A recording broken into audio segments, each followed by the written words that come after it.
Rodney Alcala, known as the dating game killer, was a sadistic serial killer who murdered at least 8 confirmed victims between 1968 and 1979, though authorities believe he may have killed as many as 130 people across the United States, using his skills as a photographer to lure young women and children into secluded locations where he would brutally rape, torture, and strangle them, often repeatedly bringing them to the brink of death before finally killing them in what prosecutors called an unequivocal carnage of violence that spanned over a decade. Born as Rodrigo Jacques Alcala Bucher on August 23, 1943, in San Antonio, Texas, Rodney came into this world as the third of 4 children to a Mexican-American couple, Raul Alcala Bucher and Ana Maria Gutierrez. The family was not wealthy, and young Rodney lived in a household that included his parents, 2 sisters, 1 brother, and his maternal grandmother. His older brother Raul had been born in 1941,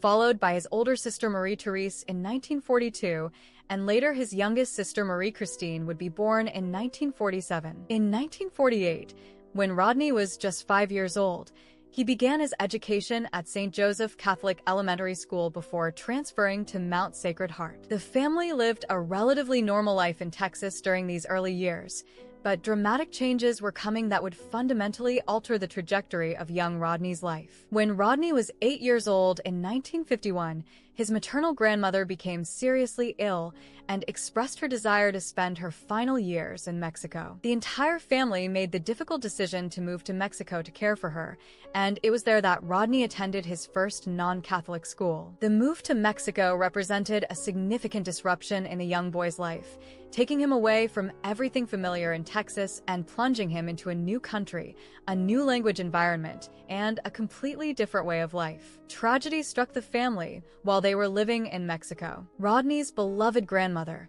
the very reason they had made the move, passed away after they had been in the country for some time. The loss of his grandmother was devastating to the family, but an even more traumatic event was about to unfold that would leave lasting scars on young Rodney's psyche. In 1954, after 3 years of living in Mexico, Rodney's father Raul made a decision that would haunt the family forever. Unable to find steady work and apparently overwhelmed by the financial pressures of supporting his family, Raul abandoned his wife and children, leaving them destitute and homeless in a foreign country. 11-year-old Rodney suddenly found himself the oldest male in the household, thrust into the role of man of the house, at an age when he should have been playing and learning like any other child. The abandonment by his father was a catastrophic blow to Rodney's developing mind. Child psychologists now understand that parental abandonment, especially by the same-sex parent, can create profound feelings of guilt,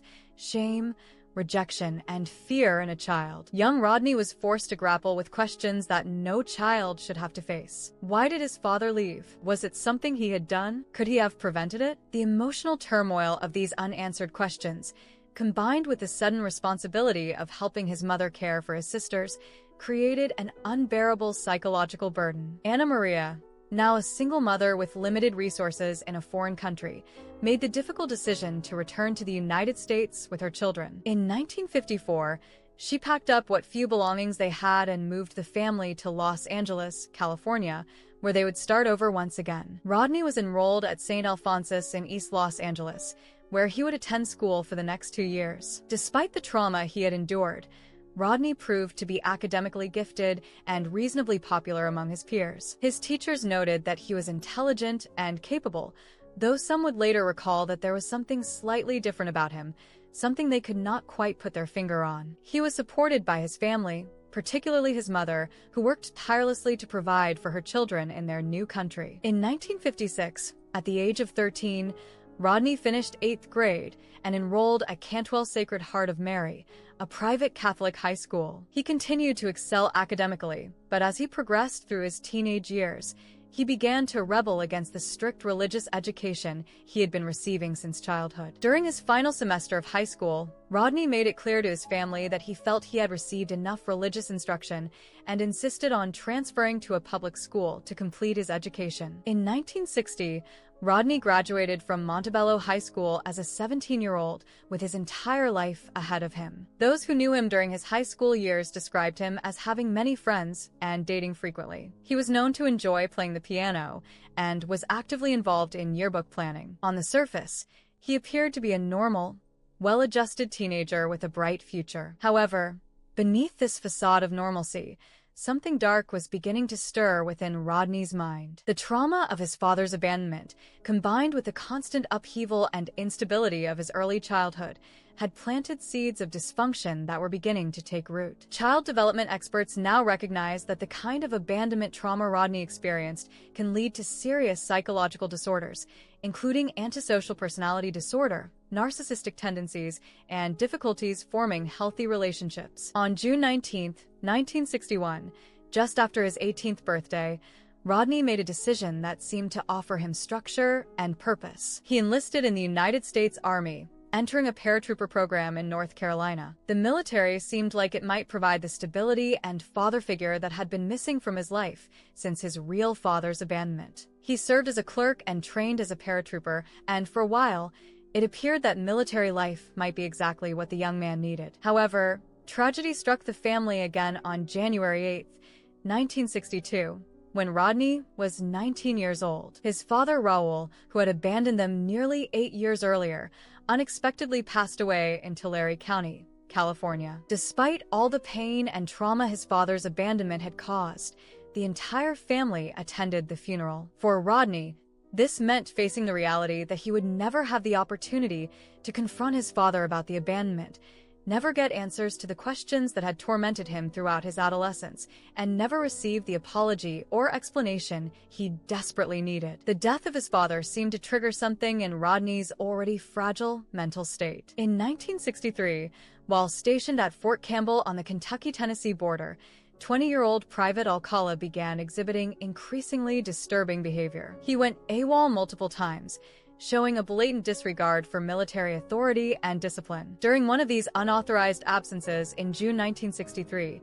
Rodney took what was supposed to be a routine weekend pass to Nashville, Tennessee. However, instead of returning to base as required, he stole a car and robbed another driver of their credit card before fleeing to New York City. His behavior in New York revealed the darkness that was growing within him. According to military reports, one night after leaving a bar in New York, Rodney saw a young woman walking down the street alone. Something inside him snapped. He began following her, and when the opportunity presented itself, he struck her with a Coke bottle in an unprovoked attack. Fortunately, the woman was able to escape, but this incident marked a first documented evidence of Rodney's violent tendencies toward women. After the attack, Rodney fled to Myrtle Beach, South Carolina, where he was eventually arrested by military authorities and charged with being absent without leave. While being transported back to Fort Campbell with a military escort, Rodney demonstrated the cunning and manipulative intelligence that would later serve him in his killing spree. As they changed trains in Atlanta, Georgia,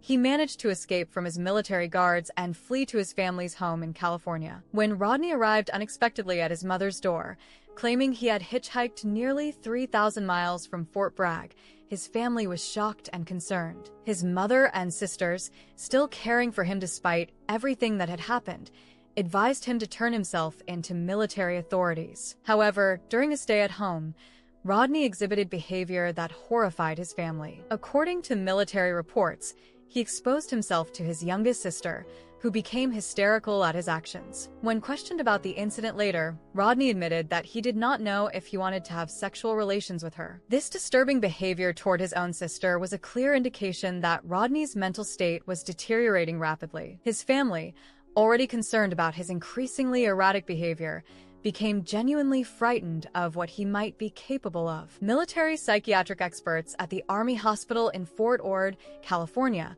conducted a thorough evaluation of Rodney's mental condition. Their findings were deeply troubling. While they determined that he knew right from wrong, Indicating that he was not legally insane, they diagnosed him with antisocial personality disorder, chronic and severe. The doctors concluded that he was totally unsuitable for further military duty and recommended his immediate discharge. In early 1964, at the age of 21, Rodney received a medical discharge from the U.S. Army following what was officially termed a nervous breakdown. The antisocial personality disorder diagnosis was significant because this condition is characterized by a pervasive pattern of disregard for the rights of others, lack of empathy, manipulative behavior, and often violent tendencies. Individuals with this disorder typically show no guilt or remorse for their actions and have great difficulty forming healthy relationships. After his discharge from the military, Rodney returned home to live with his mother while he attempted to get his life back on track. When he was released from the hospital, his family noted that he seemed to feel more like himself, but this apparent improvement would prove to be temporary and superficial. Despite his psychological issues, Rodney's intellectual gifts remained intact. He enrolled at the University of California, Los Angeles, specifically at the UCLA School of Fine Arts, where he began studying photography and other artistic disciplines. His professors noted that he was exceptionally talented and had a keen eye for composition and lighting. Photography became more than just an academic subject for Rodney. It became an obsession that would later play a crucial role in his criminal activities. During his time at UCLA, Rodney appeared to be a model student. He was articulate, charming, and capable of engaging in sophisticated conversations about art, photography, and culture. His classmates found him attractive and charismatic, and he had no difficulty making friends or attracting romantic partners. However, those who knew him best began to notice subtle signs that something was not quite right beneath his polished exterior. For 4 years, from 1964 to 1968, Rodney maintained this facade of normalcy. He excelled in his studies, developed his photography skills, and seemed to be building toward a successful career in the arts. But the psychological damage from his childhood trauma and his diagnosed personality disorder were like a time bomb ticking away inside his mind, waiting for the right trigger to set off an explosion of violence. That trigger came on September 25, 1968,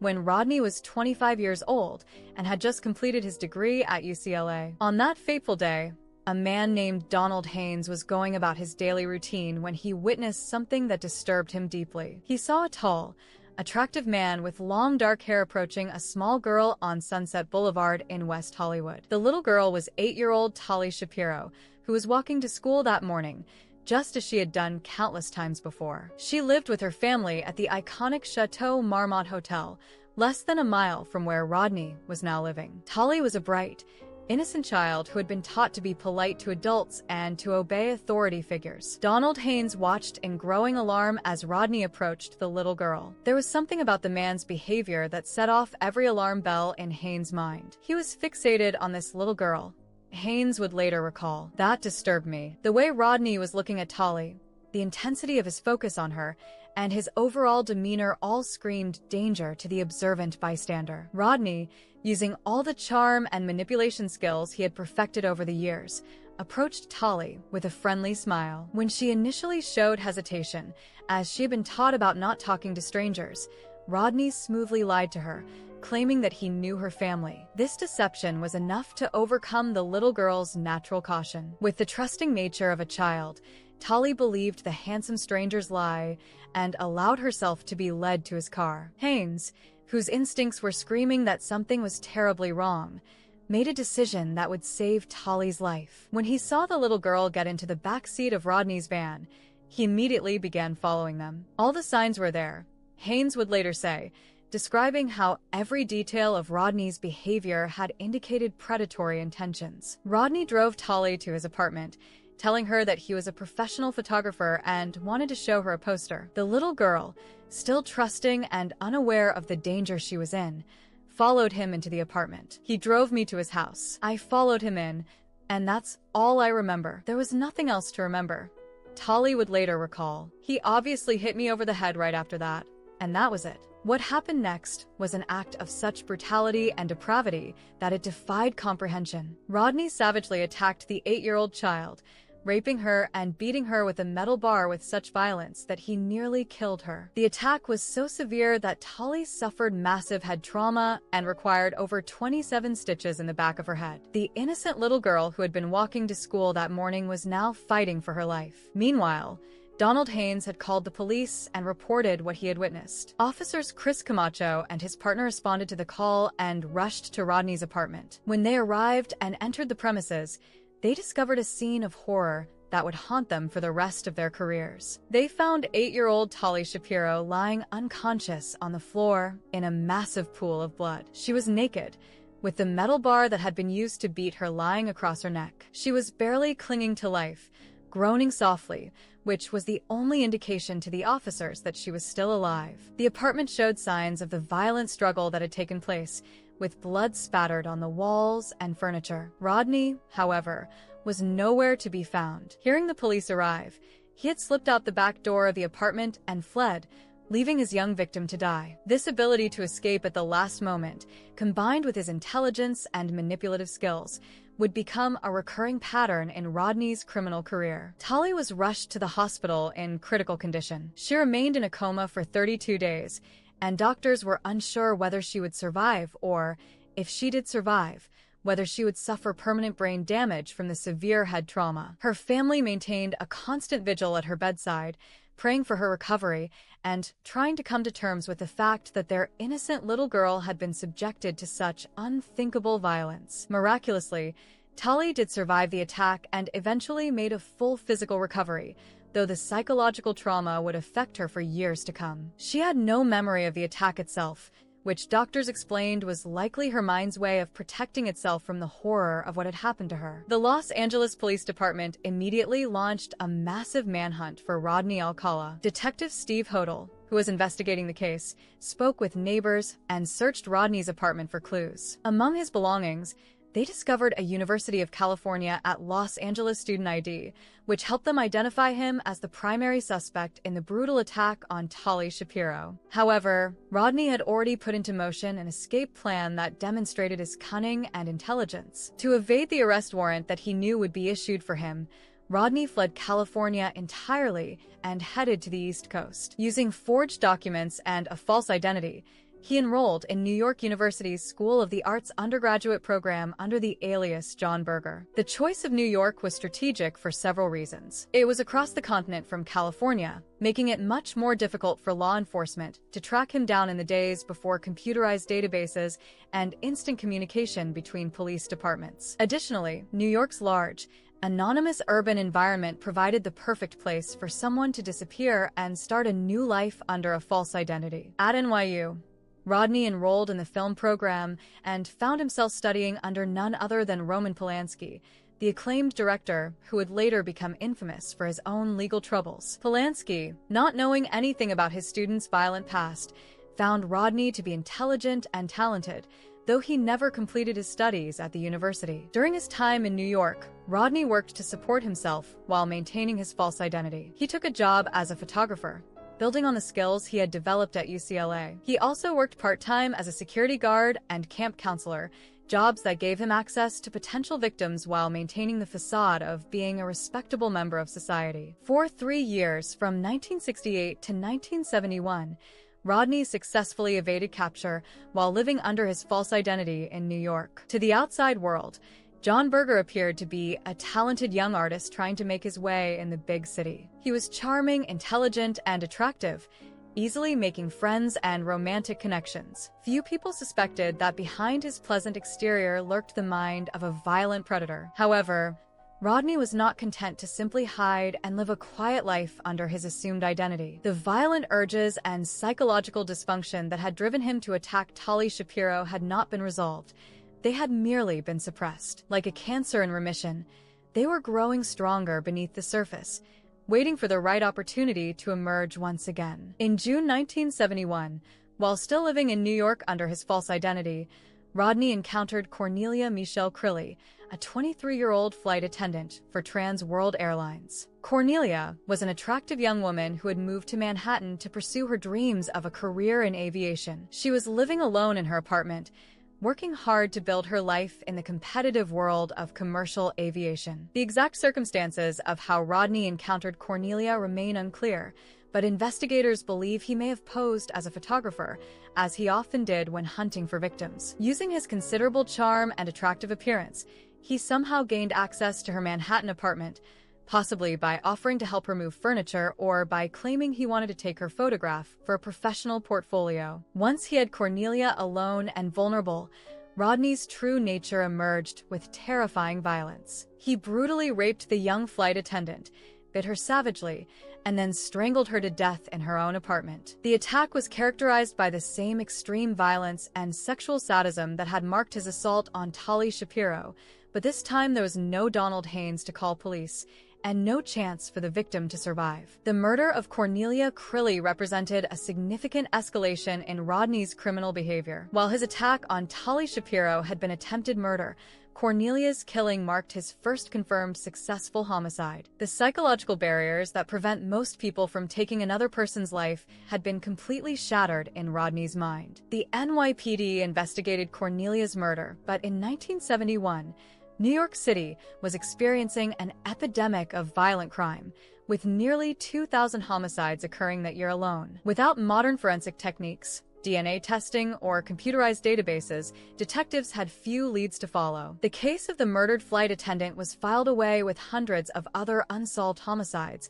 and Rodney continued living his double life under his false identity. Meanwhile, back in California, the FBI had not given up their search for the man who had brutally attacked Tali Shapiro. In early 1971, they added Rodney Alcala to their list of 10 most wanted fugitives, recognizing that he posed a serious ongoing threat to public safety. His photograph and description were distributed to police departments across the country, and wanted posters were displayed in post offices and other public buildings. It was this FBI wanted poster that would ultimately lead to Rodney's capture. In 1971, he had obtained a counseling job at a New Hampshire arts camp for children using yet another slightly modified alias, John Berger. The irony of a violent predator working with children while hiding under a false name was not lost on investigators who would later piece together his movements during this period. 2 children attending the arts camp happened to be in a post office when they noticed a wanted poster on the wall. The photograph on the FBI poster looked remarkably similar to their counselor,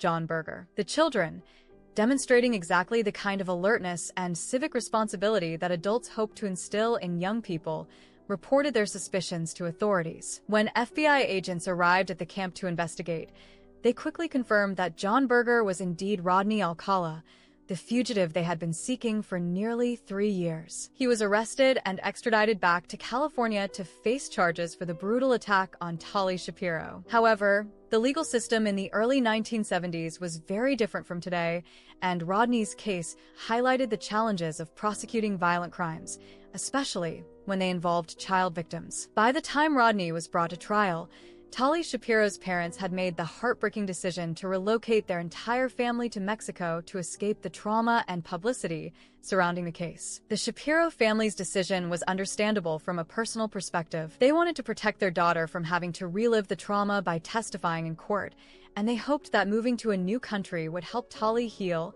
and put the nightmare behind her. However, their refusal to allow Tali to testify created a major problem for prosecutors. Without their primary witness and victim, the authorities were unwilling to pursue the full charges of rape and attempted murder that Rodney truly deserved. Instead, they were forced to accept a plea bargain in which Rodney pled guilty to the lesser charge of child molestation. This plea deal resulted in a sentence of only 3 years in prison, a shockingly lenient punishment for what had been an attempted murder of a child. The legal system's failure to adequately punish Rodney for his crimes against Tali Shapiro would have devastating consequences for his future victims. Instead of serving a lengthy prison sentence that might have prevented his later murders, Rodney was released on parole in 1974 after serving only 17 months of his 3-year sentence. He was also required to register as a sex offender, but this proved to be little more than a bureaucratic formality that did nothing to actually monitor or control his activities. Less than 2 months after his release from prison in 1974,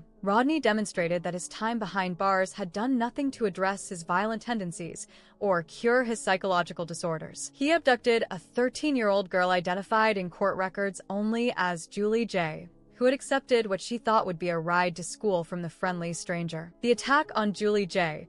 followed the same pattern as his previous crimes. Rodney used his charm and manipulative abilities to gain the trust of his victim, then took her to an isolated location where he sexually assaulted her. However, this time he was caught before he could escalate to attempted murder, and the victim survived to testify against him. Despite this being his second conviction for crimes against children, the justice system once again failed to adequately protect society from Rodney's predatory behavior. He was charged only with providing marijuana to a minor and parole violation, charges that did not reflect the true severity of what he had done to Julie J. He was sentenced to serve 2 additional years in prison, which meant he would be free again in 1976. During his second stint in prison, Rodney had plenty of time to think about his past crimes and plan for his future. Rather than using this time for genuine rehabilitation or reflection on the harm he had caused his victims, he appears to have spent the time perfecting his manipulative techniques and developing more sophisticated methods for hunting and capturing victims. When Rodney was released on parole for the second time in 1976, his parole officer in Los Angeles made a decision that would prove to be tragically misguided. The officer granted Rodney permission to travel to New York City to visit relatives, apparently not considering the danger this posed to the public or the possibility that Rodney might use the trip as an opportunity to commit more crimes. In July 1977, while supposedly visiting relatives in New York, Rodney encountered Ellen Jane Hover, a 23-year-old aspiring music conductor who came from a prominent New York family. Ellen's father was a well-known nightclub owner, and she had grown up in an environment of wealth and privilege that made her somewhat naive about the dangers that could lurk behind a charming smile. Ellen had recently graduated from college and was pursuing her dream of becoming a professional music conductor, a challenging field for women in the 1970s. She was intelligent, talented, and determined to make her mark in the competitive world of classical music. She lived alone in Manhattan, working to establish herself professionally while enjoying the cultural opportunities that New York City offered. Rodney, now an experienced predator with nearly a decade of criminal activity behind him, had perfected his techniques for approaching and manipulating potential victims. He likely posed as a photographer, as this had proven to be an effective method for gaining trust and access to young women. His UCLA education and genuine artistic knowledge made his photographer persona completely believable. On July 15, 1977, Ellen left her Manhattan apartment for what she believed would be a routine day. She may have been meeting with Rodney for what she thought was a legitimate photography session, or she may have encountered him by chance and been drawn in by his charm and apparent sophistication. Whatever the exact circumstances, she was never seen alive again. Rodney abducted Ellen and took her to a remote area on the grounds of the Rockefeller Estate in Westchester County, a location he had apparently scouted in advance as a place where he could commit his crimes without being interrupted. This choice of location demonstrated both his intelligence in planning his attacks and his familiarity with the New York area from his years of living there under false identities. At the isolated location on the Rockefeller Estate, Rodney subjected Ellen to the same kind of brutal sexual assault and torture that had characterized his previous attacks. However, this time there would be no survival and no chance of rescue. He murdered the young woman and left her body in the secluded area, confident that it would not be discovered for a long time. Ellen's remains were found approximately 1 year later by someone walking in the area near the Rockefeller Estate. By then, decomposition and the passage of time had eliminated most of the physical evidence that might have linked Rodney to the crime. The case was investigated as a homicide, but without witnesses, forensic evidence, or any apparent connection to Rodney. It joined the growing list of unsolved murders that he had committed. After murdering Ellen Hover, Rodney returned to California and resumed his life there, apparently believing that he had successfully gotten away with another killing. However, the murder of Ellen Hover had marked a significant escalation in his criminal behavior. He had now progressed from attempted murder to successful homicide, and the psychological gratification he derived from these acts of ultimate violence would drive him to kill again and again. Back in California, Rodney found legitimate work as a typesetter for the Los Angeles Times newspaper. This job provided him with both income and a veneer of respectability, while also giving him access to information about police investigations and criminal cases through his work with news content. The position was ideal for a criminal who needed to stay informed about law enforcement activities while maintaining his cover as a law-abiding citizen. Rodney's job at the Los Angeles Times also put him in contact with many people throughout the newspaper industry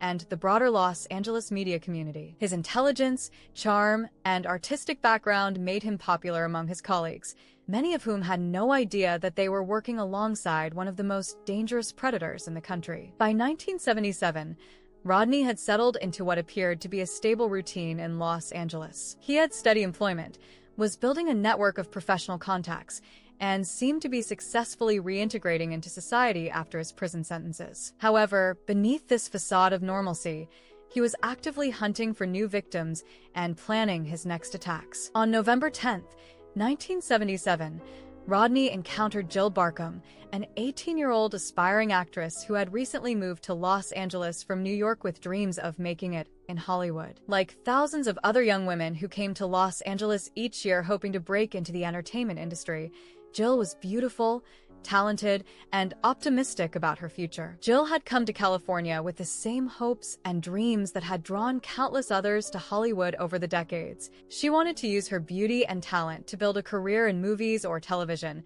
and she was willing to work hard and take risks to achieve her goals. Unfortunately, her youth and inexperience made her vulnerable to predators like Rodney, who specifically targeted women in her situation. Rodney, now 34 years old and an experienced killer, had learned exactly how to approach young women like Jill. He likely posed as a photographer or someone connected to the entertainment industry, offering to help her career by taking professional photographs or promising to introduce her to important contacts in Hollywood. This type of approach was particularly effective with aspiring actresses who were eager for any opportunity to advance their careers. Once Rodney had gained Jill's trust and lured her to an isolated location, he revealed his true intentions. He brutally sexually assaulted the young woman, then killed her using methods that prosecutor Matt Murphy would later describe as involving multiple ligatures and having her face smashed in with a rock. The level of violence was extreme even by the standards of Rodney's previous crimes. After murdering Jill,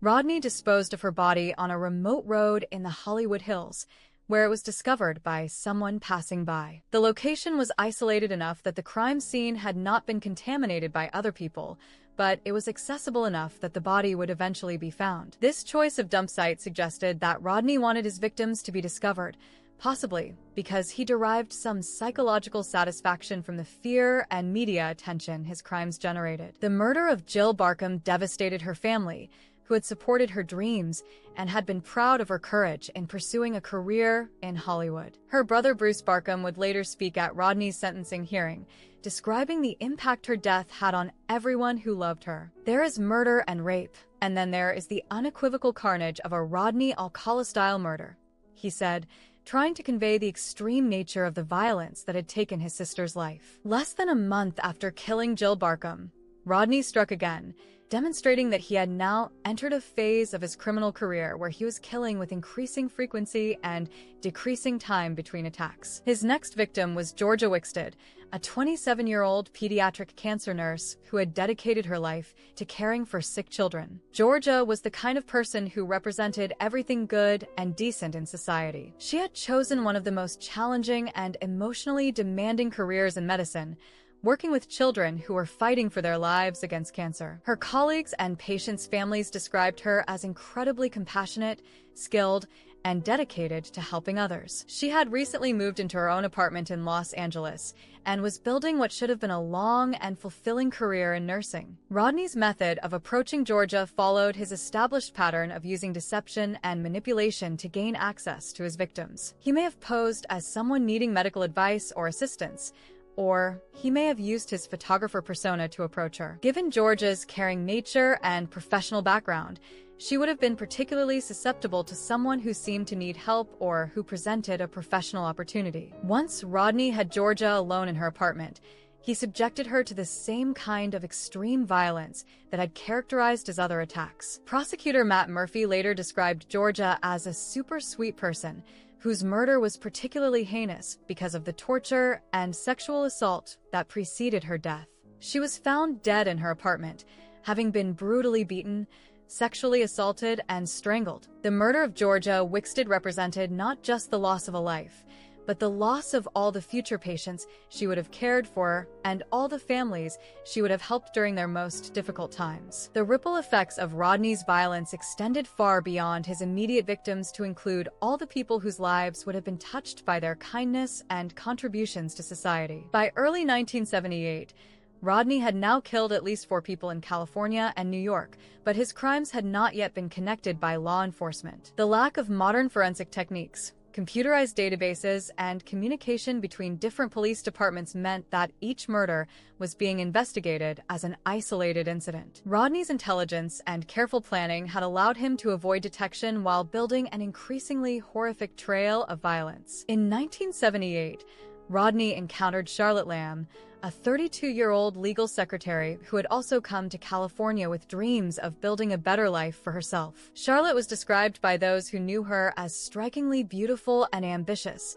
with hopes of using her legal career as a stepping stone to greater opportunities in Los Angeles. Charlotte worked in the legal profession, which required intelligence, attention to detail, and strong professional skills. She was independent, capable, and successful in her career, representing the type of strong, accomplished woman that Rodney seemed to particularly target. Her life was full of promise and potential when she encountered the charming stranger who would end it all. On the night she was killed, Charlotte had gone to a bar in Santa Monica, probably looking to unwind after a long day at work and perhaps meet new people in the social environment of Los Angeles nightlife. It was there that she most likely encountered Rodney, who by now had perfected his ability to present himself as an attractive, sophisticated man who could offer interesting conversation and apparent opportunities. Rodney likely used his standard approach of claiming to be a photographer or someone connected to the entertainment industry. Charlotte, like many women in Los Angeles, may have been interested in the possibility of modeling or acting as a sideline to her legal career. Whatever specific lies Rodney told her, they were effective enough to convince Charlotte to leave the bar with him. Charlotte was found murdered in the laundry room of an El Segundo apartment complex, having been sexually assaulted, tortured, and strangled to death. The choice of the laundry room as a crime scene suggested that Rodney had either lured her there under some pretext or had abducted her from elsewhere and brought her to this isolated location within the apartment complex. The discovery of Charlotte's body in the apartment complex laundry room was particularly disturbing for the residents, who realized that such extreme violence had occurred in their supposedly safe residential environment. The randomness of the attack and the brutality of the murder created a climate of fear throughout the community. By 1979, Rodney's killing spree was escalating both in frequency and in the level of violence he was inflicting on his victims. His next victim was 21-year-old Jill Parento, a computer programmer who lived in Burbank and represented the new generation of women who were entering previously male-dominated technical fields. Jill Parento was intelligent, independent, and successful in her chosen career at a time when computer programming was still a relatively new and specialized field. She had worked hard to establish herself professionally and was building what should have been a bright future in the rapidly expanding world of computer technology. The attack on Jill followed the same pattern as Rodney's previous murders. He somehow gained access to her Burbank apartment, where he brutally sexually assaulted her, beat her, and strangled her to death. In a particularly disturbing detail that revealed the depth of his psychological dysfunction, Rodney posed Jill's nude body after killing her, suggesting that he derived some sort of artistic or aesthetic satisfaction from arranging his victims' corpses. The murder of Jill Parento was devastating to her family, particularly her sister Didi Parento, who would later speak at Rodney's trial about the impact the loss had on their family. "It's been very devastating for my family," she said. "She was kind and gentle,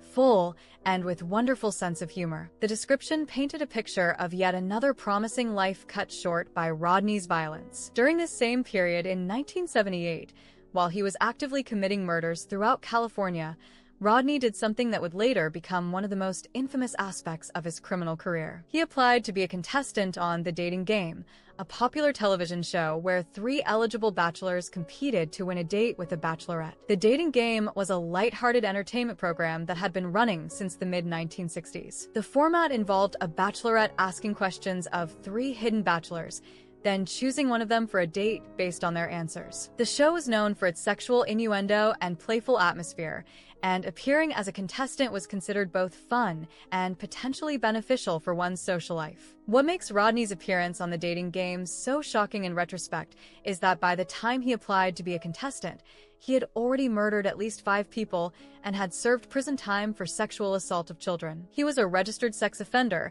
and had been on the FBI's 10 most wanted list. However, the show's producers did not conduct thorough background checks on their contestants, a practice that seems almost unimaginable by today's standards. The producers of The Dating Game, Mike and Ellen Metzger, had different reactions to Rodney during his audition process. Mike Metzger later recalled feeling uncomfortable about Rodney, sensing something unsettling about him that he could not quite identify. However, Ellen Metzger found him charming and attractive, and ultimately the decision was made to accept him as a contestant. Rodney's appearance on The Dating Game took place in 1978, and he was introduced by host Jim Lang as Bachelor Number 1, described as a successful photographer who got his start when his father found him in the darkroom at the age of 13, fully developed. The introduction was filled with a kind of sexual double entendre that was typical of the show, but it took on a much more sinister meaning given what the audience did not know about Rodney's true nature. During the show, Rodney enthusiastically responded to the Bachelorette's suggestive questions with answers that,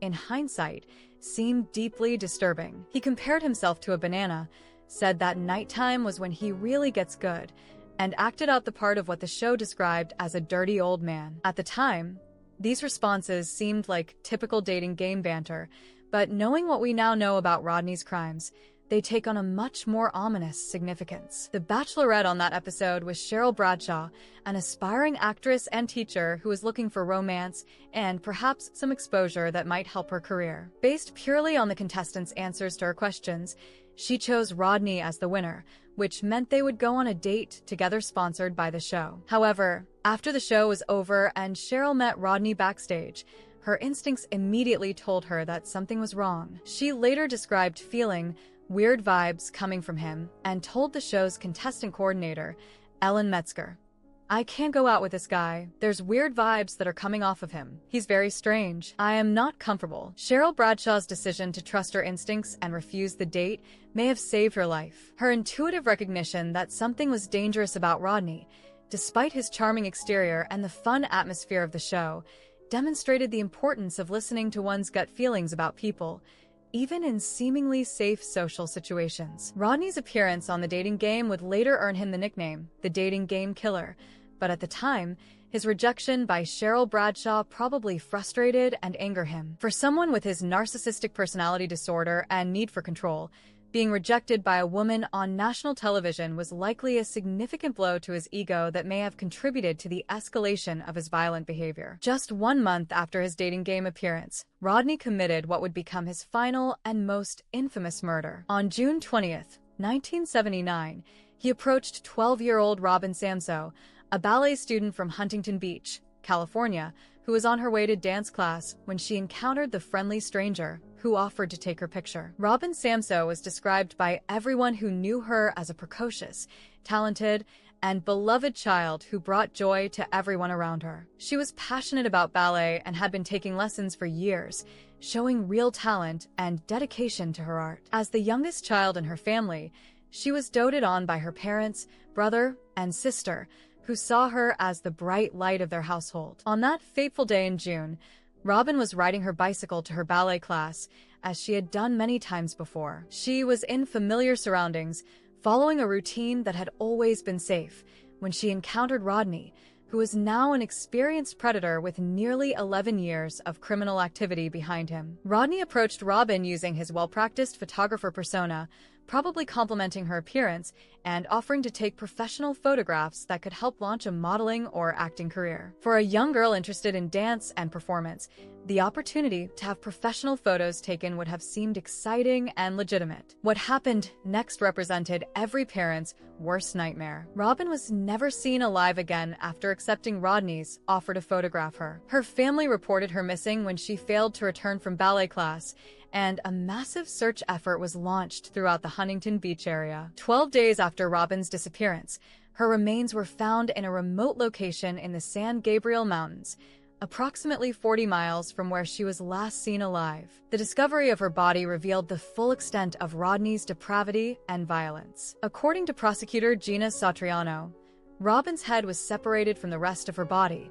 Both her hands were missing, her front teeth were cracked, indicating that the child had been subjected to extreme torture before being murdered. The murder of Robin Samsoe represented a new level of brutality in Rodney's crimes. While his previous victims had been teenagers and young adults, Robin was just a child, making the crime even more heinous and shocking to the community. The extreme mutilation of her body suggested that Rodney's psychological condition was deteriorating and his violence was becoming even more sadistic. The investigation into Robin's murder was intense and thorough, involving multiple law enforcement agencies and extensive forensic analysis. Unlike his previous crimes, this murder provided investigators with more physical evidence and witness testimony that would eventually lead to Rodney's arrest. During the investigation, police discovered that Rodney had been seen talking to Robin and her friend at the beach on the day of her disappearance. Robin's friend was able to provide a description of the man who had approached them, and this description matched other witness accounts of someone suspicious in the area around the time Robin went missing. The breakthrough in the case came when investigators traced various pieces of evidence back to Rodney,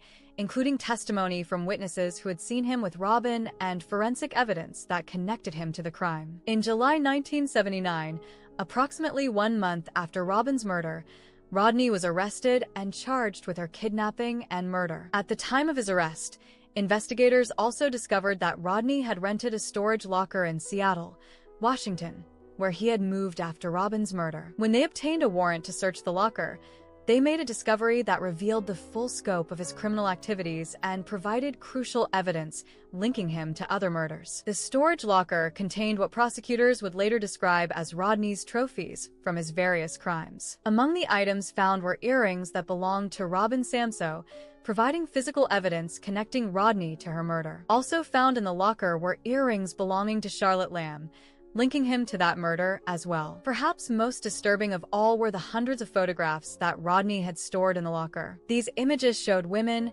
teenage girls, and boys, many in sexually explicit poses. Some of the photographs appear to have been taken without the subject's knowledge or consent, while others showed people who appeared to be posing willingly, but may not have understood the true purpose of the photography session. The photographs represented a chilling record of Rodney's predatory behavior over many years. Investigators realized that these images potentially documented hundreds of encounters with possible victims, many of whom had never been identified or reported missing. The photographs became crucial evidence in understanding the full extent of Rodney's crimes and in potentially identifying other victims. In 1980, Rodney went on trial for the murder of Robin Samsoe in what would become the first of 3 separate trials for the same crime. The prosecution presented a strong case that included witness testimony, physical evidence from the storage locker, and forensic evidence linking Rodney to the murder. Despite his intelligence and attempts to manipulate the legal proceedings,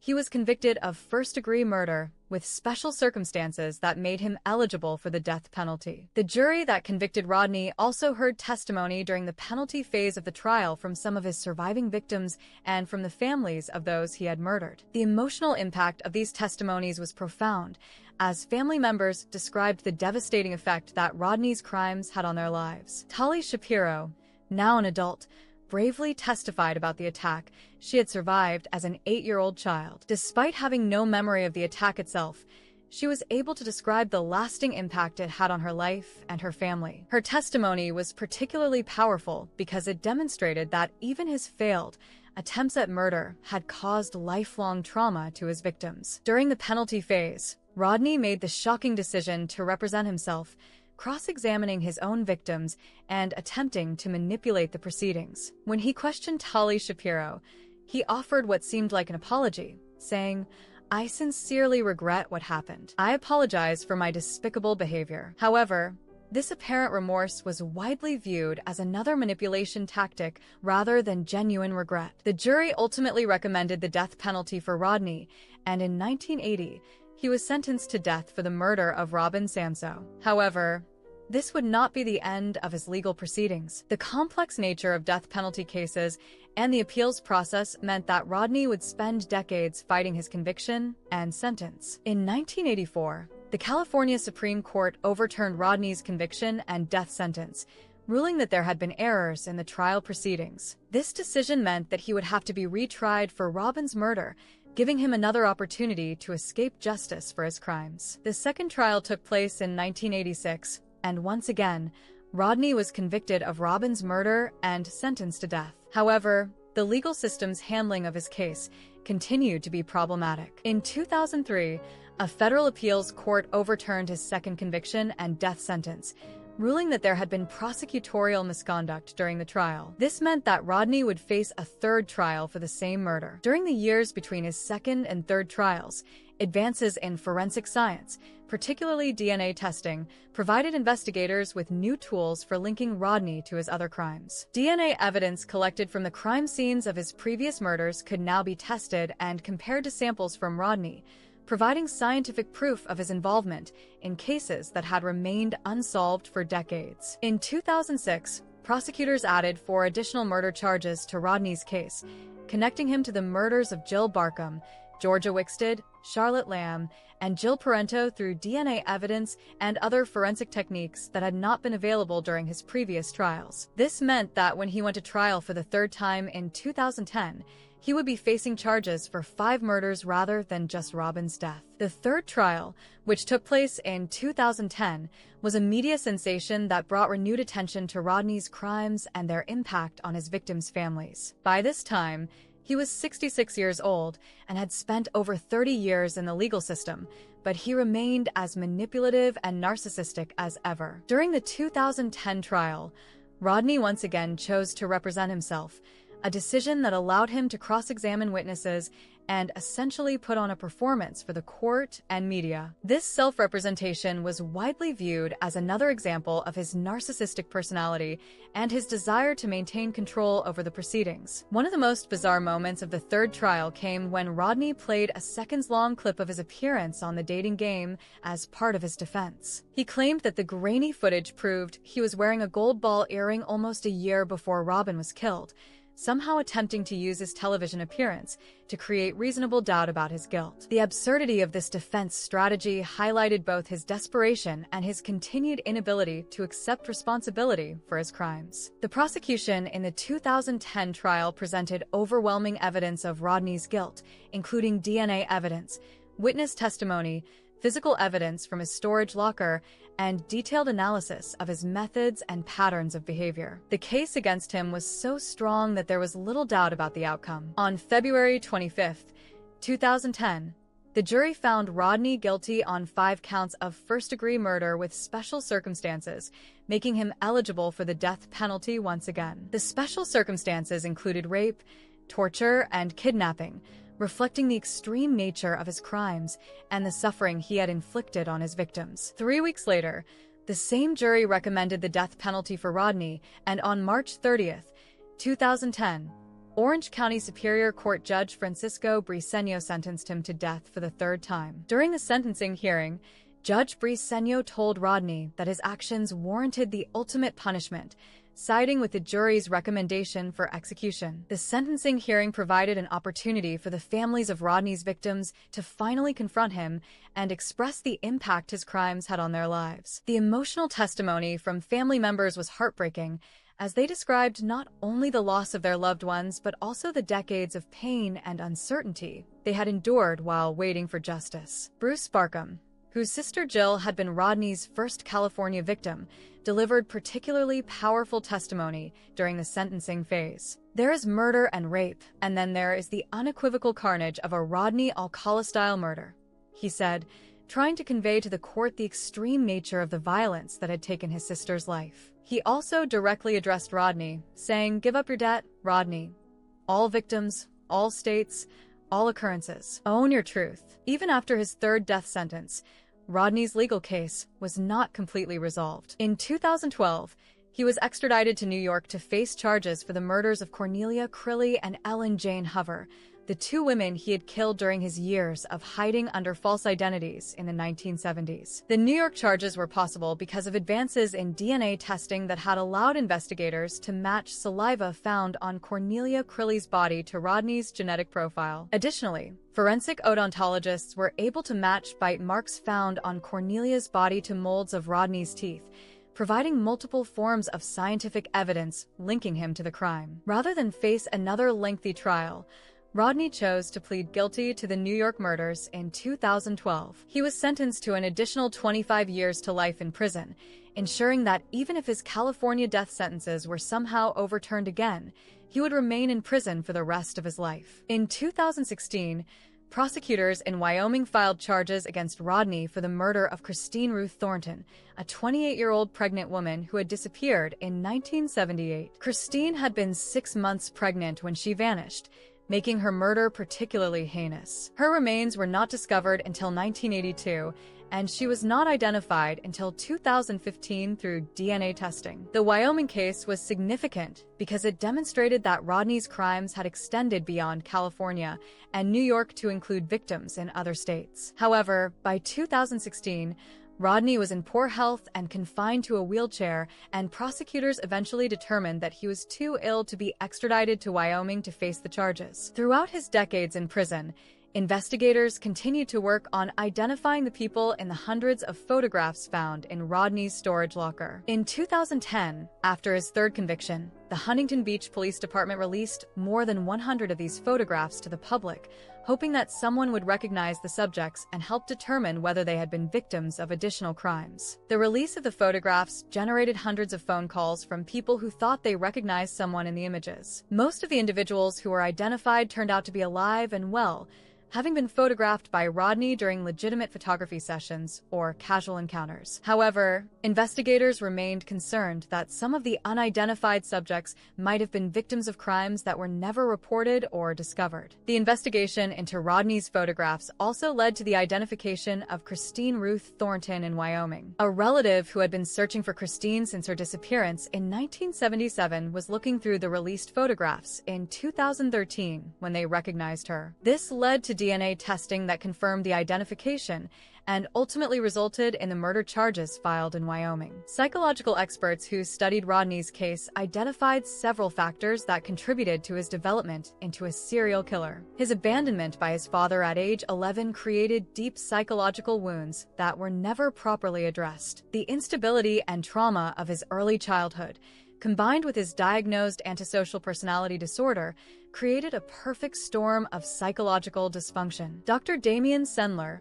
a clinical sexologist who studied Rodney's pathological behaviors, identified 3 significant events that shaped him in negative ways: his childhood abandonment and constant moving, his medical discharge from the Army due to mental breakdown, and his failure to complete his artistic education despite his obvious intelligence and talent. These experiences of rejection and failure contributed to his sense that people did not understand him or appreciate his abilities. Rodney's use of photography as a tool for luring victims was particularly significant from a psychological perspective. Dr. Sendler explained that Rodney felt his artistic talents were not properly recognized or appreciated, so he decided to force people into his art space by making the human body a piece of his art through violence and murder. The extreme nature of Rodney's violence also reflected deep psychological disturbance. Prosecutors described how he would toy with his victims, strangling them until they lost consciousness, then waiting for them to revive before repeating the process multiple times. This pattern of behavior indicated that he derived psychological gratification not just from killing,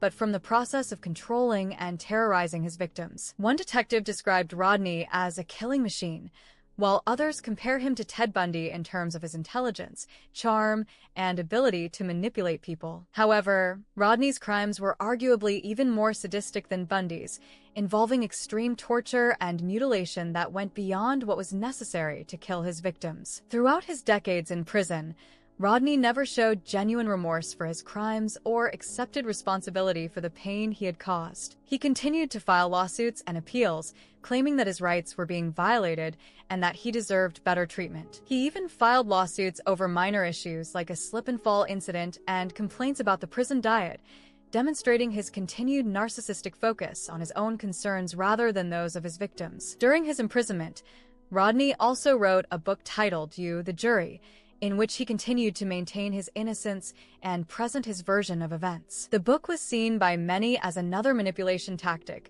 attempting to convince people that he had been wrongly convicted despite the overwhelming evidence against him. As Rodney aged in prison, his health began to decline significantly. He was confined to a wheelchair and suffered from various medical conditions that made it increasingly unlikely that he would ever be executed. California had also imposed a moratorium on executions during Governor Gavin Newsom's administration, meaning that even if Rodney's health had permitted it, his death sentence probably would not have been carried out. On July 24, 2021, at 1:43 a.m., Rodney James Alcala died of natural causes at a hospital in Kings County, California, at the age of 77. He had been on California's death row for over 40 years, making him one of the longest-serving inmates in the state's correctional system. The news of Rodney's death brought mixed reactions from his survivors and the families of his victims. Tali Shapiro, who had survived his attack when she was 8 years old, expressed relief at his passing,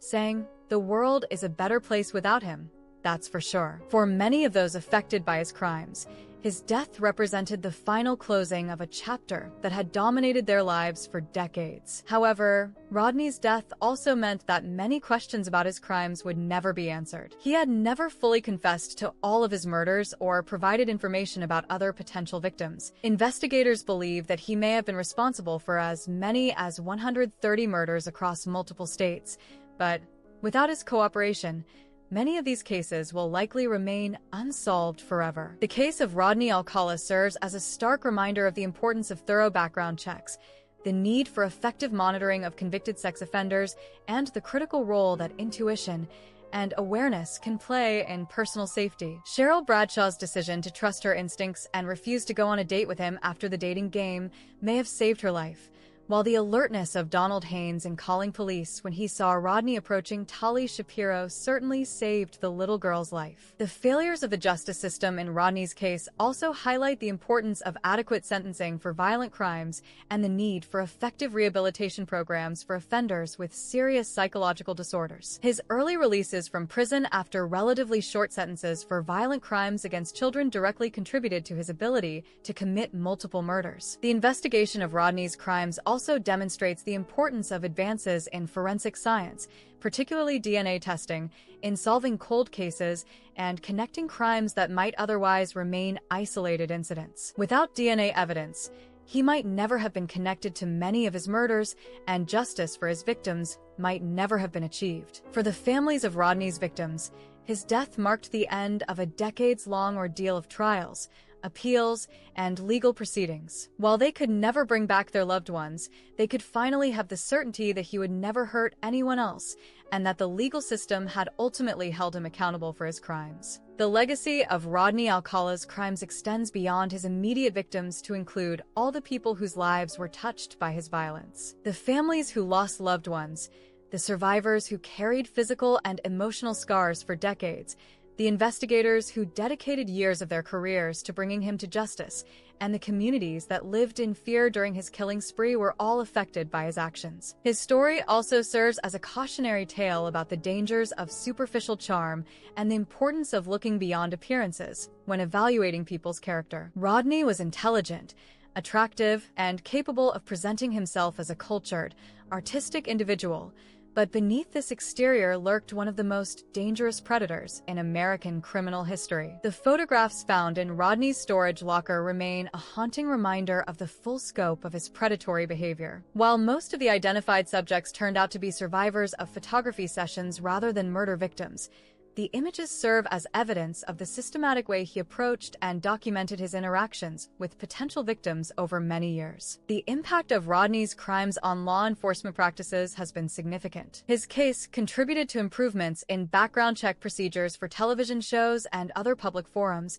better communication between police departments in different jurisdictions, and enhanced methods for tracking and monitoring convicted sex offenders. His use of photography as a tool for approaching victims also led to increased awareness about the tactics used by predators and the importance of verifying the credentials of anyone offering professional photography services, particularly to young people interested in modeling or acting careers. The extreme violence and sadistic nature of Rodney's crimes also contributed to research into the psychology of serial killers and the development of better methods for identifying and treating individuals with severe personality disorders before they escalate to violence. For criminologists and psychologists studying serial murder, Rodney's case provides valuable insights into the development and progression of a career criminal. His crimes showed clear escalation over time, from attempted murder to successful killing, from targeting adults to including children, and from relatively quick killings to prolonged torture and mutilation. The role of childhood trauma in Rodney's development into a killer has also been extensively studied. His case supports the growing understanding that severe abandonment trauma,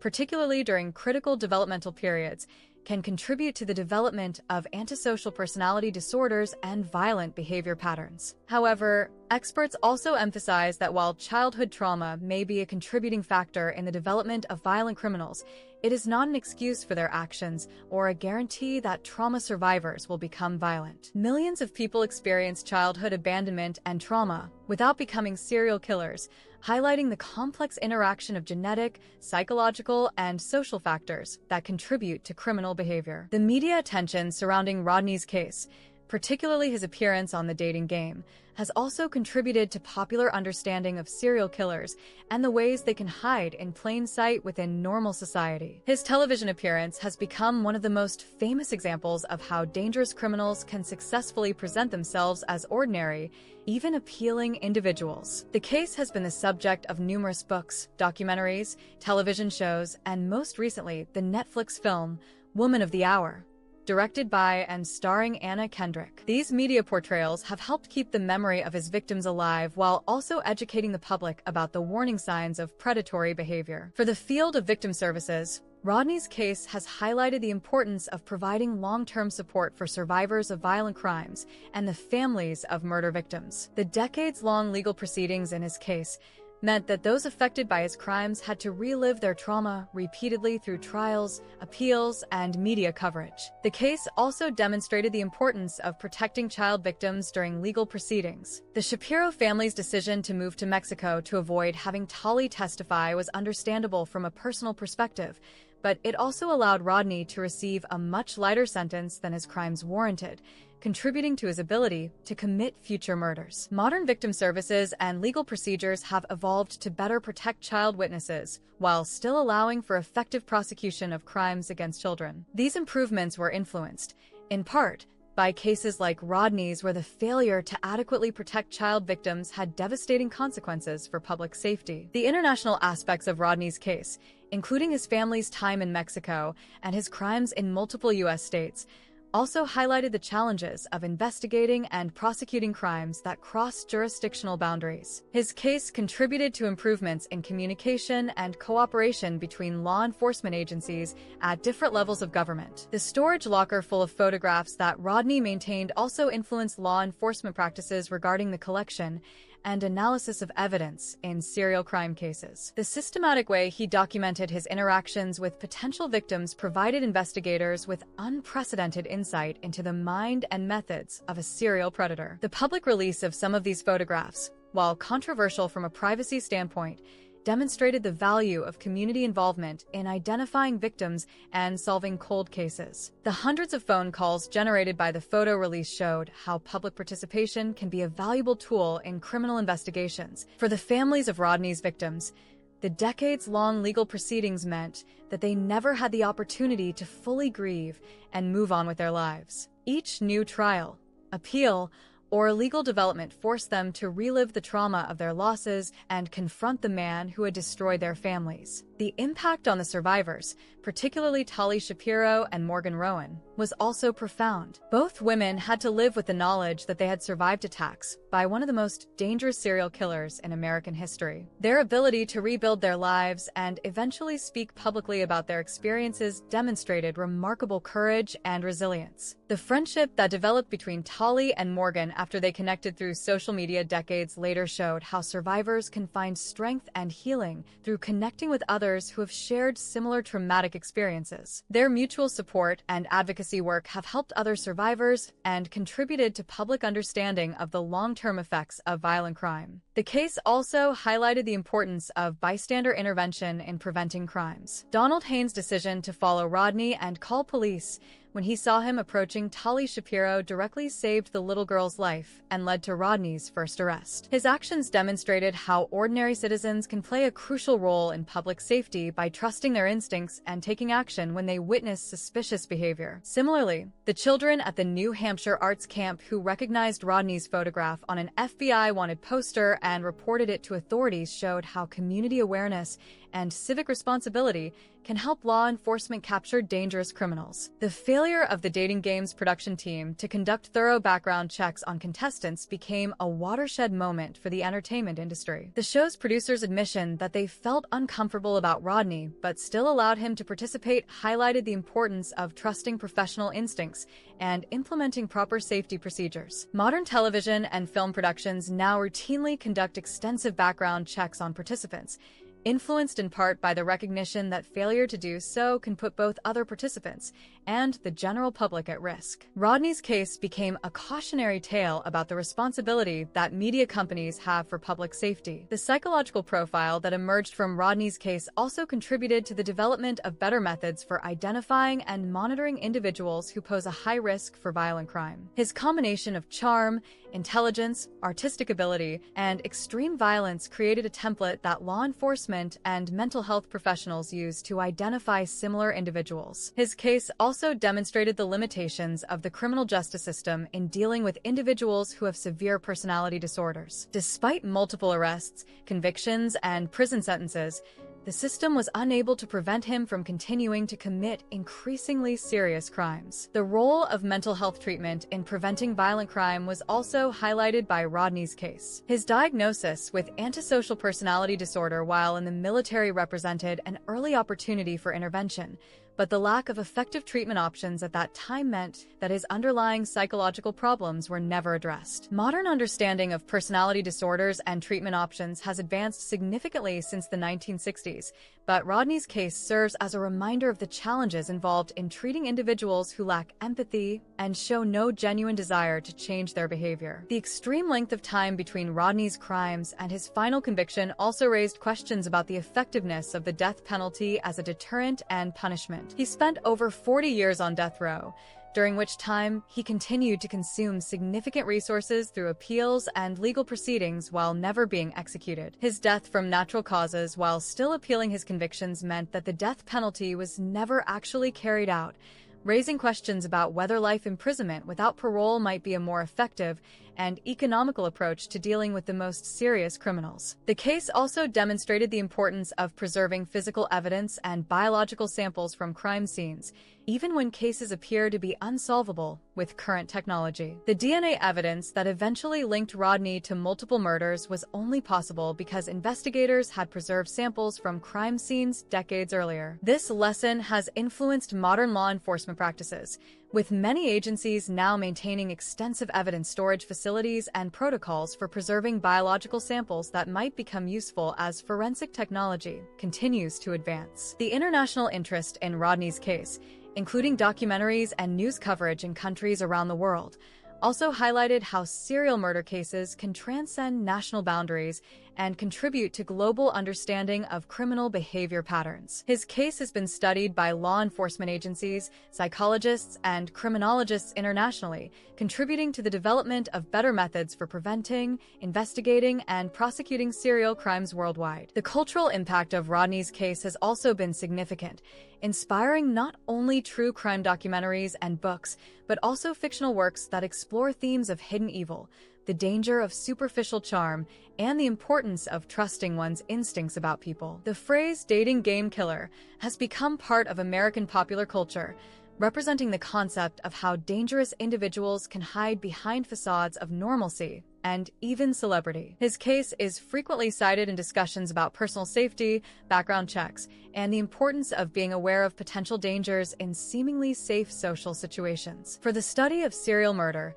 Rodney's case provided valuable data about the escalation patterns, geographic mobility, and victim selection methods used by organized serial killers. His ability to successfully evade capture for over a decade while committing crimes in multiple states demonstrated the challenges faced by law enforcement in an era before modern communication and forensic technology. His use of multiple aliases and false identities also influenced the development of better methods for tracking individuals across jurisdictional boundaries and maintaining accurate records of criminal histories and identity changes. The discovery that Rodney had been living under false identities while attending universities and working in jobs that gave him access to children highlighted the importance of thorough background checks for positions involving vulnerable populations. Modern employment practices, particularly in education, childcare, and youth services, now routinely include extensive criminal background checks and ongoing monitoring, influenced in part by recognition of how predators like Rodney had successfully infiltrated these environments in the past. The case also contributed to improvements in sex offender registration and monitoring systems. Rodney's ability to move between states and commit additional crimes while registered as a sex offender demonstrated the limitations of early registration systems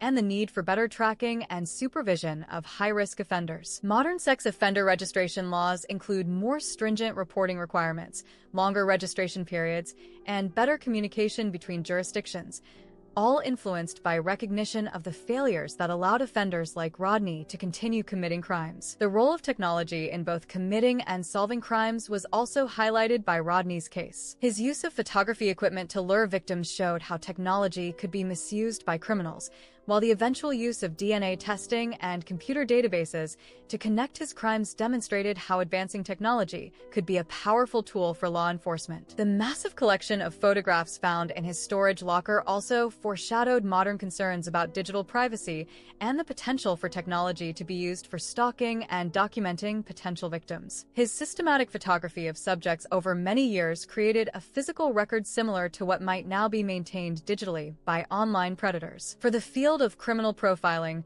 Rodney's case provided valuable insights into the behavior patterns of organized serial killers who maintain facades of normalcy while committing extreme violence. His ability to successfully present himself as a charming, artistic individual while secretly being a sadistic killer became a template for understanding how such individuals operate. His case also demonstrated the importance of looking beyond surface appearances and considering behavioral patterns, relationship histories, and responses to stress and rejection when evaluating potential threats. The warning signs were present throughout his life, but they were often overlooked because of his intelligence and superficial charm. The impact of Rodney's crimes on popular understanding of serial murder cannot be overstated. His case helped educate the public about how serial killers operate, the importance of trusting instincts about dangerous individuals, and the ways that predators can successfully hide within normal society. His story has become a cautionary tale that parents use to teach children about stranger danger,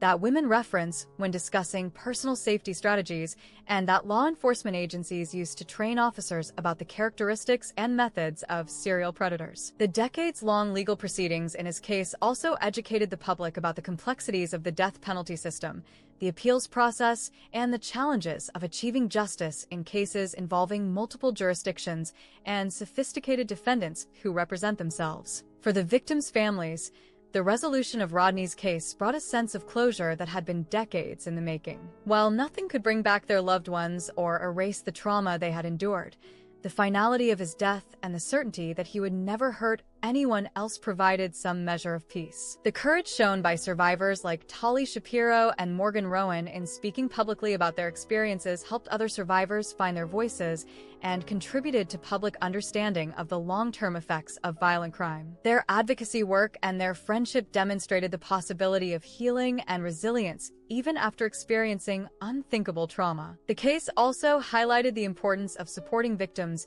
and their families throughout lengthy legal proceedings. The repeated trials, appeals, and media coverage meant that those affected by Rodney's crimes had to relive their trauma multiple times over several decades. Modern victim services programs include better preparation for lengthy legal processes, ongoing counseling and support services, and advocacy to protect victims' rights throughout the criminal justice process. These improvements were influenced by recognition of the additional trauma that victims and families can experience during complex legal proceedings. The international attention that Rodney's case received also contributed to global efforts to improve communication and cooperation between law enforcement agencies in different countries. Serial killers who cross national boundaries present unique challenges that require international cooperation to effectively investigate and prosecute. His case influenced the development of international databases for tracking criminal activity, sharing information about dangerous individuals, and coordinating investigations that span multiple countries. These systems have become increasingly important as travel and communication technology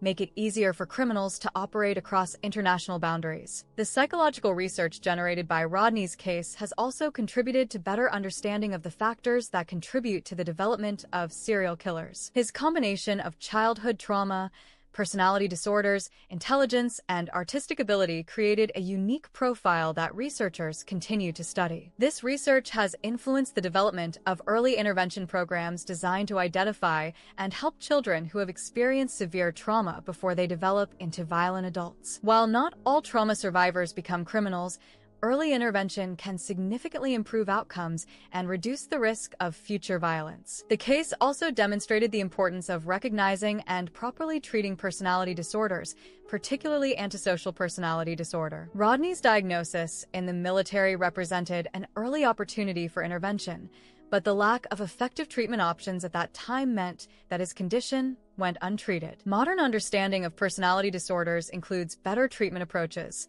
though individuals with antisocial personality disorder remain among the most challenging to treat effectively. Rodney's case continues to inform research into more effective interventions for individuals with these conditions. The media coverage of Rodney's case also influenced how serial murder cases are reported and discussed in popular culture. The sensational aspects of his story, particularly his appearance on the dating game, created intense public interest that had to be balanced with respect for his victims and their families. Modern media coverage of serial murder cases generally includes more consideration of the impact on victims and families, influenced in part by recognition of how extensive coverage can create additional trauma for those already suffering from violent crime. The case also highlighted the importance of protecting the privacy and dignity of crime victims while still providing the public with information necessary for safety and criminal justice purposes. The decision to release some of Rodney's photographs to help identify potential victims was controversial but ultimately successful in advancing the investigation. This balance between public safety,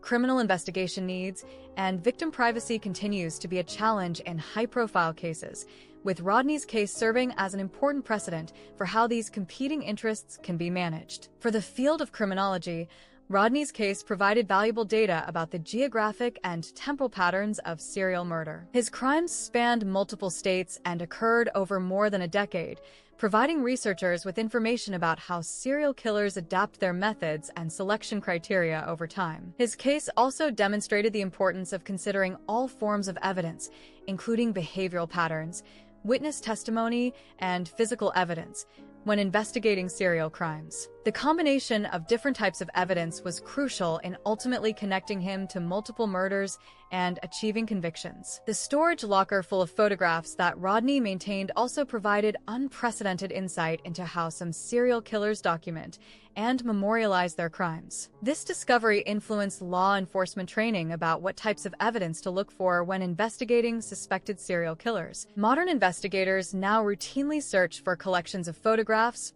recordings, or other materials that suspects might use to document their interactions with victims or potential victims. This type of evidence can be crucial in establishing patterns of behavior and connecting suspects to multiple crimes. The case also influenced the development of better methods for managing and analyzing large amounts of evidence in complex criminal cases. The hundreds of photographs and other materials found in Rodney's storage locker required extensive analysis and comparison with missing person cases across multiple jurisdictions. Modern evidence management systems include better methods for digitizing, cataloging, and cross-referencing evidence from multiple crime scenes and jurisdictions. These systems were developed partly in response to the challenges revealed by cases like Rodney's. The impact of Rodney's case on victim advocacy cannot be overstated. The courage shown by his survivors in testifying against him and speaking publicly about their experiences helped establish the importance of victim voices in criminal proceedings and public policy discussions. Their advocacy work contributed to improvements in victim services,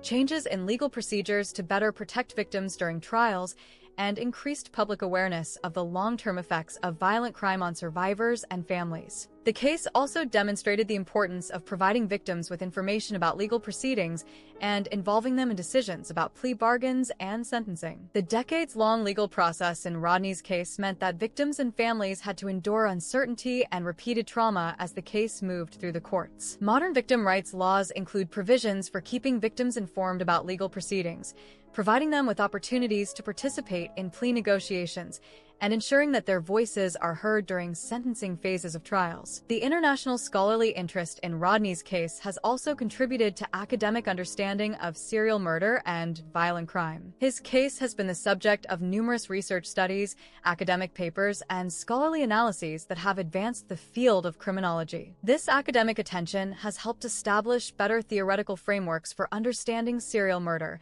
improved methods for investigating these crimes, and more effective approaches to preventing and treating the psychological conditions that can lead to violent behavior. The case has also been used extensively in law enforcement training programs around the world. The complexity of the investigation, the challenges of connecting crimes across multiple jurisdictions, and the importance of preserving evidence for future analysis make it an ideal case study for training purposes. Police academies, FBI training programs, and international law enforcement agencies continue to use Rodney's case to teach investigators about the methods used by serial killers, the importance of interagency cooperation, and the value of advancing forensic technology in solving complex crimes. The cultural legacy of Rodney's case extends beyond its impact on law enforcement and criminal justice. His story has become part of American cultural consciousness, representing the concept that evil can hide behind a facade of charm and normalcy. The phrase dating game killer has entered common usage as a way to describe individuals who present themselves as appealing or harmless while harboring dangerous intentions. This cultural shorthand helps people communicate about the importance of being cautious and trusting their instincts about others. The case has also influenced popular entertainment, inspiring numerous books, documentaries, television shows, and films that explore themes of hidden evil, the psychology of serial killers, and the importance of victim advocacy. These cultural products help keep the memory of his victims alive while educating the public about criminal behavior patterns. For the families of Rodney's victims, his death in 2021 marked the end of a chapter that had defined their lives for decades. While they could never recover what they had lost, they could finally have certainty that justice had been served and that he would never harm anyone else. The strength and resilience shown by these families throughout the decades-long legal process served as an inspiration to other families facing similar tragedies. Their advocacy work and their commitment to seeing justice served helped establish important precedents for victim rights and criminal justice procedures. Their stories also highlighted the importance of community support for families affected by violent crime. The networks of support that developed around the victims' families provided crucial assistance during the most difficult periods of their lives and demonstrated the power of community solidarity in the face of tragedy. The case of Rodney Alcala ultimately serves as both a cautionary tale about the dangers that can lurk beneath superficial charm and a testament to the persistence of those who work to achieve justice for victims of violent crime. His death in 2021 closed the final chapter of a case that had spanned over 50 years and affected countless lives. While Rodney took many secrets to his grave and many questions about his crimes will never be answered, his case contributed significantly to improvements in law enforcement, victim services, criminal justice procedures, and public awareness of personal safety issues. The legacy of his victims lives on through these improvements and through the ongoing work of those who continue to fight for justice and prevention of violent crime. The story of Rodney Alcala reminds us that evil can indeed hide behind a charming smile and that vigilance, intuition, and community cooperation are essential tools for protecting ourselves and others from those who would do harm. It also demonstrates that even in the darkest circumstances, there can be survivors who find the strength to rebuild their lives and help others, and that justice. Charles Ng and Leonard Lake were serial killers who kidnapped, tortured, raped, and murdered at least 11 people and possibly as many as 25 victims between 1983 and 1985 in Northern California, with the men and children killed immediately while women were kept as sex slaves in a secret bunker before being murdered, all as part of Lake's twisted fantasy called Operation Miranda, inspired by a novel about collecting and imprisoning women. The story of Charles Ng and Leonard Lake is one of the most disturbing and twisted cases in American criminal history. It is a tale that combines military backgrounds, psychological manipulation, sexual sadism, and cold-blooded murder in ways that shocked even experienced law enforcement officers. Their crimes spanned multiple years and claimed numerous innocent lives, leaving families devastated and communities forever changed. To understand how these two men came to commit such horrific acts, we must first examine their separate paths that would eventually converge in the most deadly partnership imaginable. Leonard Thomas Lake was born on October 29, 1945, in San Francisco, California, during the final months of World War II. His early childhood was marked by abandonment and instability that would shape his disturbed worldview for the rest of his life. When Leonard was just 5 years old, his father walked out on the family, leaving behind a wife and several young children to fend for themselves. The economic hardships that followed forced the family into public housing, where they struggled to make ends meet. The situation became even worse when Leonard's mother, overwhelmed by the responsibility of raising multiple children alone, also abandoned the family. This double abandonment left young Leonard feeling unwanted and rejected by the two people who should have provided him with love and security. He was sent to live with his paternal grandmother, a woman known for her strict discipline and harsh treatment of children. While living with his grandmother provided Leonard with better material conditions and regular meals, it came at a psychological cost. His grandmother was a cold,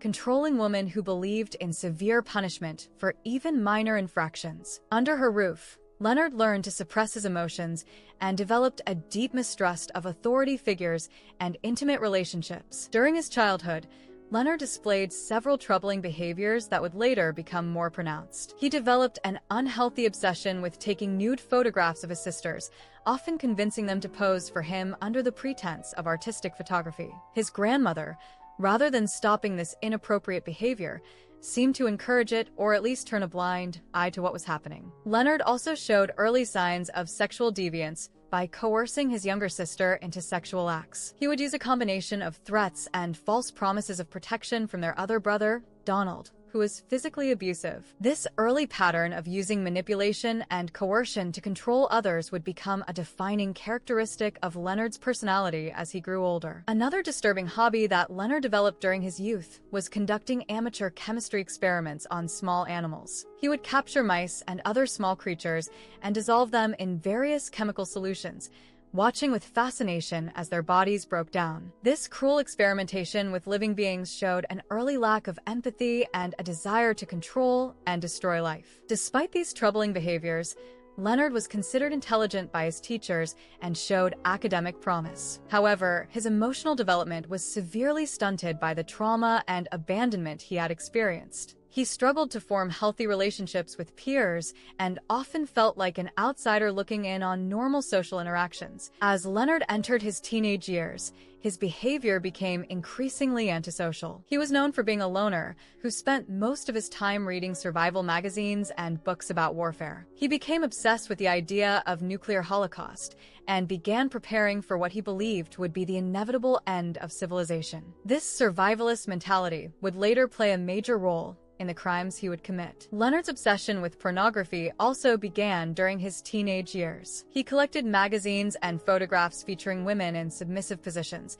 and he began to develop fantasies about controlling and dominating women completely. These fantasies were heavily influenced by his reading material, particularly a novel called The Collector by John Fowles, which tells the story of a man who kidnaps a woman and keeps her prisoner in his basement. When Leonard reached adulthood, he decided to join the United States Marine Corps, hoping that military service would provide him with the structure and purpose that had been missing from his life. He served 2 tours of duty during the Vietnam War, where he was exposed to violence and death on a regular basis. The experience of combat seemed to satisfy something dark within Leonard's personality, and he found that he had no difficulty with killing enemy soldiers. However, Leonard's military service was also marked by psychological problems. He was eventually diagnosed with schizoid personality disorder, a condition characterized by social isolation, emotional detachment, and difficulty forming close relationships. This diagnosis led to his medical discharge from the Marines,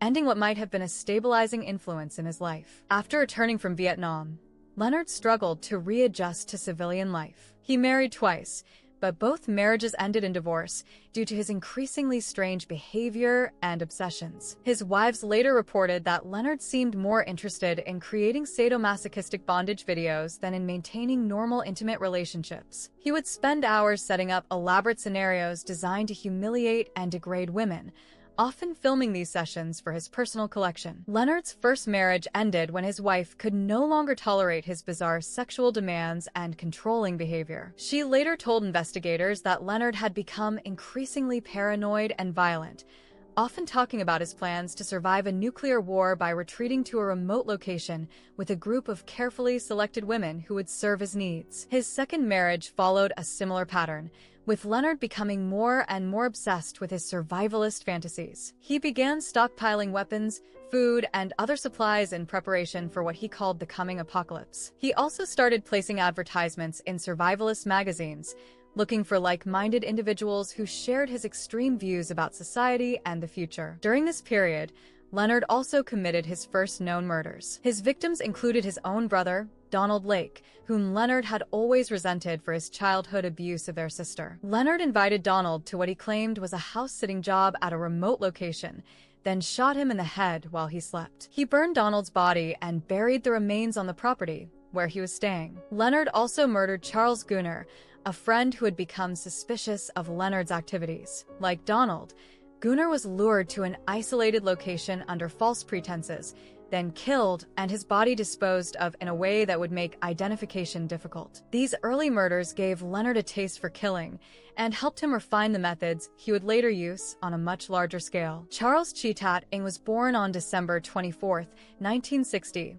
in British Hong Kong, into a wealthy family that should have provided him with every advantage in life. His father was a successful businessman who had built a small fortune through various enterprises, and the family lived comfortably in one of Hong Kong's more affluent neighborhoods. However, despite their material wealth, the Ng household was not a happy place for young Charles. Charles was the youngest of 3 children and the only son, which placed enormous pressure on him to live up to his father's expectations. His father was a harsh disciplinarian who believed that children should be seen and not heard, and he frequently used physical punishment to correct what he saw as Charles's many shortcomings. The beatings were severe and frequent, leaving Charles with both physical scars and deep psychological wounds. As a child, Charles was described by teachers and family friends as a troubled loner who had difficulty making friends and fitting in with his peers. He was often caught stealing small items from classmates and teachers, behavior that seemed to stem more from a desire for attention than from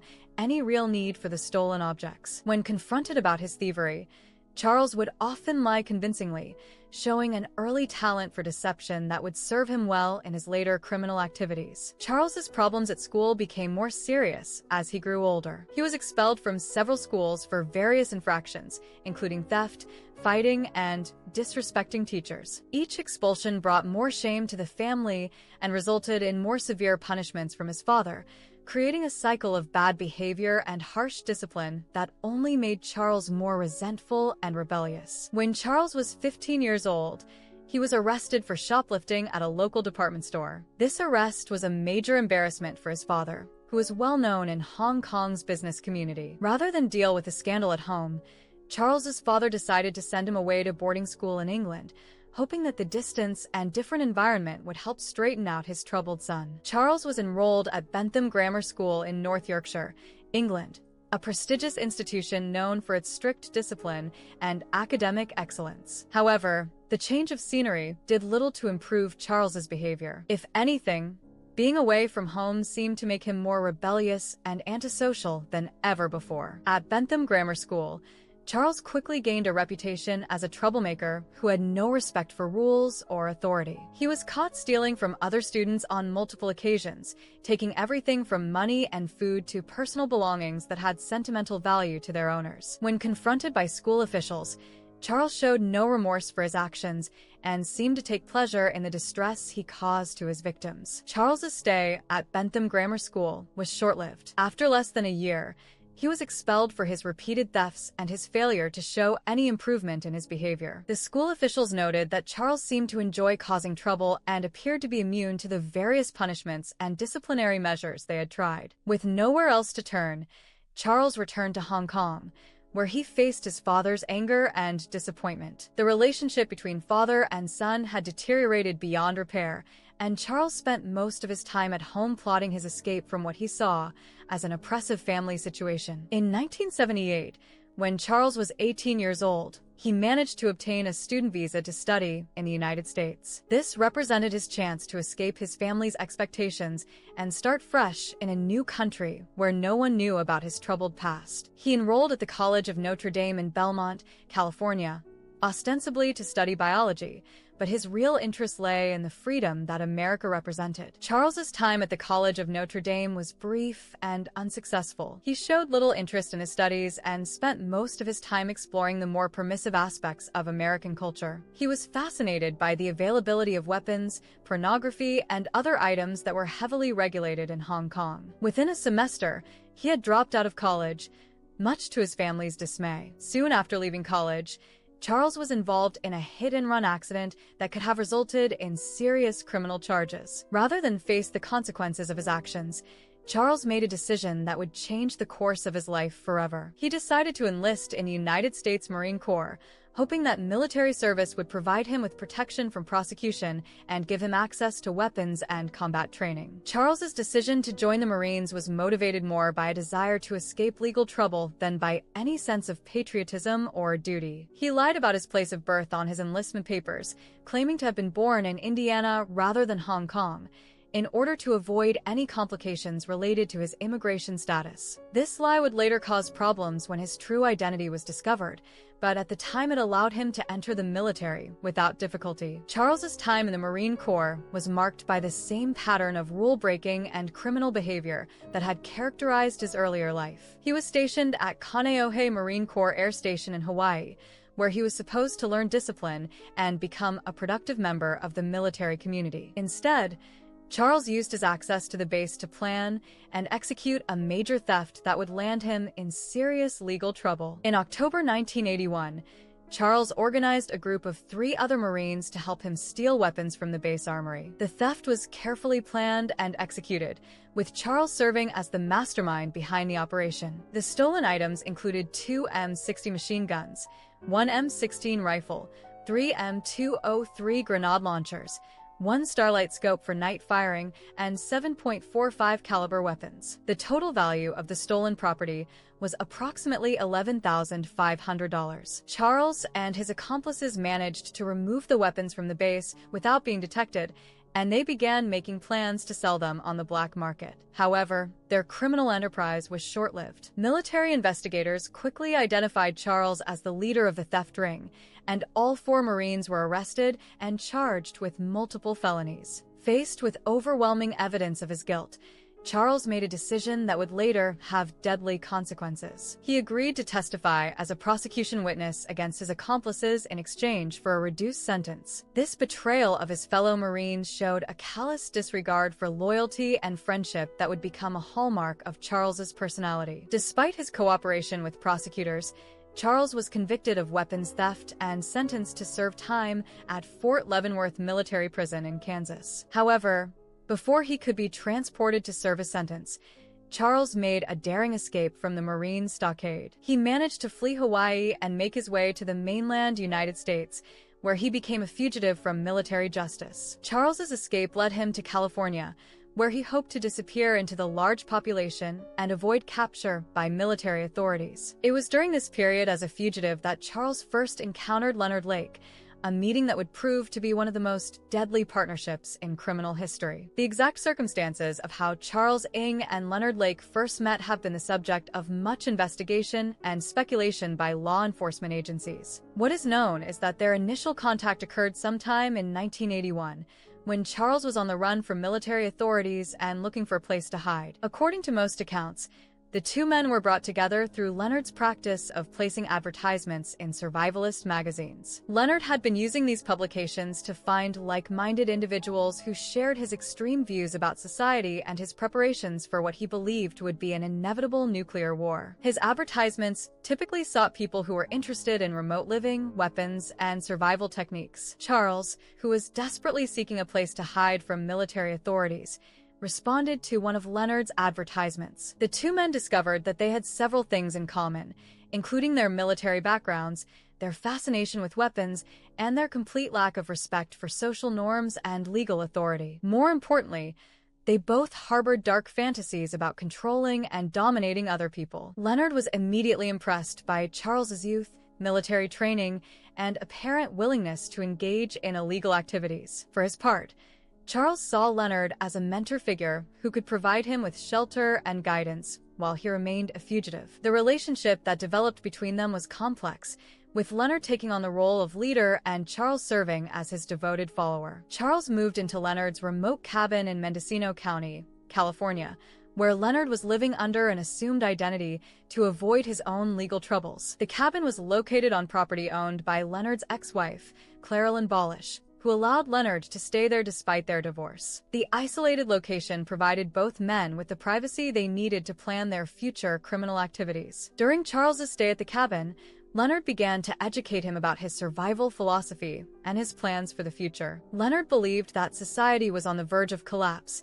and that only those who were prepared for violence and hardship would survive. He also shared his twisted fantasies about creating a perfect society where he would have complete control over a group of women who would serve his every need. Leonard introduced Charles to his favorite book, The Collector by John Fowles, which tells the story of Frederick Clegg, a lonely man who kidnaps a young art student named Miranda and keeps her imprisoned in his basement. The book served as a kind of blueprint for Leonard's own fantasies, and he had already begun planning what he called Operation Miranda, a scheme to kidnap and enslave women for his personal use. Charles found Leonard's ideas fascinating and began to see himself as a partner in these dark fantasies. The 2 men spent hours discussing their plans and refining their methods for capturing and controlling victims. They also began stockpiling weapons, tools, and other supplies that would be needed for their future activities. The partnership between Charles Ng and Leonard Lake was temporarily interrupted in April 1982,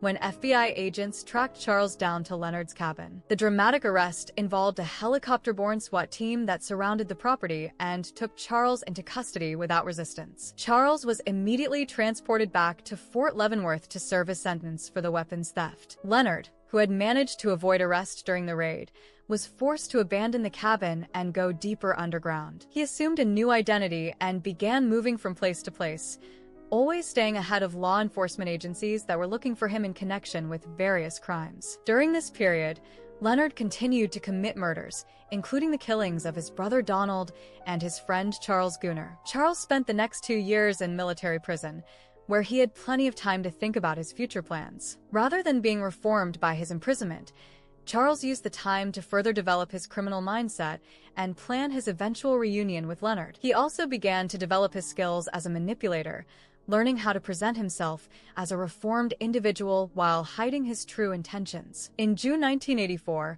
Charles was released from Fort Leavenworth and dishonorably discharged from the Marine Corps. Due to an administrative error, the Immigration and Naturalization Service was not notified of his release, which meant that he was not immediately deported to Hong Kong as should have happened. This oversight gave Charles the opportunity to remain in the United States and reconnect with Leonard. Charles's first stop after his release was California, where he began searching for Leonard. He eventually tracked down Leonard's ex-wife, Claralyn Balish, who was still in contact with her former husband despite their divorce. Claralyn agreed to help Charles reconnect with Leonard, and she arranged for them to meet at a cabin near Wilseyville, California. The reunion between Charles and Leonard marked the beginning of their most deadly period of criminal activity. Both men had spent the previous 2 years planning and preparing for what they saw as their ultimate criminal enterprise. Leonard had already begun construction of what he called a bunker on the property, which would serve as a prison for their future victims. The property near Wilseyville, where Leonard and Charles would commit their most heinous crimes, was owned by Claralyn Balish's parents, who had allowed Leonard to stay there as a caretaker. The remote location was perfect for their purposes, being far from neighbors and easily defensible against unwanted intruders. Leonard had been using the property as his base of operations since his reunion with Charles, and he had spent considerable time and effort preparing it for their planned activities. The most important feature of the property was the structure that Leonard had built and referred to in his journals as a bunker, or dungeon. This building was constructed from concrete blocks and was designed to serve as both a fallout shelter and a prison for their victims. Leonard's paranoid belief in an impending nuclear war provided the perfect cover for building such a structure, as many survivalists of that era were constructing similar buildings. The bunker was divided into several rooms, each serving a specific purpose in Leonard and Charles's twisted plans. The main room contained surveillance equipment, weapons, and other supplies that would be needed for their operations. Behind a hidden door were 2 smaller rooms that would serve as cells for their captives. The larger of the 2 cell rooms was equipped with a bed covered with a foam pad,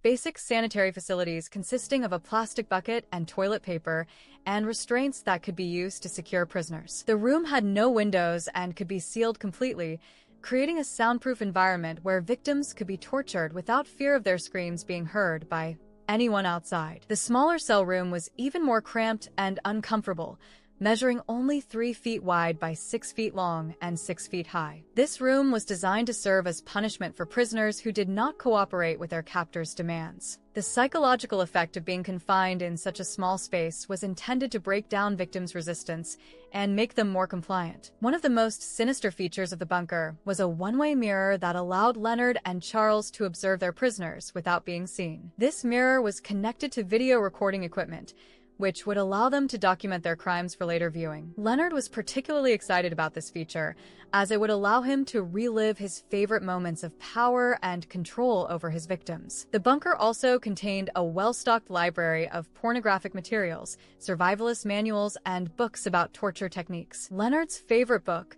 The Collector, held a place of honor in this collection, and he would often read passages from it to Charles as they planned their activities. The book served as both inspiration and instruction manual for their planned crimes. Adjacent to the bunker, Leonard and Charles constructed several other facilities that would support their criminal activities. These included a workshop where they could manufacture restraints and torture devices, a storage area for weapons and supplies, and several burn pits where they could dispose of evidence and human remains. The property was also equipped with various security measures designed to detect and deter unwanted visitors. Leonard had installed motion sensors, tripwires, and other early warning devices around the perimeter of the property. He also maintained an arsenal of weapons that could be used to defend the compound against law enforcement agencies or other threats. By late 1984, Leonard Lake and Charles Ng felt ready to begin what Leonard called Operation Miranda, named after the kidnapped woman in John Fowles's novel, The Collector. This operation represented the culmination of years of planning and preparation,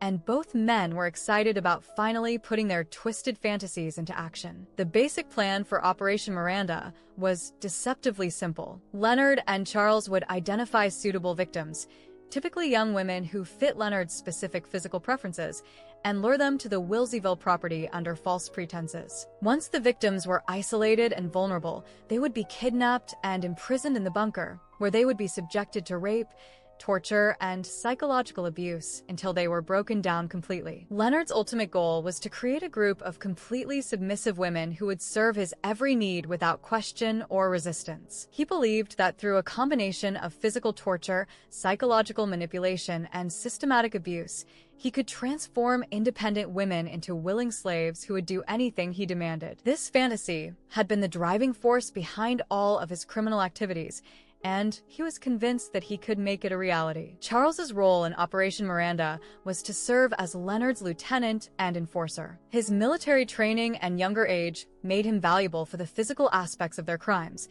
including the actual kidnapping of victims and the construction and maintenance of their facilities. Charles also shared Leonard's sexual sadism and was eager to participate in the torture and abuse of their prisoners. The two men established detailed rules and procedures for their operation, which Leonard documented in his journals and on videotape. These records, which would later be discovered by law enforcement, provide a chilling insight into the methodical and systematic nature of their crimes. Leonard approached the kidnapping and torture of human beings with the same attention to detail that a businessman might apply to a complex project. Leonard's journals from this period reveal his excitement about the beginning of Operation Miranda and his confidence that their plans would succeed. He wrote extensively about his selection criteria for victims, his methods for breaking down their resistance, and his long-term goals for creating the perfect group of sex slaves. These writings show a complete lack of empathy for their intended victims and a disturbing level of enthusiasm for the suffering they planned to inflict. The first confirmed victims of Leonard Lake and Charles Ng were people who lived near their Wilseyville compound or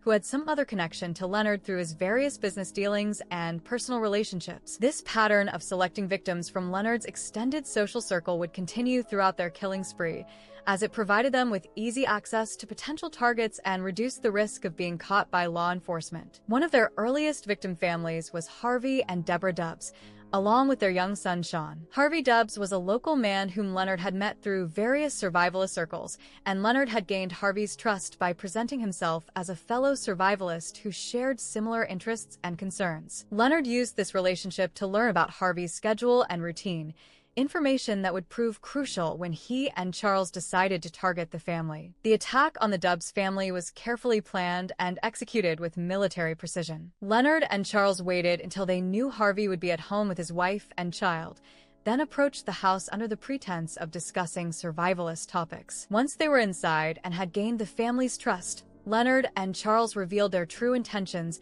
and took the family prisoner at gunpoint. Harvey Dubbs and his young son Sean were killed immediately, as Leonard and Charles had no use for male victims or children in their twisted scheme. Their deaths were quick and brutal, designed more for efficiency than for the sadistic pleasure that Leonard and Charles would later derive from torturing their female victims. The bodies were then disposed of in one of the burn pits that Leonard had prepared for this purpose. Deborah Dubbs, however, was kept alive and transported to the bunker, where she became one of the first victims of Operation Miranda. The video recordings that Leonard and Charles made of her captivity and torture are among the most disturbing pieces of evidence ever collected in a criminal case. These tapes show the systematic breakdown of a human being through a combination of physical violence, sexual abuse, and psychological torture. The recordings of Deborah Dubbs' ordeal reveal the methodical nature of Leonard and Charles's approach to breaking down their victims. They used a carefully planned combination of rewards and punishments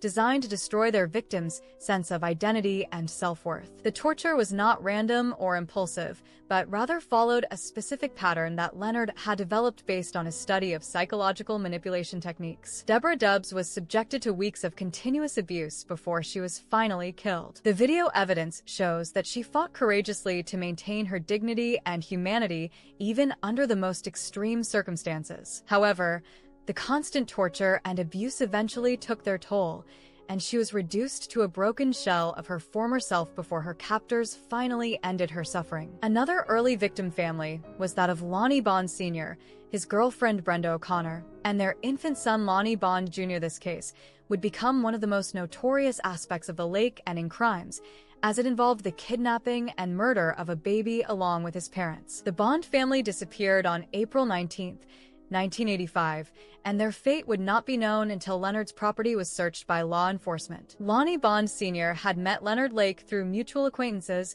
in the local survivalist community. Leonard presented himself as a fellow survivalist who was interested in forming partnerships with like-minded individuals. He gained Lonnie's trust by demonstrating his knowledge of weapons, survival techniques, and other topics that were of interest to people in their social circle. Leonard's approach to the Bond family was similar to his method with other victims. He spent time building a relationship with Lonnie and learning about the family's routines and habits. He also identified Brenda O'Connor as someone who fit his preferred victim profile: young, attractive, and physically vulnerable. The presence of the infant son was seen as a complication that would need to be dealt with quickly and efficiently. The kidnapping of the Bond family was carried out with the same military precision that characterized all of Leonard and Charles's operations. They lured the family to an isolated location under false pretenses, then overpowered them and transported them to the Wilseyville compound. Lonnie Bond Sr. and his infant son were killed immediately upon arrival,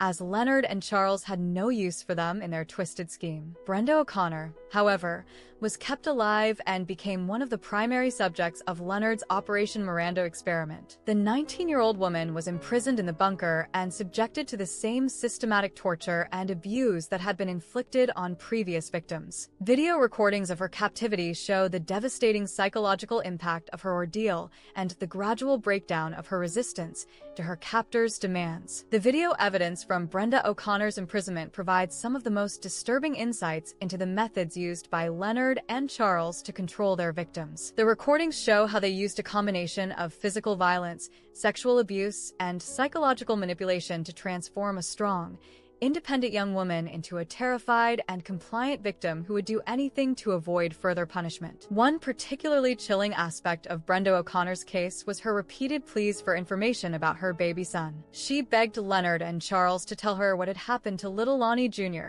not knowing that the infant had been murdered shortly after their arrival at the compound. Leonard and Charles used her maternal instincts as another tool of psychological torture, sometimes promising that she would be reunited with her son if she cooperated with their demands. Robin Scott Stapley was a 26-year-old man from Garden Grove, California, who became one of Leonard Lake and Charles Ng's victims in April 1985. Unlike some of their other victims, Stapley had no previous connection to Leonard or Charles, which made his case particularly significant for law enforcement investigators. His disappearance represented an escalation in the criminals' activities, as they had begun targeting strangers rather than limiting themselves to people within their extended social circle. Scott Stapley was lured to the Wilseyville compound through a classified advertisement that Leonard had placed in a local newspaper. The advertisement offered video equipment for sale at an attractive price, and Stapley responded because he was interested in purchasing equipment for a small business he was trying to start. The use of classified advertisements represented a new method for Leonard and Charles to identify and attract potential victims. When Stapley arrived at the compound to examine the video equipment, he was immediately taken prisoner by Leonard and Charles. Unlike their female victims, who were kept alive for extended periods of torture and abuse, Stapley was killed quickly and efficiently. His body was buried in a shallow grave about a mile from the main compound, where it would later be discovered by law enforcement investigators. The murder of Scott Stapley was significant because it demonstrated Leonard and Charles's willingness to kill anyone who might interfere with their operation, regardless of whether that person fit their preferred victim profile. Stapley posed no threat to them and had no knowledge of their criminal activities, but they killed him anyway because his presence at the compound represented a potential security risk. The investigation into Scott Stapley's disappearance would eventually lead law enforcement to the Wilseyville compound, as his family reported him missing when he failed to return from his trip to purchase video equipment. His parents, Dwight and Lola Stapley became tireless advocates for justice and played an important role in keeping public attention focused on the case during the long legal proceedings that followed. Paul Stephen Costner was a 39-year-old unemployed car dealer who became one of Leonard Lake and Charles Ng's victims in November 1984. His case was particularly significant because it involved identity theft and vehicle fraud in addition to murder, crimes that would eventually lead to the downfall of Leonard and Charles when they were caught using his stolen identification and car. Paul Costner had placed a classified advertisement in a San Francisco newspaper offering his 1980 orange Honda Prelude for sale. Leonard Lake responded to the advertisement, presenting himself as a legitimate buyer who was interested in purchasing the vehicle. He arranged to meet Costner at his Marina District home to inspect the car and complete the transaction. When Leonard arrived at Costner's home, he was accompanied by Charles Ng, although Charles remained in the background during the initial contact. Leonard examined the Honda and expressed interest in buying it,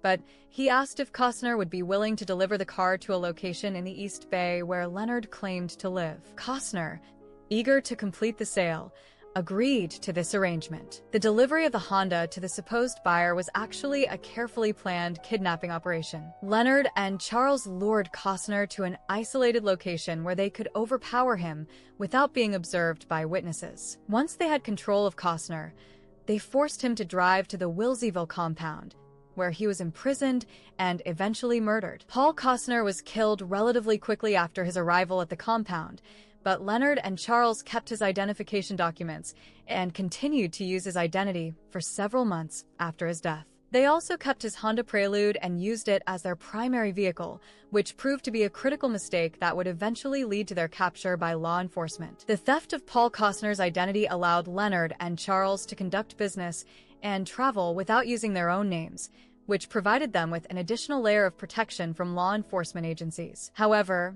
the use of a dead man's identity also created evidence that could be traced back to them, and this evidence would prove crucial during the investigation that followed their arrest. 18-year-old Kathy Allen became one of the most well-documented victims of Leonard Lake and Charles Ng due to the extensive video recordings that were made during her captivity and torture. Her case provides some of the most disturbing insights into the methods used by Leonard and Charles to break down their victims psychologically and transform them into compliant subjects for their twisted experiments. Kathy Allen was the girlfriend of a former cellmate of Charles Ng from his time at Fort Leavenworth Military Prison. This connection gave Leonard and Charles easy access to information about her habits, schedule, and personal life. They used this information to plan her kidnapping with the same attention to detail that characterized all of their operations. The kidnapping of Kathy Allen was carried out in April 1985, near the end of Leonard and Charles's killing spree. By this time,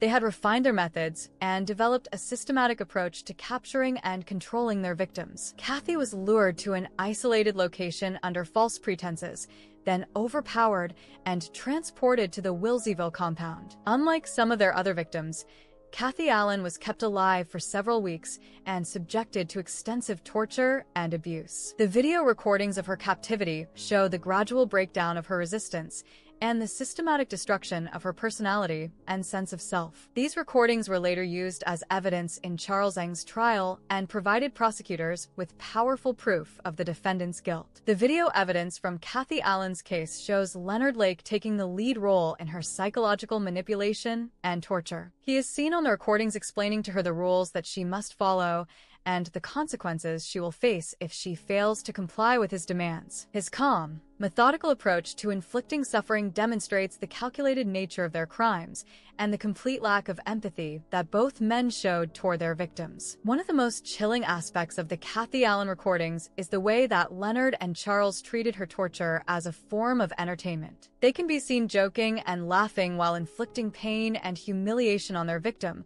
showing no recognition of her humanity or suffering. This callous attitude toward human life was a defining characteristic of both men and helps explain how they were able to commit such horrific crimes without apparent remorse. Throughout their criminal partnership, Leonard Lake documented his thoughts and plans in a series of journals and video recordings that provide disturbing insights into his twisted worldview and the motivations behind Operation Miranda. These documents, which were discovered by law enforcement after his death, reveal a man who had developed an elaborate philosophical justification for kidnapping, torturing, and murdering innocent people. Leonard's philosophy was based on his belief that society was corrupt and doomed to collapse in a nuclear war or other catastrophic event. He saw himself as a visionary who was preparing for this inevitable collapse by creating a new form of social organization based on absolute male dominance and female submission. In his view, the women he kidnapped and enslaved were not victims, but rather lucky survivors who would be protected and cared for in his post-apocalyptic society. Central to Leonard's philosophy was his belief that women existed solely to serve men's needs and desires. He saw no value in female independence or autonomy and believed that women were naturally suited to roles as servants, sexual objects, and breeding stock. This extreme misogyny was reinforced by his obsession with pornography and his study of historical examples of slavery and sexual exploitation. Leonard's journals reveal his fascination with the psychological techniques used to break down prisoners of war and political dissidents. He had studied the methods used by totalitarian regimes to control their populations and had adapted these techniques for use on his individual victims. His approach to torture was not random or impulsive, but rather followed a carefully planned program designed to destroy his victim's sense of identity and replace it with complete submission to his will. The video recordings that Leonard made of himself explaining his philosophy show a man who was completely convinced of the righteousness of his cause. He speaks with calm confidence about his plans to create a perfect society and shows no awareness of the moral implications of his actions. His ability to rationalize his crimes as part of a larger philosophical project demonstrates the depth of his psychological disturbance and his complete disconnection from normal human empathy. Leonard's philosophy also included detailed plans for the future expansion of Operation Miranda. He envisioned eventually capturing dozens of women and creating a large compound where he would rule as an absolute dictator. He had developed elaborate organizational charts and management structures for this imagined society, complete with different categories of slaves and specific rules governing their behavior and treatment. The daily routine at the Wilseyville compound during the height of Operation Miranda was a carefully orchestrated system of terror and control designed to break down the victims' resistance and transform them into compliant subjects. Leonard Lake had developed this routine based on his study of psychological manipulation techniques and his own twisted fantasies about absolute power and control. Each day began with what Leonard called morning inspection, during which he would examine his captives to ensure they were maintaining proper hygiene and appearance. This inspection was designed to be humiliating and degrading, forcing the victims to submit to intimate physical examination while being criticized and berated for any perceived flaws or inadequacies. After the morning inspection, the victims were required to perform various household tasks including cooking, cleaning, and laundry. These tasks were assigned not because they were necessary for maintaining the compound, but rather as a way of reinforcing the victim's status as slaves and servants. Leonard and Charles would often change the rules governing these tasks without warning, creating an atmosphere of confusion and uncertainty that made it impossible for the victims to feel secure or confident in their actions. The afternoons were typically devoted to what Leonard euphemistically called training sessions, which were actually periods of torture and sexual abuse designed to break down the victim's psychological resistance. These sessions were carefully planned and followed specific protocols that Leonard had developed based on his research into psychological manipulation techniques. The sessions were also videotaped, both for Leonard's personal enjoyment and as a way of documenting the victim's gradual submission to his control. Evenings at the compound were often the most terrifying time for the victims, as this was when Leonard and Charles would indulge their most sadistic impulses. The victims never knew what to expect during these evening sessions, which might include anything from forced participation in sexual activities to elaborate psychological games designed to humiliate and degrade them. The unpredictability of these sessions was itself a form of torture, as it prevented the victims from ever feeling safe or secure. Throughout each day, the victims were subjected to a constant barrage of psychological manipulation designed to destroy their sense of identity and self-worth. Leonard would alternate between periods of extreme cruelty and moments of apparent kindness, creating a state of psychological dependence that made it difficult for victims to maintain their resistance. This technique, known as trauma bonding, is commonly used by abusers to control their victims and was employed with devastating effectiveness by Leonard and Charles. The criminal career of Leonard Lake and Charles came to an abrupt end on June 2, 1985, when they were caught in what appeared to be a routine shoplifting incident at a lumber store in South San Francisco. The seemingly minor crime that led to their downfall was Charles's attempt to steal a $75 vise, a tool that would likely have been used in their torture operations back at the Wilseyville compound. Charles had entered the South City lumber store and selected the vise, then attempted to leave without paying for it. A store employee noticed his suspicious behavior and alerted management, who in turn called the police. When officers arrived at the scene, they found Charles loading the stolen merchandise into the trunk of a car while Leonard Lake waited in the driver's seat. The police approached the vehicle to investigate, but Charles immediately fled on foot, abandoning Leonard and the car. This decision to run would ultimately save Charles's life, as it allowed him to avoid the immediate fate that befell his partner. Leonard, left alone to face the police, initially tried to convince the officers that the theft had been a misunderstanding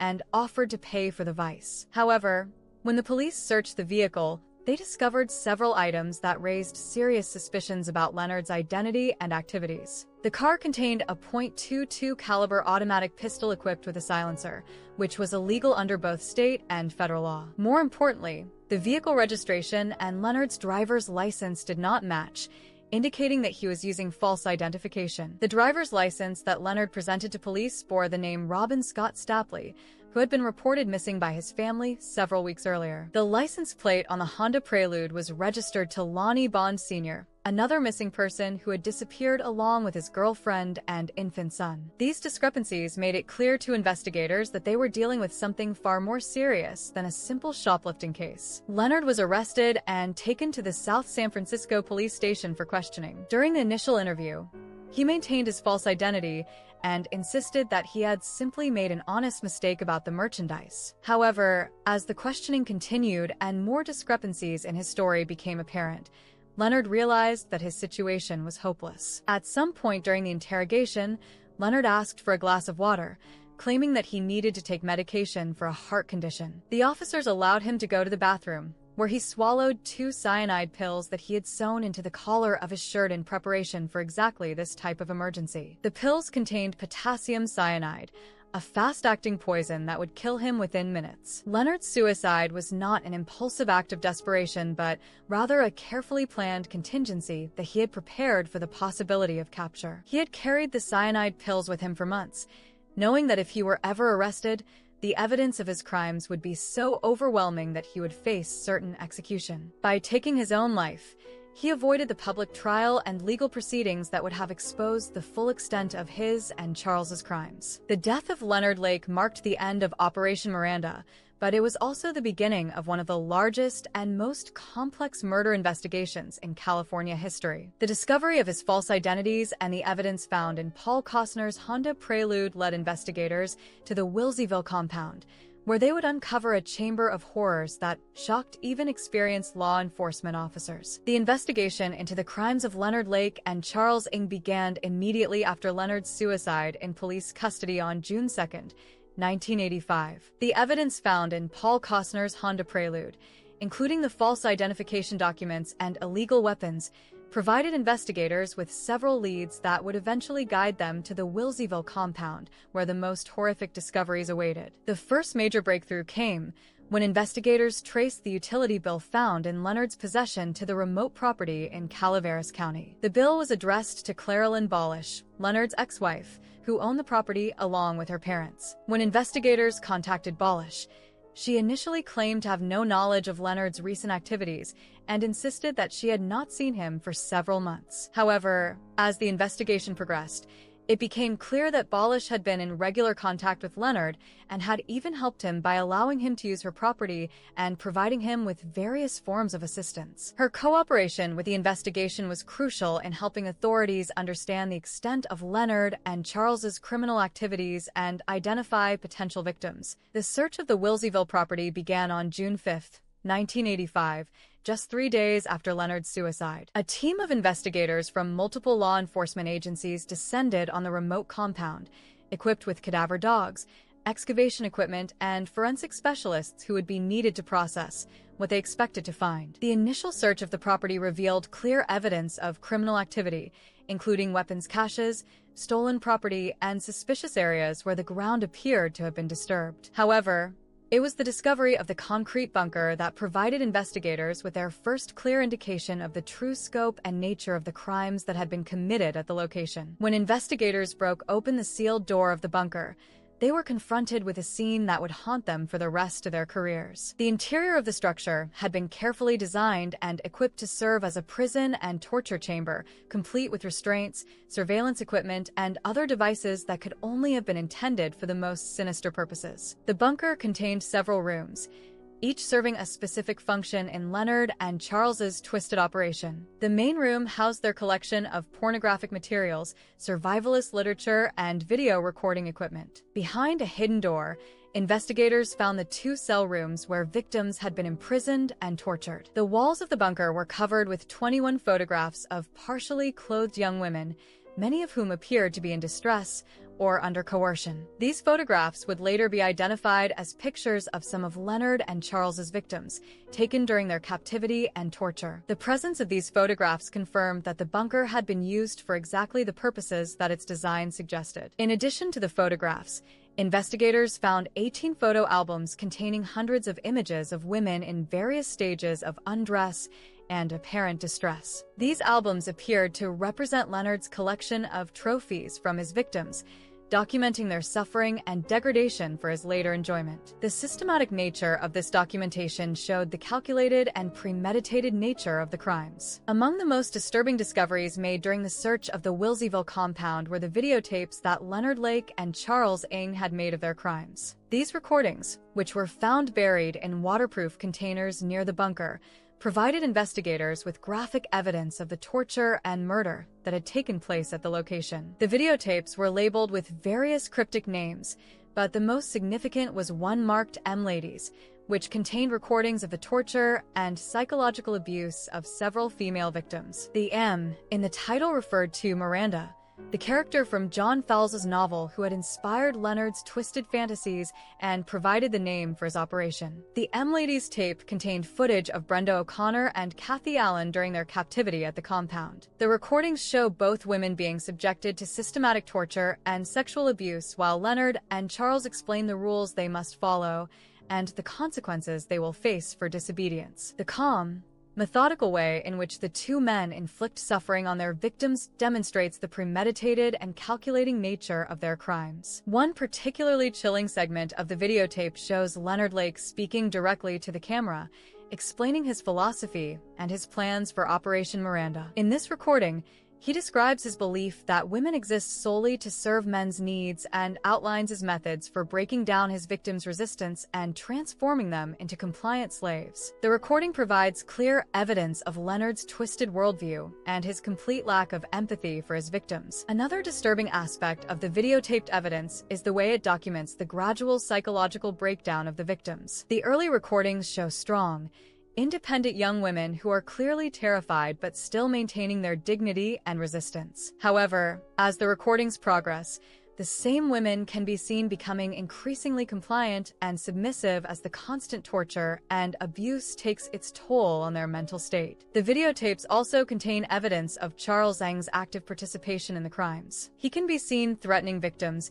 participating in their torture, and following Leonard's instructions with apparent enthusiasm. This evidence would later prove crucial in prosecuting Charles for his role in the murders, as it clearly demonstrated that he was not merely a passive observer, but an active participant in the crimes. The discovery of the videotaped evidence had a profound impact on the investigators who were forced to view them. Many of the officers involved in the case required psychological counseling to help them deal with the traumatic content they had witnessed. The tapes provided undeniable proof of the defendant's guilt, but they also served as a stark reminder of the depths of human cruelty and depravity. The search for human remains at the Wilseyville compound was one of the largest and most systematic forensic excavations ever undertaken in California. The operation involved dozens of investigators, forensic specialists, and volunteers who worked tirelessly to locate and identify the victims of Leonard Lake and Charles Ng's killing spree. The search was guided by several sources of information,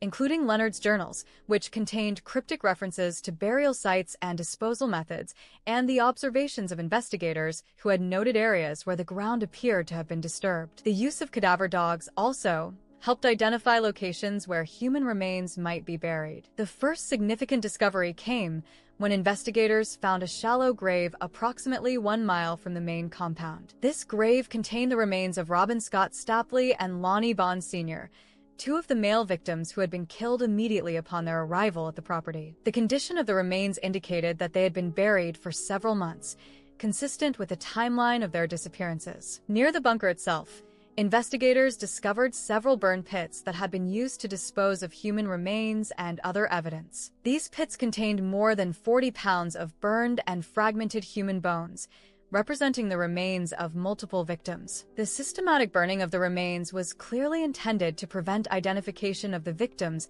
and destroy evidence of the crimes. The forensic analysis of the burned bone fragments was an extremely challenging task that required the expertise of several specialists in osteology and forensic anthropology. The investigators had to carefully sift through tons of ash and debris to recover every possible fragment of human remains, then attempt to piece together enough evidence to determine how many individuals were represented and, if possible, to identify specific victims. The painstaking forensic work eventually revealed that the burned remains represented at least 11 individuals, including men, women, and children. However, the extent of the burning and fragmentation made it impossible to identify most of the victims through conventional means. This limitation would later create challenges for prosecutors who needed to present specific evidence linking Leonard and Charles to individual murders. In addition to the human remains, investigators found numerous personal belongings that had belonged to the victims. These items included jewelry,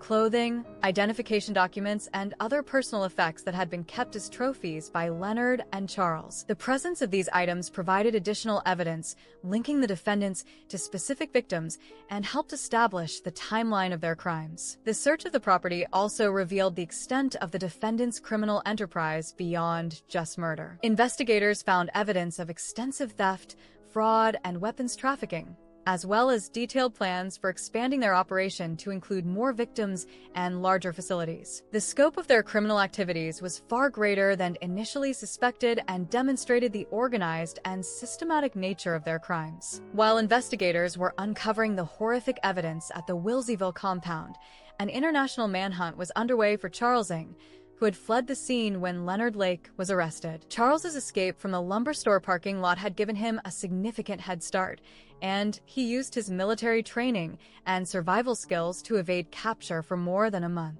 Charles's first priority after fleeing South San Francisco was to get as far away from California as possible. He knew that once investigators discovered the evidence at the Wilseyville compound, he would become one of the most wanted fugitives in the United States. His plan was to reach Canada, where he believed he would be safer from American law enforcement agencies. Charles made his way north through California and Oregon, staying off the main highways and avoiding areas where he might be recognized. He used his knowledge of survival techniques to live off the land when necessary and relied on his ability to blend in with transient populations in various cities along his route. His military training had taught him how to move undetected through hostile territory, and he applied these skills to his escape from law enforcement. The FBI had issued a nationwide alert for Charles's capture, complete with photographs and detailed descriptions of his appearance and background. His military record and known associates were thoroughly investigated, and surveillance was established at locations where he might seek help or shelter. However,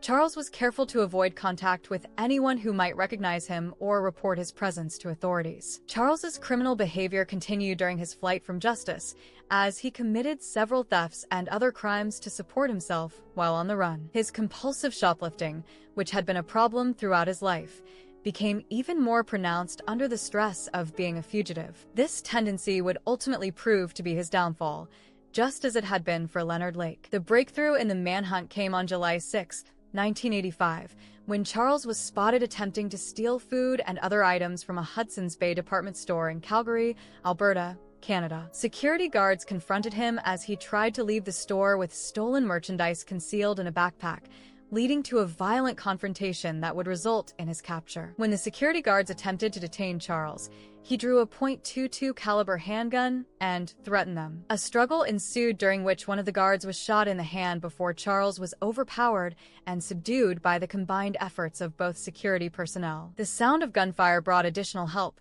and Charles was quickly surrounded and taken into custody. The arrest of Charles Ng in Calgary marked the end of the active phase of the manhunt, but it was also the beginning of a lengthy legal battle over his extradition to the United States. Charles immediately hired lawyers and began fighting his return to California, where he would face charges that could result in the death penalty if he were convicted. The extradition of Charles Ng from Canada to the United States became one of the longest and most complex international legal battles in the history of North American jurisprudence. The case raised fundamental questions about the death penalty, international cooperation in criminal justice, and the rights of fugitives who flee to countries with different legal systems. The central issue in the extradition battle was Canada's opposition to the death penalty, which had been abolished in that country in 1976. Under the terms of the 1976 extradition treaty between Canada and the United States, Canada had the option of refusing to transfer anyone unless the United States agreed in advance that the accused would not face capital punishment. However,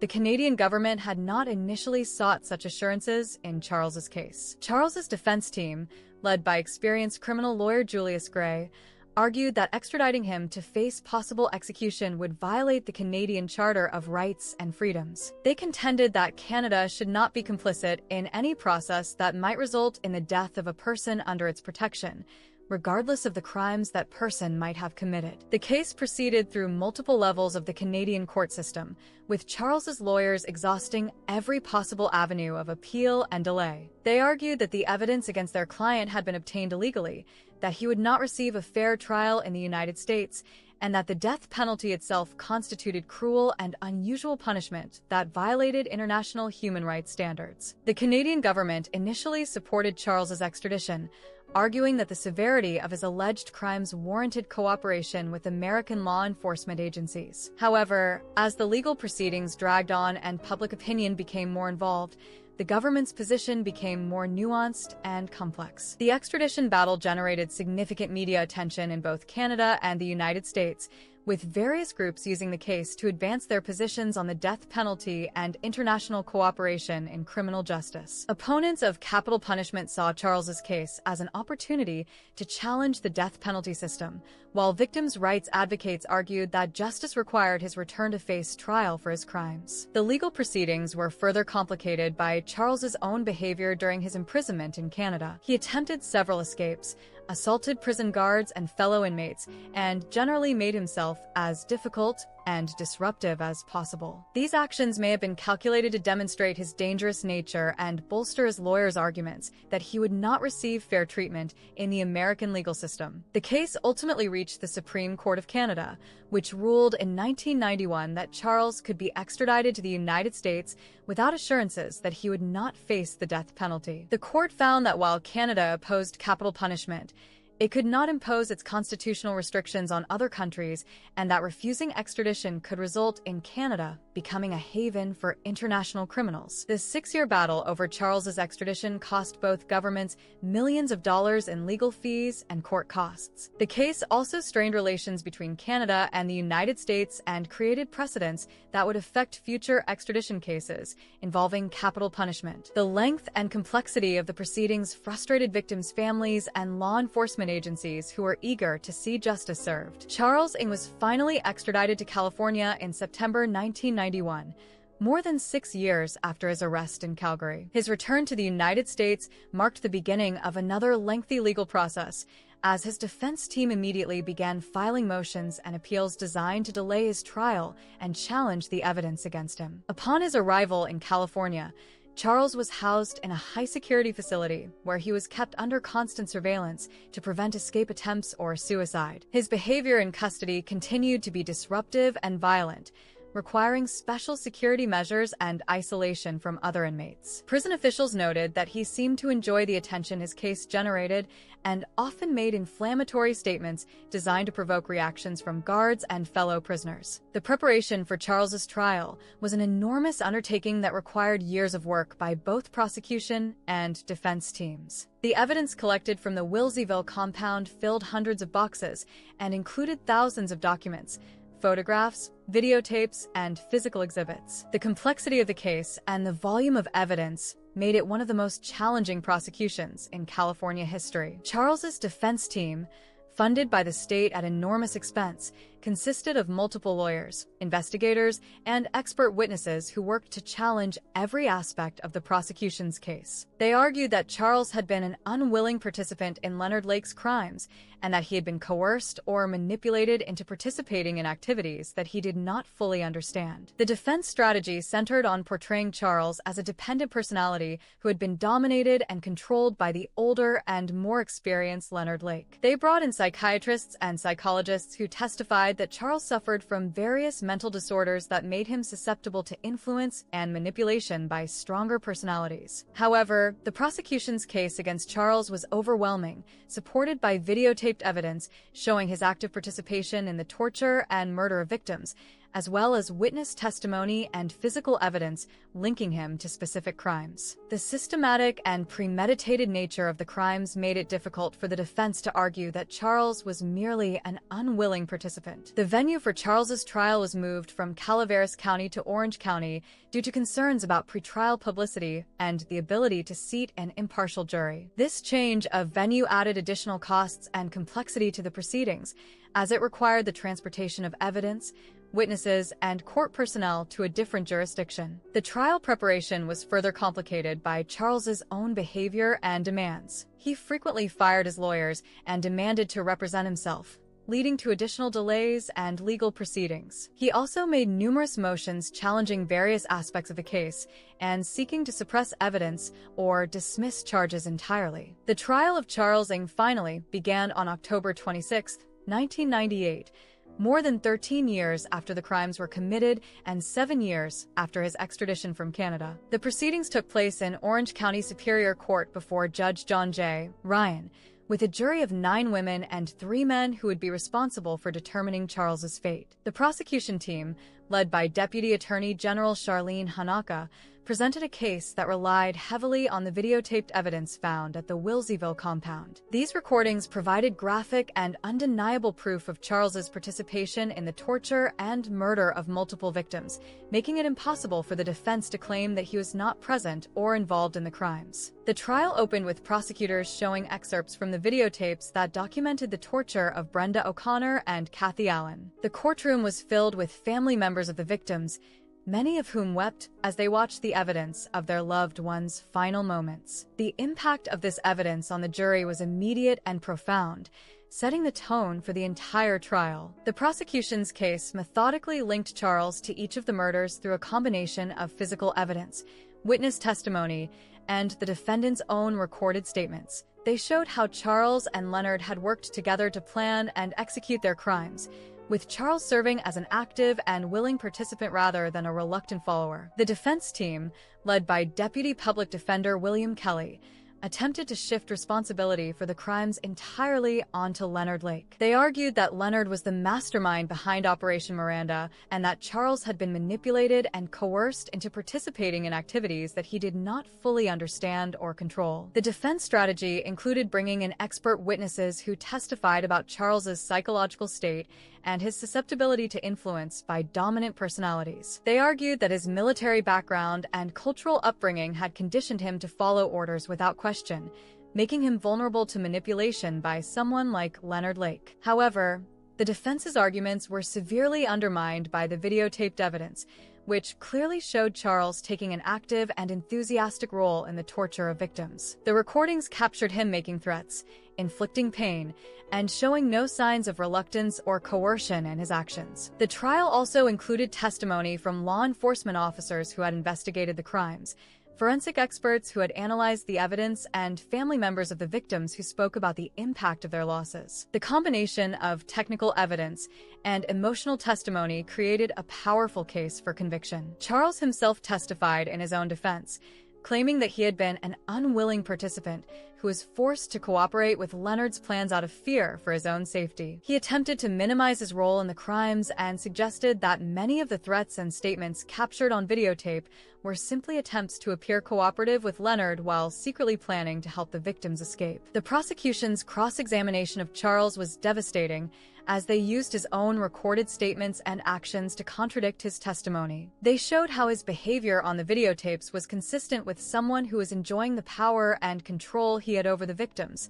rather than someone who was being coerced against his will. After deliberating for more than 2 weeks, the jury returned its verdict on February 24, 1999. Charles Ng was found guilty of 11 counts of first-degree murder, representing the deaths of 6 men, 3 women, and 2 infant boys. The jury was unable to reach a unanimous decision on one additional murder charge involving Paul Costner, resulting in a mistrial on that count. The guilty verdicts were accompanied by special circumstances findings that made Charles eligible for the death penalty. These special circumstances included multiple murders, murder during the commission of kidnapping and robbery, and murder involving torture and extreme cruelty. The jury's findings meant that Charles would face a separate penalty phase trial to determine whether he should be sentenced to death or life imprisonment without parole. The announcement of the verdicts brought emotional reactions from family members of the victims, who had waited more than 14 years for justice. Many of them wept with relief and expressed gratitude that Charles would finally be held accountable for his crimes. However,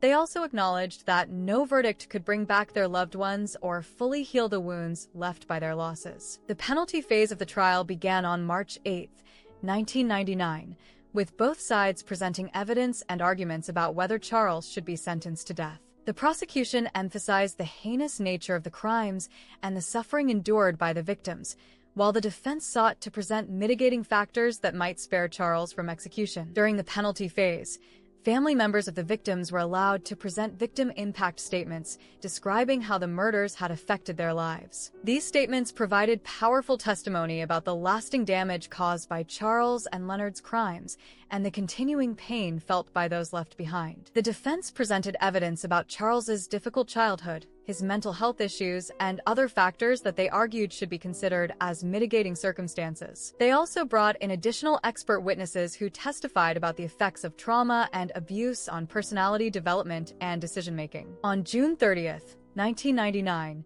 Judge John J. Ryan sentenced Charles Ng to death for his crimes. The sentencing hearing was attended by many family members of the victims, who expressed satisfaction that justice had finally been served. However, they also acknowledged that the appeals process would likely take many years and that Charles might never actually be executed. The total cost of prosecuting Charles Ng was estimated at more than $13 million, making it one of the most expensive criminal cases in California history. The lengthy proceedings had required the resources of multiple law enforcement agencies, court systems, and legal teams over a period of more than 15 years. Following his sentencing, Charles Ng was transported to San Quentin State Prison, where he joined the hundreds of other inmates on California's death row. His arrival at San Quentin marked the beginning of what would likely be decades of appeals and legal proceedings designed to overturn his conviction and death sentence. Charles was housed in a single cell in the prison's death row facility, where he was kept under strict security measures designed to prevent escape attempts or attacks on guards and other inmates. His daily routine was highly regulated,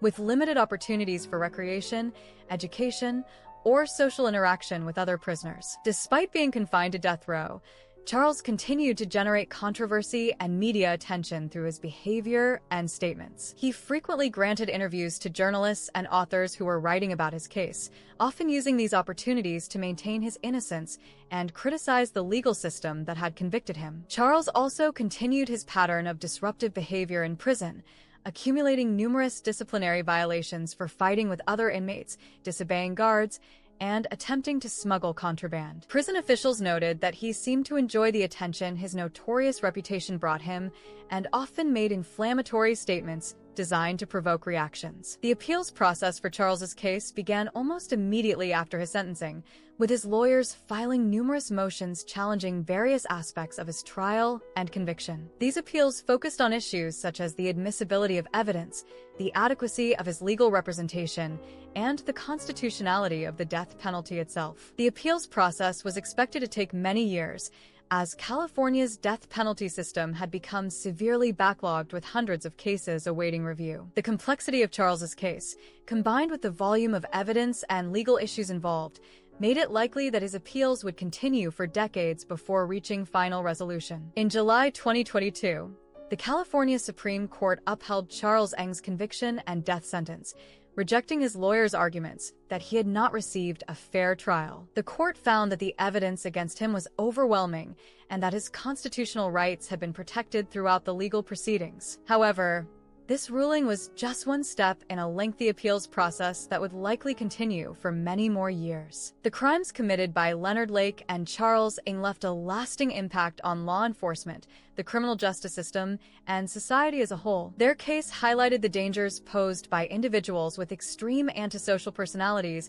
and the need for better systems to identify and monitor such individuals before they can commit serious crimes. The investigation of their crimes led to improvements in forensic techniques and interagency cooperation, as law enforcement agencies learned valuable lessons about processing complex crime scenes and managing large-scale investigations. The use of videotaped evidence in their case also set important precedents for how such materials could be used in criminal prosecutions. The lengthy legal proceedings surrounding Charles Ng's extradition and trial raised important questions about international cooperation in criminal justice and the role of the death penalty in modern society. The case became a focal point for debates about capital punishment and the rights of fugitives who flee to countries with different legal systems. For the families of the victims, the case represented both justice served and justice delayed. While they were ultimately satisfied that Charles was convicted and sentenced to death, the lengthy legal proceedings meant that many of them waited more than 15 years for resolution. Some family members died before seeing the case concluded,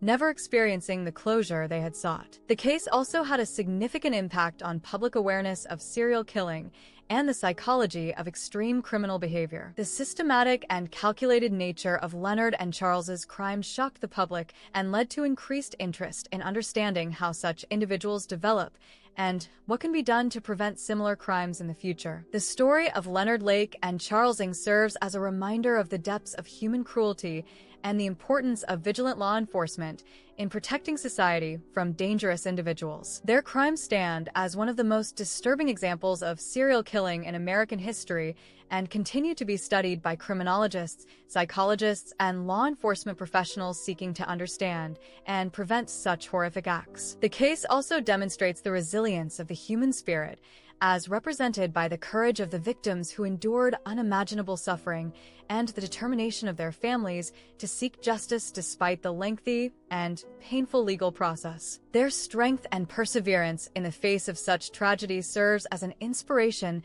and a testament to the power of hope and determination in the darkest of circumstances. Today, Charles Ng remains on death row at San Quentin State Prison, where he continues to appeal his conviction and sentence. More than 2 decades after his sentencing, he is yet to be executed, and it remains uncertain whether he ever will be. California's death penalty system has been effectively suspended since 2019 due to a moratorium imposed by Governor Gavin Newsom, meaning that Charles and other death row inmates are unlikely to face execution in the foreseeable future. The property where Leonard Lake and Charles Ng committed their crimes has been sold and developed, with new homes now standing where their torture chamber once operated. However, the memory of what happened there continues to haunt the local community and serves as a reminder of the evil that once took place in that remote location. The evidence collected from the Wilseyville compound remains stored in law enforcement facilities, preserved for potential future legal proceedings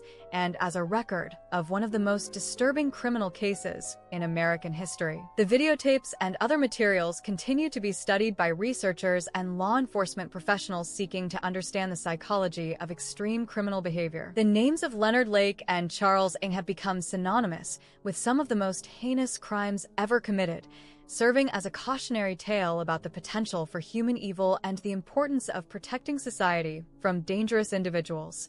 Their story continues to be told in books, documentaries, and academic studies, ensuring that their victims are remembered and that the lessons learned from their crimes are not forgotten. The case of Leonard Lake and Charles Ng represents a dark chapter in the history of American crime, but it also demonstrates the power of law enforcement, the criminal justice system, and the human spirit to seek justice and find meaning even in the face of incomprehensible evil.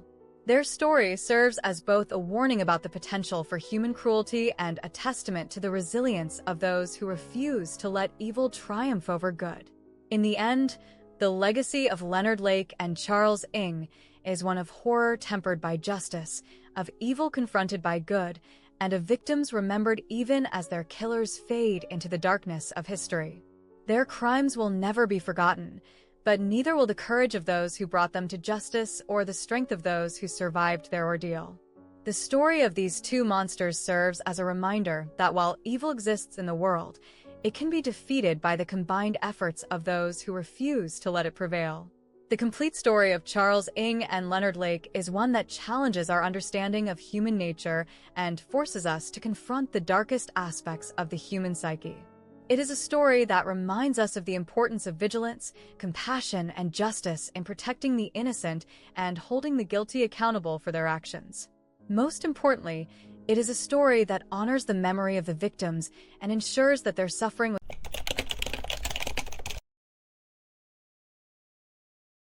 Anthony Sowell was a former United States Marine turned serial killer who murdered 11 women between 2007 and 2009 in Cleveland, Ohio, by luring them to his home with promises of drugs and alcohol before strangling them to death and hiding their decomposing bodies throughout his house and backyard, earning him the nickname the Cleveland Strangler. The story of Anthony Sowell is a tale of horror that unfolded in the forgotten corners of Cleveland, Ohio. It is a story about how a man could kill 11 women over 2 years and live among their rotting corpses without anyone stopping him. It is a story about systemic failures, forgotten victims, and a community's pain that still echoes today. Anthony Edward Sowell was born on August 19, 1959, in East Cleveland, Ohio. From the very beginning, his life was marked by trauma and neglect that would shape him into something monstrous. He was one of 7 children born to Claudia Garrison, a single mother who struggled to provide for her large family. The household was already overcrowded,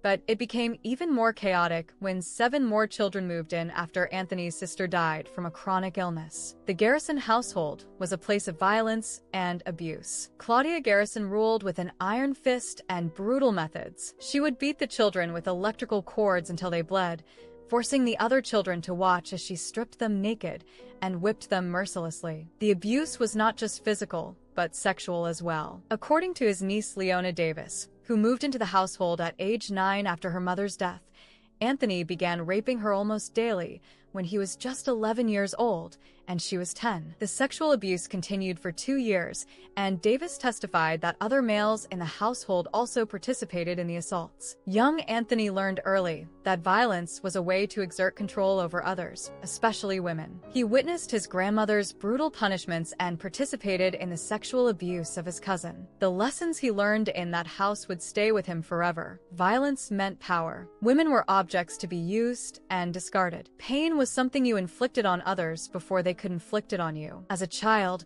Anthony was described by some as happy and attention-seeking, but there were already signs of the darkness growing inside him. He struggled in school and had difficulty forming normal relationships with other children. The constant chaos and abuse at home meant he never learned healthy ways to cope with stress or anger. Instead, he internalized the violence he witnessed and experienced, storing it up like a poison that would eventually overflow. When Anthony turned 18, he made a decision that would temporarily save him from his toxic environment. On January 24, 1978, he enlisted in the United States Marine Corps. For many young men from troubled backgrounds, the military can provide structure, purpose, and a chance to start over. For Anthony Sowell, it would be a brief respite from the darkness that was already growing inside him. Anthony Sowell's time in the Marines began at Marine Corps Recruit Depot Parris Island in South Carolina, where he underwent the grueling training that transformed civilians into Marines. The strict discipline and rigid structure of military life seemed to agree with him,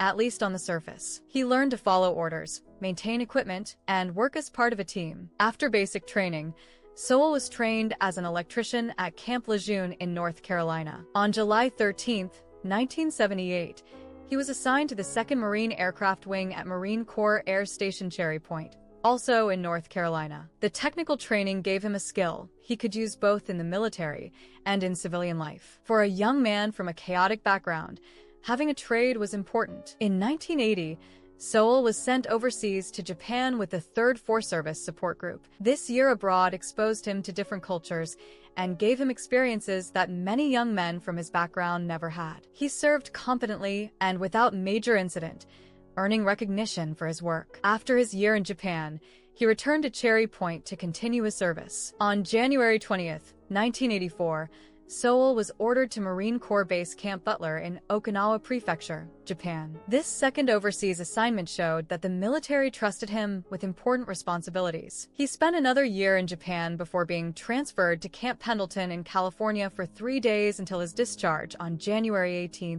1985. During his 7-year Marine Corps career, Sowell received several commendations that showed he was capable of good behavior when his environment demanded it. He earned a Good Conduct Medal with 1 Service Star, a Sea Service Deployment Ribbon, a Certificate of Commendation, a Meritorious Mast, and 2 letters of appreciation. These awards indicated that he had served honorably and competently. But the military structure that had kept Anthony's darker impulses in check was about to disappear. When he returned to civilian life in 1985, he would no longer have the strict rules and constant supervision that had helped him maintain acceptable behavior. He was about to return to the same environment that had created his problems in the first place, but now he was an adult with the physical strength and skills to do much more damage. After his honorable discharge from the Marines in 1985, Anthony Sowell returned to Cleveland and tried to build a normal life. For a few years, he seemed to be managing reasonably well. He used his electrical training to find work and tried to establish himself as a productive member of society. But the damage done in his childhood and the lack of proper support systems meant that his darker impulses were always just beneath the surface. In 1989, for years after leaving the military, those impulses finally exploded into violence. The victim was a woman named Melvette Sockwell, who was 3 months pregnant at the time. What happened to her in Anthony's house was a preview of the horrors that would come years later. Melvette had met Anthony at a motel, and he convinced her to come to his house on Page Avenue by telling her that her boyfriend was waiting for her there. It was a lie designed to lure her into his trap. Once she arrived at his house, Anthony led her up to a 3rd-floor bedroom where he placed a knife to her throat and told her he was going to kill her. What followed was a brutal assault that lasted for days. Anthony threw Melvette onto the bed and began attacking her sexually. When she tried to fight back and begged him to stop, revealing that she was pregnant, his response was to escalate the violence. He tied her hands with a necktie, wrapped a belt around her feet, and stuffed a rag in her mouth to muffle her screams. The assault continued, with Anthony choking her repeatedly. In her own words, Melvette testified that, "He choked me real hard because my body started tingling. I thought I was going to die." The choking was not just to control her, but seemed to be something Anthony enjoyed. It was a method he would perfect and use repeatedly in the years to come. Melvette's survival came down to luck and opportunity. After assaulting her multiple times, Anthony eventually fell asleep, giving her the chance she needed. Even with her hands still bound behind her back, she managed to crawl through a window and out onto the roof. From there, she was able to signal for help, and a neighbor called the police. Anthony was quickly arrested, and the evidence against him was overwhelming. Faced with the prospect of a long trial and possible conviction on more serious charges, he decided to plead guilty. On September 12, 1990, he was sentenced to 15 years in prison for attempted rape. It was a significant sentence that should have served as a warning about how dangerous he was. Anthony Sowell's 15 years in prison from 1990 to 2005 represented a crucial period in his life. This was time that could have been used for rehabilitation, therapy, and addressing the underlying issues that had led to his violent behavior. Instead, it became a time when his resentments and violent fantasies continued to grow. On the surface, Sowell appeared to be a model prisoner. He earned his GED, showing he could succeed academically when he applied himself. He worked as an electrician, using the skills he had learned in the Marines to maintain the prison's electrical systems. He attended Alcoholics Anonymous meetings, though whether this was genuine interest in recovery or simply going through the motions is unclear. He also learned to cook while working as a food handler in the prison kitchen. This good behavior in prison led some to believe that Sowell had been reformed. He followed the rules, stayed out of trouble, and seemed to be using his time productively. However, the reality was more complex. Prison provided the same kind of structured environment that had helped him in the military, but it did not address the fundamental issues that made him dangerous. During his time in prison,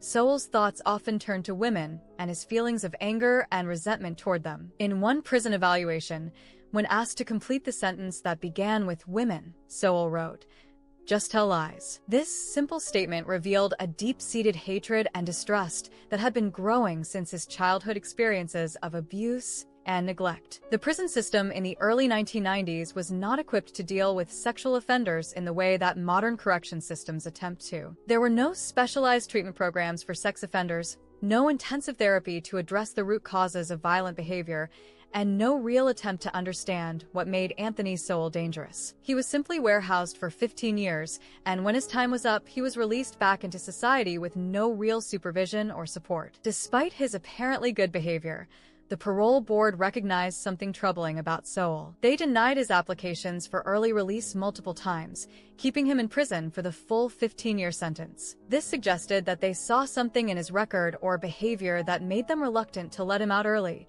even though he had not caused major problems while incarcerated. In 2005, after serving his full sentence, Anthony Sowell was released from prison. He was now 56 years old, and he was about to enter the most violent and destructive period of his life. The 15 years in prison had not reformed him. If anything, they had given him time to plan and fantasize about what he would do when he got out. When Anthony Sowell was released from prison in 2005, he was required to register as a sex offender and report regularly to authorities. The supervision was supposed to help ensure that he did not reoffend, but the system was underfunded and overworked. Sowell was just one of thousands of sex offenders that parole officers had to monitor, and it was impossible to watch all of them closely. Sowell moved in with his stepmother at 12205 Imperial Avenue in Cleveland's Mount Pleasant neighborhood. The house was a 3-story structure in a working-class area that had been hit hard by economic decline. Many of the neighbors were struggling with poverty,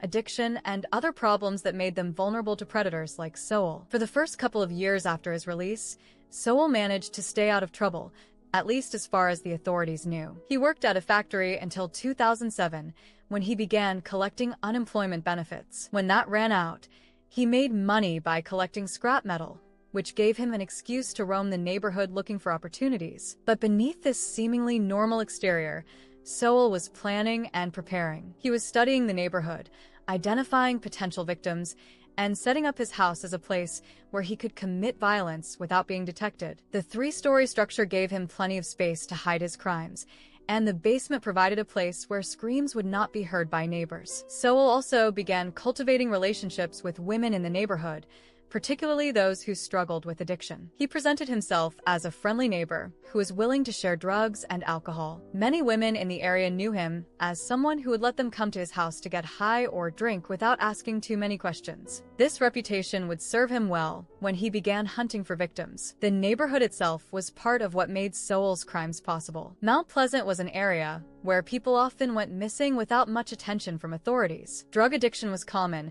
and women would sometimes disappear for days or weeks at a time while on binges. Families often did not report missing persons immediately because they assumed their loved ones were simply using drugs somewhere else. There was also a pervasive smell in the neighborhood that residents had been complaining about for years. The odor was so bad that it made people's eyes water and forced them to cover their noses when walking down Imperial Avenue. Most people assumed it was coming from Ray's Sausage Company, a local business that processed meat. The company even spent money trying to fix their sewer lines and grease traps to address the complaints. But the smell was not coming from the sausage company. It was coming from Anthony Sowell's house, where bodies were already beginning to decompose. By 2007, Sowell had begun killing, and the neighborhood was literally smelling the evidence of his crimes without knowing it. In May 2007, Crystal Dozier became Anthony Sowell's first victim, though it would be years before anyone would know what had happened to her. Crystal was 35 years old, and the mother of 7 children. She had once lived on the same block as Sowell, so she knew him from the neighborhood. Like many women in the area, Crystal struggled with drug addiction, which had been made worse by the death of one of her sons. Crystal's sister, Annetta Bell, later said that Crystal didn't know how to deal with not having her kids around her. To find out her son had passed away, that really weighed heavily on her. The grief and pain from losing a child had driven Crystal deeper into addiction, making her exactly the kind of vulnerable person that Sowell targeted. When Crystal disappeared in May 2007, no one reported her missing. This was part of a pattern that would repeat itself over and over again. Many of Sowell's victims were women whose disappearances were not immediately noticed or reported because people assumed they were simply using drugs somewhere else. Crystal's mother, Florence Bray, later suspected that Sowell had torn down the missing person flyers that the family had put up around the neighborhood. The fact that Crystal's disappearance went unreported meant that there was no police investigation, no search for her, and no pressure on Sowell to account for what had happened. He had killed a woman and completely gotten away with it, which only emboldened him to continue. Over the next 2 years, Sowell would develop and refine his methods. He would lure women to his house with promises of drugs or alcohol, often targeting those who were most vulnerable and least likely to be missed. Once they were in his house, he would assault them sexually and then strangle them to death. The strangling seemed to be something he particularly enjoyed, as he would later tell police about dreams where he was the Punisher who strangled women. After killing his victims, Sowell would hide their bodies throughout his house and property. Some were stuffed into crawl spaces, others were buried in shallow graves in the backyard, and still others were simply left to decompose in rooms on the upper floors. He seemed to take a perverse pleasure in living among the corpses, as if surrounding himself with death gave him some kind of power or satisfaction. The smell that neighbors had been complaining about grew stronger with each new victim, but no one connected it to Sowell's house. The odor was so overwhelming that it affected the entire neighborhood, yet somehow it never occurred to anyone that it might be coming from human remains. This was partly because people trusted their assumptions about Ray's Sausage Company, but it was also because the idea that someone could be living with multiple corpses seemed too horrible to consider. After Crystal Dozier's disappearance in May 2007, Anthony Sowell waited over a year before killing again. This gap suggests that he was learning to be more careful and methodical in his approach. When he did strike again, it was with increased confidence and brutality. In June 2008, Tishana Culver became his second victim. Tishana was 31 years old and worked as a beautician. She lived just a few blocks from Sowell's house, which made it easy for him to study her habits and find opportunities to approach her. Like many of his victims, Tishana struggled with drug addiction and had multiple drug convictions on her record. Tishana's family thought she might be in jail or living with her boyfriend in Akron, which is why they did not immediately report her missing. This was exactly the kind of confusion that Sowell counted on. By targeting women whose lives were chaotic and unpredictable, he could make them disappear without triggering immediate searches or investigations. The killings began to accelerate as Sowell became more confident in his methods. In the fall of 2008, Tonia Carmichael became his third victim. Tonia was 52 years old and from nearby Warrensville. She had told a friend she was going out for some fun, which the friend assumed meant a crack binge. When Tonia did not return, her family reported her missing, but police did not seem to take the report seriously. Tonia's car was found abandoned off East 115th Street, which should have been a sign that something serious had happened to her. Police reportedly checked abandoned buildings in the area and showed her photo to residents and bar patrons in February 2009, but they never thought to check Anthony Sowell's house. If they had, they might have discovered the truth before more women died. In April 2009, 2 more women fell victim to Sowell's violence. Nancy Cobbs was 43 years old and worked in construction. She had 3 children and 5 grandchildren, as well as a history of drug abuse. Nancy lived on Griffin Avenue, just half a mile from Sowell's house. When she disappeared in April, her family waited until June to report her missing to the Cuyahoga Metropolitan Housing Authority, who did not contact police until August. Imelda Amy Hunter was 47 years old when she disappeared in April 2009. According to her brother, she was known to have beers at Sowell's house, which suggests she trusted him and saw him as a friend. Imelda loved to read, watch television, and do crossword puzzles. She had 3 children who loved her. When she went missing, her family searched for her desperately, but She was not reported missing until November 3, 2009, just days before her body would be discovered. In June 2009, Talacia Fortson became another victim. Talacia was 31 years old and the mother of 3 children. She attended church regularly and enjoyed flower arranging. Like many of Sowell's victims,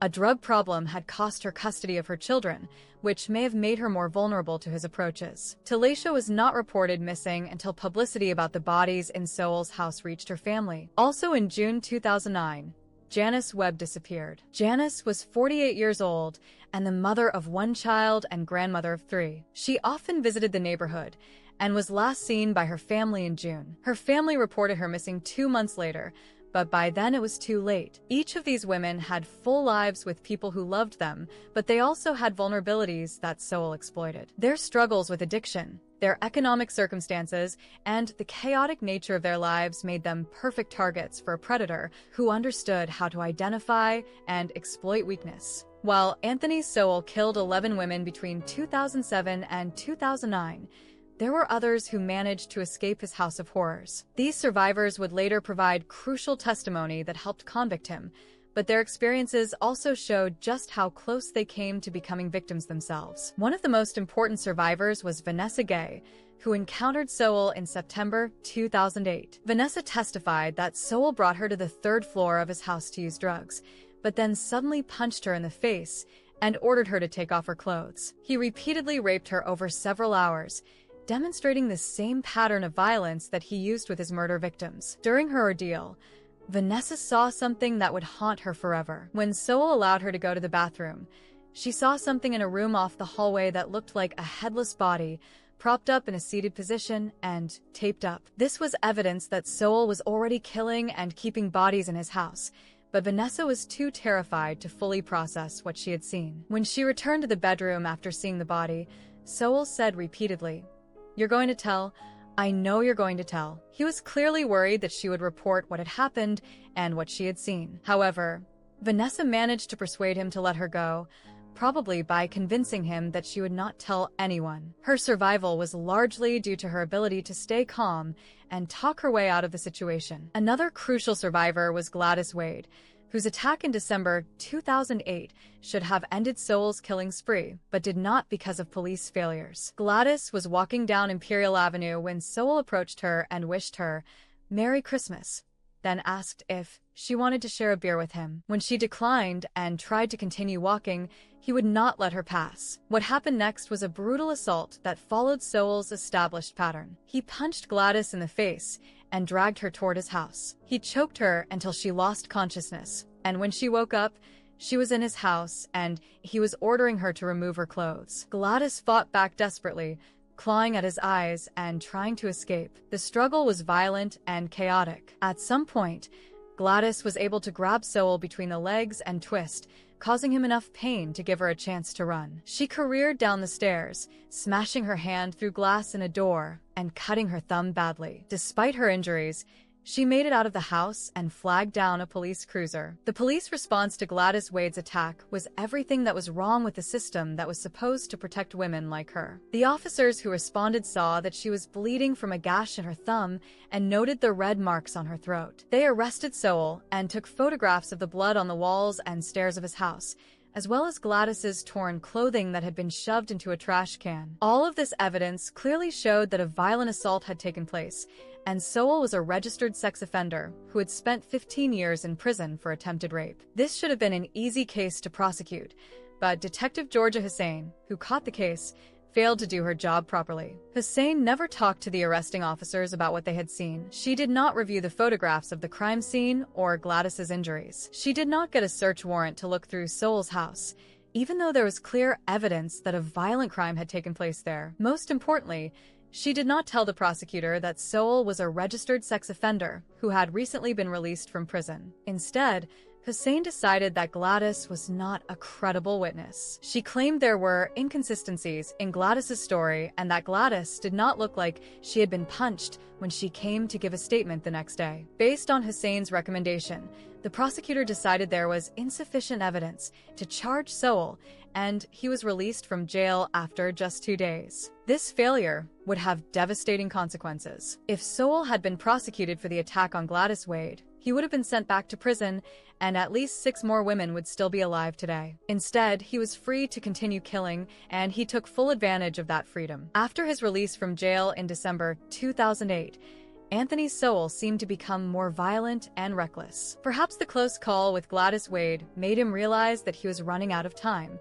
or perhaps the taste of getting away with such a serious crime emboldened him to take greater risks. Whatever the reason, the pace of his killing accelerated dramatically. In early 2009, Michelle Mason became one of his victims. Michelle's disappearance, like those of the other women, was not immediately investigated because people assumed she was simply using drugs somewhere else. This pattern of neglect was exactly what allowed Sowell to operate with impunity for so long. Kim Yvette Smith was another victim whose life was cut short by Sowell's violence. Like the other women, Kim was vulnerable due to her circumstances and her struggles with addiction. Sowell had perfected his ability to identify women who would not be immediately missed and who could be lured to his house without suspicion. LaShanda Long was 25 years old when she became one of Sowell's victims in August 2008. LaShanda had not been seen since that time but was never reported as a missing person, though she had been reported missing twice when she was a teenager. When her remains were eventually discovered,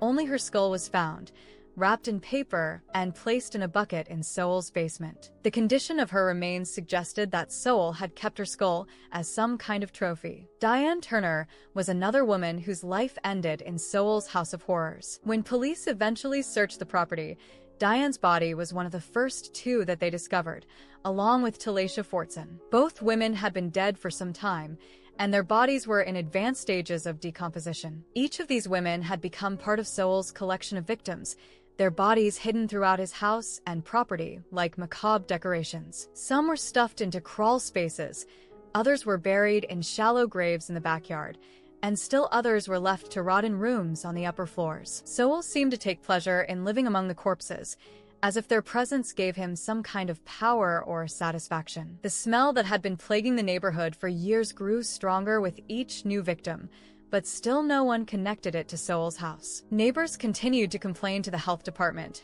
and Ray's Sausage Company continued to spend money trying to fix problems that did not exist. The real source of the odor was just a few hundred feet away, but no one thought to investigate. On September 22, 2009, LaTundra Billups made a decision that would finally bring Anthony Sowell's reign of terror to an end, though she had no way of knowing it at the time. LaTundra knew Sowell from the neighborhood and had shared drinks with him before without any problems. When he invited her to his house to drink and get high, she saw no reason to be suspicious. This time, however, Sowell directed her to a second-floor room she had never been in before, telling her it was too messy upstairs on the 3rd floor where he typically entertained guests. The room was practically empty except for a single blanket and an extension cord lying on the floor. This should have been a warning sign, but LaTundra had no reason to suspect what was about to happen. They proceeded to get high together in the room until Sowell left to get a chair. When he returned, he told LaTundra to turn around,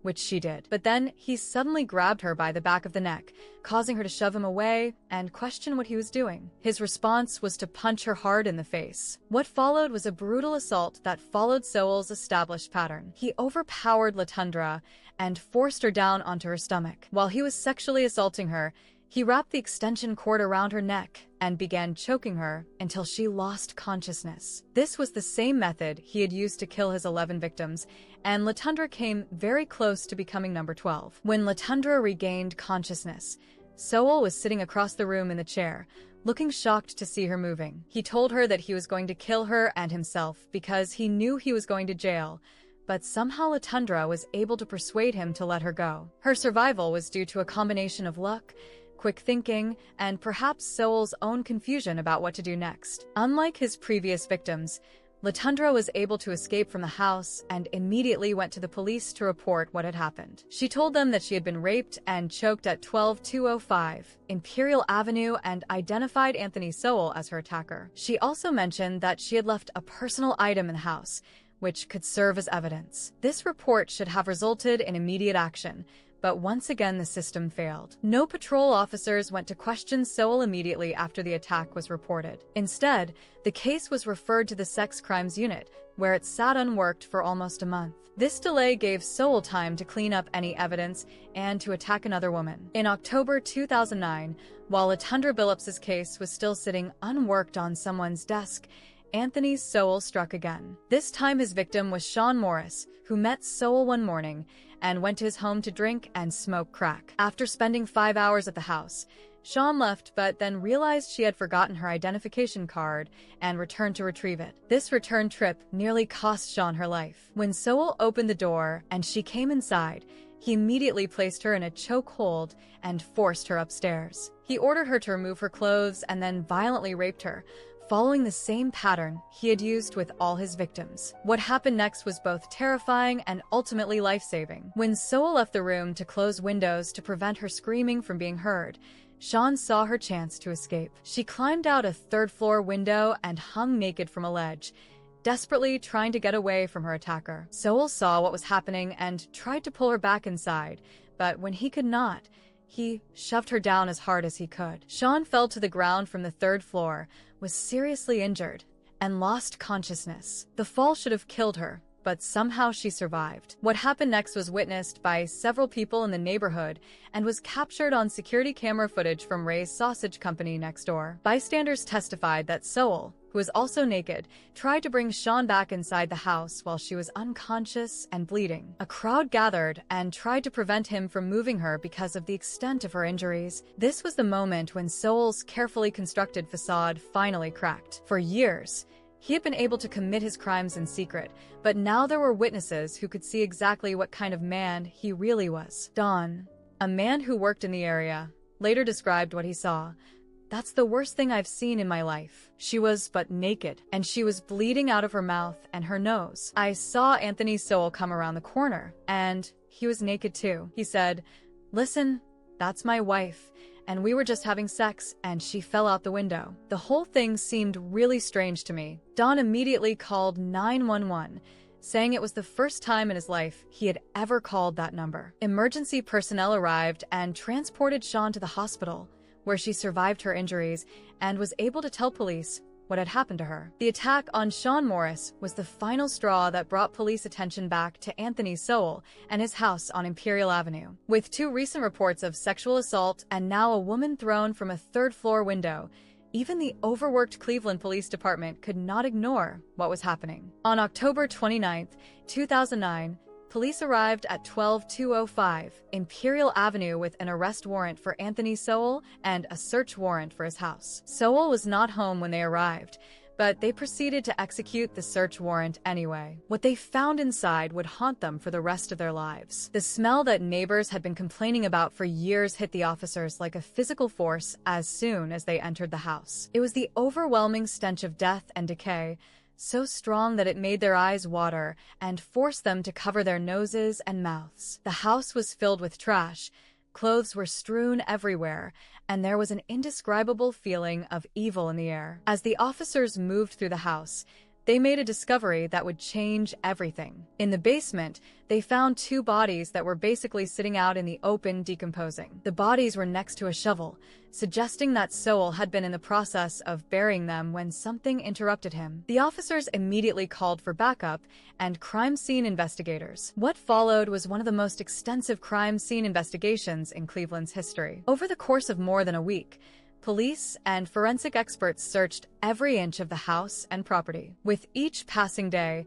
they found more bodies. Some were stuffed into crawl spaces, others were buried in shallow graves in the backyard, and still others were hidden in rooms throughout the house. The most disturbing discovery was LaShanda Long's skull, which was found wrapped in paper and placed in a bucket in the basement. This was not just evidence of murder, but suggested that Sowell was keeping trophies from his victims. The skull had been cleaned and preserved, indicating that Sowell had spent time with it after the killing. By the time the search was complete, police had found the remains of 11 women hidden throughout Sowell's property. Some of the bodies were so decomposed that identification was difficult, but forensic experts were eventually able to determine who they were through DNA testing and other methods. The condition of the bodies told a story of prolonged horror. Most of the victims had been strangled, though the advanced decomposition made it impossible to determine the exact cause of death for all of them. Many of the bodies showed evidence of having been bound with rope, extension cords, or strips of cloth. All of the victims were found nude from the waist down, indicating that they had been sexually assaulted before being killed. While police were discovering the bodies in his house, Anthony Sowell had disappeared into the neighborhood. For 2 days, one of Cleveland's most wanted men walked the streets freely while a massive manhunt was underway. It seemed impossible that he could evade capture for long, but Sowell knew the area well and may have had help from people who did not yet understand what he had done. On October 31st, 2009, Halloween night, police finally found Anthony Sowell walking down the street about a mile from his house. He did not resist arrest and seemed almost relieved that his time on the run was over. Officers immediately transported him to the police station, where homicide detectives Mel Smith and Lemmy Griffin were waiting to question him. The interrogation that followed was one of the most important in Cleveland police history. Detectives knew they were dealing with a serial killer who had lived among the corpses of his victims for years, but they needed to understand how and why he had done it. They also needed to determine if there were more victims that had not yet been discovered. From the beginning, Sowell appeared nervous during the interrogation, tapping his foot and fidgeting constantly. When asked how many bodies were in his house, he told the detectives there were 10 but claimed he was not actually sure, and it was just a number he threw out there. This casualness about the number of people he had killed showed just how disconnected he was from the reality of his crimes. What was most disturbing about the interrogation was that Sowell never actually confessed to killing any of the 11 women. Instead, he told a bizarre story about hearing voices in his head and blacking out. He claimed that he would sometimes hear a voice talking about bad people before he would lose consciousness. The same voice, he said, told him not to enter the room on the 3rd floor, where some of the bodies were discovered. According to Sowell's version of events, when he would come to after these blackouts, the woman he had been with would be gone, and he would feel completely drained, like he had been doing physical labor in his sleep. He told detectives that he had dreams where he strangled women, but in these dreams he was always the good guy, what he called the Punisher, because the women were doing wrong by using drugs and working as prostitutes. Despite claiming he did not remember killing anyone, Sowell did remember that these women had tried to scam him for drugs and money, at which point the voice in his head would tell him what needed to be done. He described the victims as bad ones, who deserved what happened to them, showing a complete lack of empathy or remorse for what he had done. The detectives were not fooled by Sowell's attempts to claim insanity or amnesia. They could see that his crimes were carefully planned and executed, not the result of mental illness or blackouts. He had methodically targeted vulnerable women, lured them to his house, and killed them in ways that gave him sexual satisfaction. His ability to hide the bodies and live among them for years showed a level of organization and control that was inconsistent with his claims of mental illness. As news of Anthony Sowell's crimes spread, law enforcement agencies began to wonder if his killing had extended beyond Cleveland. The FBI announced that it would investigate any possible connections to unsolved murders in places where Sowell had lived during his military service, including Parris Island, South Carolina, Cherry Point, North Carolina, Okinawa, Japan, and Camp Pendleton, California. FBI behavioral specialists visited the Sowell property and began developing a profile of the killings that could help determine if investigations needed to be opened or reopened elsewhere. The first step was to get a detailed timeline of his military service and cross-reference it with unsolved crimes in those areas. The city of East Cleveland also began reviewing 3 unsolved slayings from 1988 and 1989, after Sowell returned from military service, but before he went to prison for attempted rape. These murders had occurred during a time when Sowell was living in the area and would have had the opportunity to commit them. Police in Coronado, California, near Camp Pendleton, reported that a woman had contacted them after seeing Sowell's mugshot on television. She was convinced that he had raped her in 1979, but officers were unable to confirm her story because rape investigation records from 30 years earlier had been destroyed. While these investigations were underway, forensic experts continued to work on identifying the victims found at Sowell's house. The advanced decomposition of many of the bodies made identification challenging, but investigators were eventually able to determine the identities of all 11 victims through DNA testing, dental records, and other forensic methods. The victims were identified as Crystal Dozier, Hannah Culver, Tonia Carmichael, Nancy Cobbs, Imelda Hunter, Talacia Fortson, Janice Webb, Michelle Mason, Kim Yvette Smith, Diane Turner, and LaShanda Long. Each woman had a name, a story, and people who loved them, but they had all become victims of one man's twisted desires. On November 30th, 2009, Anthony Sowell was indicted on 85 counts related to his crimes. The charges included 11 counts of aggravated murder, one for each of the women found in his house. He was also charged with dozens of other crimes, including kidnapping, rape, abuse of a corpse, tampering with evidence, and felonious assault. The prosecution was seeking the death penalty, arguing that Sowell's crimes were so heinous and involved so many victims that he deserved the ultimate punishment. The case was assigned to Judge Dick Ambrose in Cuyahoga County Common Pleas Court, and Sowell was represented by defense attorneys John Parker and Rufus Sims. Initially, Sowell pleaded not guilty by reason of insanity, hoping to avoid conviction by claiming that he was mentally ill when he committed the crimes. This plea was consistent with a story he had told police about hearing voices and blacking out, but it would prove to be unsuccessful in court. The legal proceedings were complicated by the massive amount of evidence that had been collected from Sowell's house and the need to identify all of the victims. Forensic experts had to carefully examine each body and piece of evidence to build a complete picture of what had happened over the 2-year period when Sowell was killing. One of the most important aspects of the case was the testimony of the women who had survived attacks by Sowell. LaTundra Billups, Sean Morris, Gladys Wade, and Vanessa Gay would all testify about their experiences, providing crucial evidence about Sowell's methods and state of mind during the attacks. Anthony Sowell's trial began in 2011 and was one of the most closely watched criminal proceedings in Cleveland's history. The courtroom was packed with family members of the victims, survivors of Sowell's attacks, and members of the media who were covering the case. The prosecution's case was straightforward but horrifying. They presented evidence showing that Sowell had methodically targeted vulnerable women, lured them to his house with promises of drugs and alcohol, and then sexually assaulted and strangled them to death. The physical evidence was overwhelming, including the bodies found throughout his property and forensic evidence linking him to the crimes. The testimony of the survivors was particularly powerful. LaTundra Billups described how Sowell had choked her with an extension cord until she lost consciousness,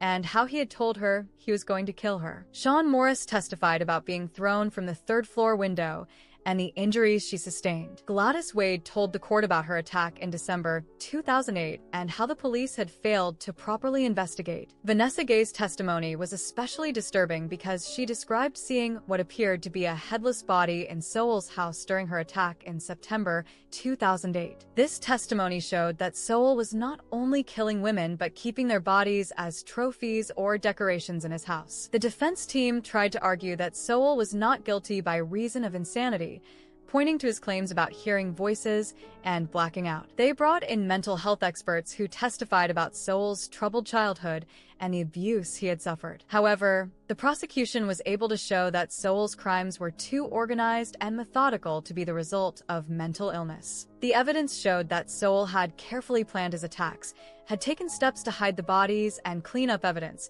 and had continued killing over a period of more than 2 years. This level of organization and forethought was inconsistent with the kind of mental illness that would support an insanity defense. During the trial, Sowell showed no emotion or remorse for his crimes. He sat impassively as witnesses described the horrific things he had done, and he never expressed any sympathy for his victims or their families. Some jurors later said that his emotionless demeanor actually made it easier for them to recommend the death penalty. On July 22, 2011, after more than 15 hours of deliberation, the jury found Anthony Sowell guilty on 81 of the 85 counts against him. He was convicted of all 11 counts of aggravated murder, as well as the majority of the other charges related to kidnapping, rape, abuse of a corpse, and tampering with evidence. The verdict was a relief for the families of the victims and the survivors who had testified during the trial. It meant that Sowell would be held accountable for his crimes and would never again be free to hurt anyone else. The sentencing phase of the trial began immediately after the guilty verdict was announced. During this phase, the jury had to decide whether Sowell should receive the death penalty or life in prison without the possibility of parole. The prosecution argued that the heinous nature of his crimes and the number of victims warranted the ultimate punishment. The defense tried to present mitigating evidence about Sowell's troubled childhood and his military service, hoping to convince the jury that his life should be spared. However, the overwhelming nature of his crimes and his complete lack of remorse made it difficult to argue for mercy. On August 10, 2011, the jury recommended that Anthony Sowell be sentenced to death for his crimes. 2 days later, on August 12th, Judge Dick Ambrose accepted the jury's recommendation and formally sentenced Sowell to death. The judge noted that the evidence of Sowell's troubled childhood and his military service did not mitigate the horrific nature of his crimes. During the sentencing hearing, family members of the victims were given the opportunity to make impact statements. Many spoke about the pain and loss they had experienced, and several said that they had never believed in the death penalty until they met Anthony Sowell. One survivor, who had escaped from Sowell's house, said she had to forgive him so she could move on with her life.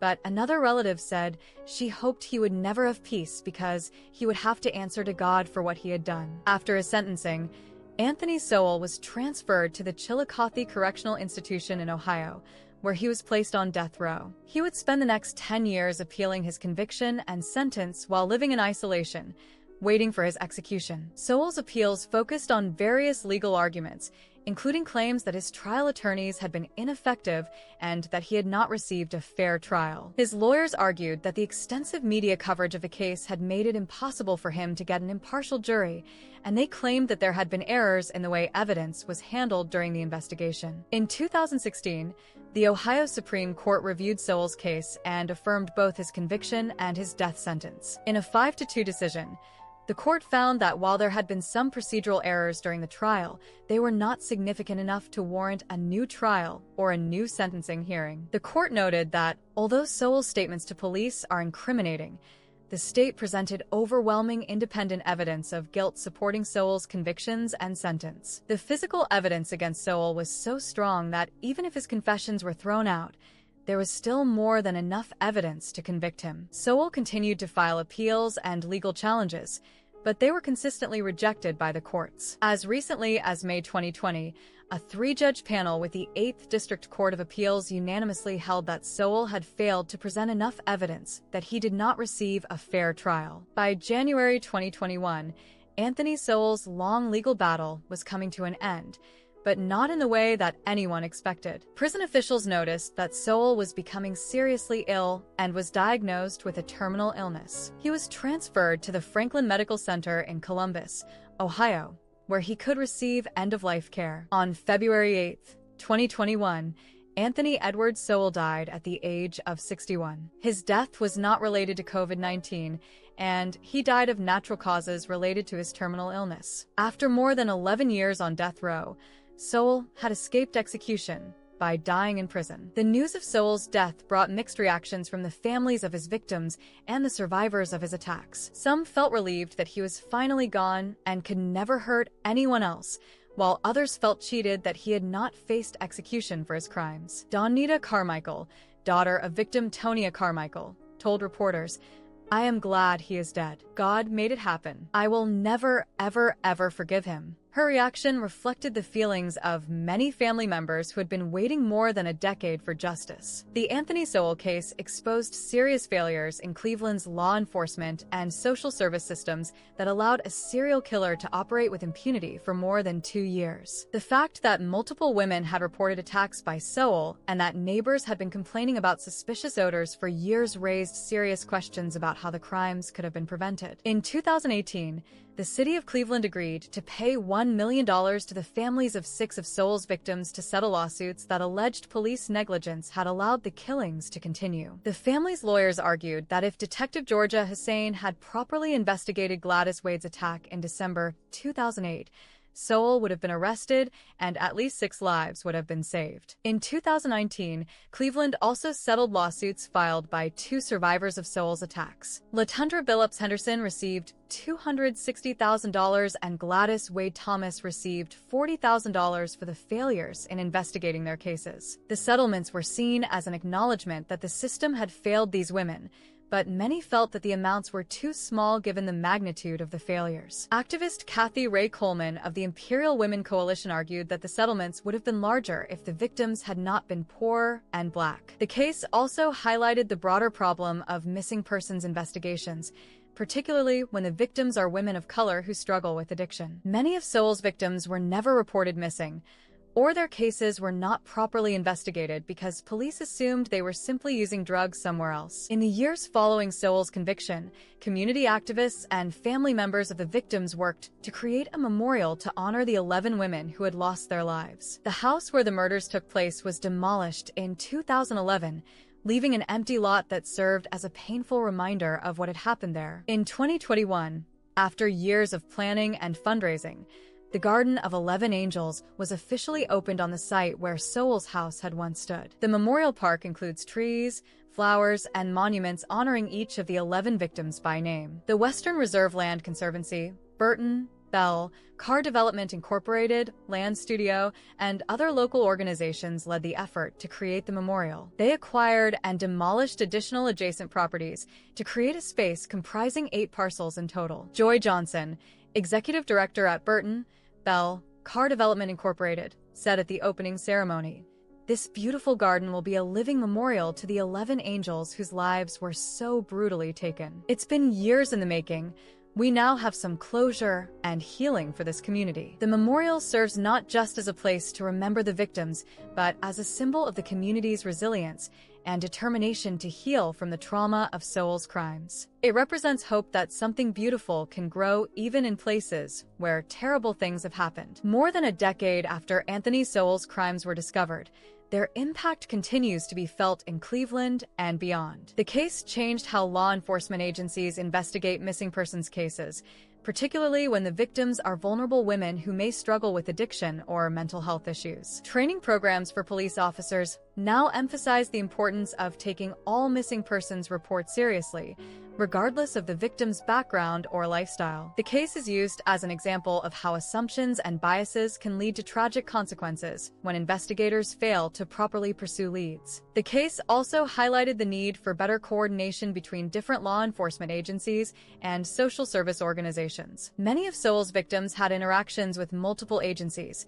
but information was not shared effectively, which contributed to the failure to identify patterns or connections. Mental health professionals and social workers use the Sowell case to illustrate the long-term effects of childhood trauma and abuse. While Sowell's background of abuse does not excuse his crimes, it does show how untreated trauma can contribute to the development of violent behavior. The case has also been the subject of numerous books, documentaries, and television programs that have helped raise awareness about serial killers and the importance of supporting vulnerable populations. These media portrayals have helped ensure that the victims are remembered not just as statistics, but as real people with lives and stories that mattered. The story of Anthony Sowell raises difficult questions about the nature of evil and how society should respond to it. Sowell was clearly a monster who caused immeasurable pain and suffering, but he was also a human being who had experienced significant trauma and abuse in his own life. This does not excuse or minimize his crimes in any way,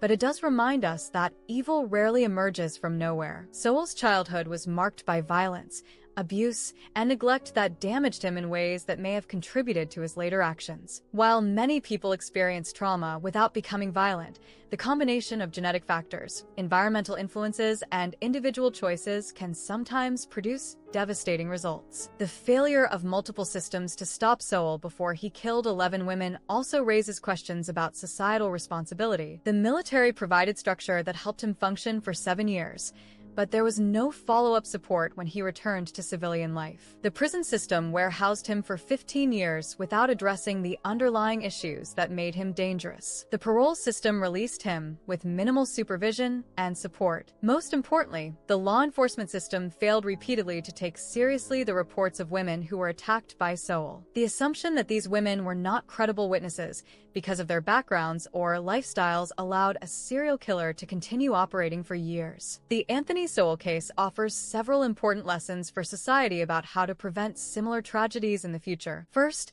it shows the importance of taking all reports of violence seriously, regardless of who the victim is. The assumption that certain people are less credible or less worthy of protection can have deadly consequences. Second, the case demonstrates the need for better support systems for people who have experienced trauma and abuse. While most trauma survivors do not become violent, providing appropriate mental health care and social support can help prevent some individuals from developing dangerous behaviors. Third, the case highlights the importance of effective communication and coordination between different agencies and organizations. Information sharing and joint investigations can help identify patterns and connections that might otherwise be missed. Fourth, the case shows the need for adequate resources for law enforcement agencies, particularly those that investigate crimes against vulnerable populations. Understaffed and overworked departments may not have the time or resources to properly investigate all cases, which can allow dangerous individuals to continue harming others. Finally, the case reminds us of the importance of community engagement and support for vulnerable populations. Many of Sowell's victims were isolated and marginalized, which made them easier targets. Strong community connections and support systems can help protect people who might otherwise be vulnerable to predators. The 11 women who died at the hands of Anthony Sowell were more than just victims of a serial killer. They were mothers, daughters, sisters, and friends who had hopes, dreams, and people who loved them. Their lives were cut short by violence, but their memory continues to inspire efforts to protect other vulnerable women. Crystal Dozier was a mother of 7 who struggled with grief after losing one of her children. Hannah Culver was a beautician who lived just blocks from where she would die. Tonia Carmichael was looking for some fun when she encountered evil instead. Nancy Cobbs was a construction worker with 3 children and 5 grandchildren. Imelda Hunter loved to read and do crossword puzzles. Talasha Fortson attended church regularly and enjoyed flower arranging. Janice Webb was a grandmother who visited the neighborhood where she would meet her death. Michelle Mason,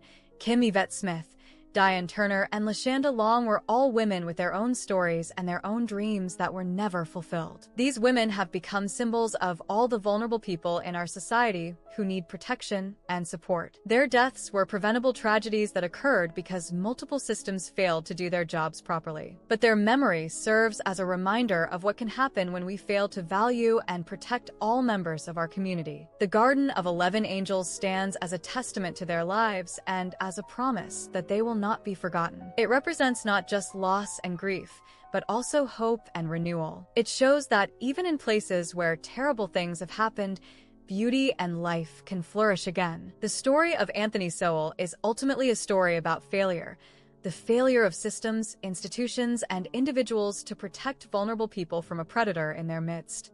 It is a story about how assumptions, biases, and neglect can have deadly consequences. But it is also a story about resilience, justice, and the power of communities to heal and move forward. Anthony Sowell died in prison in 2021, escaping the execution that many felt he deserved. But his death marked the end of a long and dark chapter in Cleveland's history. The 11 women he killed are remembered not as victims, but as human beings who mattered, who were loved, and who deserved better from the society that failed to protect them. Their legacy lives on in the changes that have been made to how missing persons cases are investigated, in the training that police officers receive about domestic violence and sexual assault, and in the memorial garden that bears their names. Most importantly, their legacy lives on in the ongoing efforts to protect vulnerable people and to ensure that no one else has to suffer the way they did. The story of Anthony Sowell reminds us that evil exists in our world, but it also reminds us that we have the power to fight against it. We can choose to believe victims when they report crimes. We can choose to investigate thoroughly rather than making assumptions. We can choose to provide support and resources for people who need help. we can choose to remember and honor those we have lost. The 11 angels who died on Imperial Avenue will never be forgotten. Their story continues to teach us about the importance of vigilance, compassion, and justice. In their memory, we must do better. We must be better. We must ensure that their deaths were not in vain. Anthony Sowell's reign of terror lasted from 2007 to 2009, but its impact will be felt for generations. The women he killed, the survivors who escaped, the families who grieved, and the community that had to heal all became part of a larger story about human nature and the choices we make. It is a story that reminds us that while we cannot always prevent evil from existing, we can choose how we respond to it. The Cleveland Strangler is dead, but the lessons of his crimes live on. In the end, that may be the most important part of this entire tragic story, that from great evil, we can still find ways to create something good, something meaningful, something that honors the memory of those we have lost and protects those who remain. The 11 angels of Imperial Avenue rest in peace, but their voices still speak to us, reminding us of our responsibility to protect the vulnerable, to believe the victims, and to never forget that every life has value and meaning. In their memory, we must continue to fight for justice.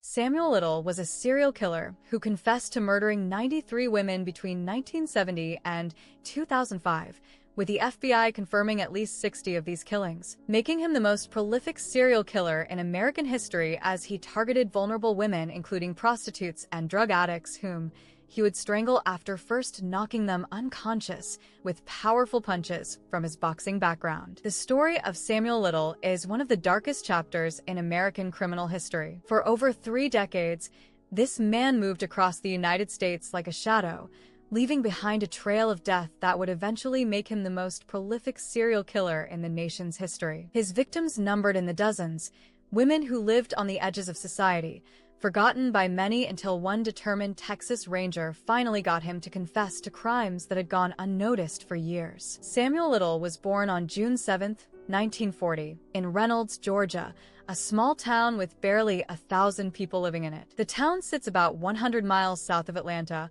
a quiet place where not much happened. But from the very beginning, Samuel's life was anything but quiet or normal. His mother was just 16 years old when she gave birth to him. Her name was Bessie Mae Little, and she worked as what people politely called a lady of the night. His father was 19-year-old Paul McDowell, but he would not be part of Samuel's life for very long. The circumstances of Samuel's birth were troubled from the start. Some authorities believe his mother might have been in jail when she gave birth to him. The 1940 census listed Bessie Mae as working as a maid, but Samuel would later tell investigators that his mother was a prostitute who abandoned him when he was very young. Soon after his birth, the family moved north to Lorain, Ohio, a city outside of Cleveland on the shores of Lake Erie. Lorain was an industrial town, filled with steel mills and factories that employed thousands of workers. It was here that Samuel would spend most of his childhood, but not with his parents. His mother left him on his grandmother's doorstep when he was still very small,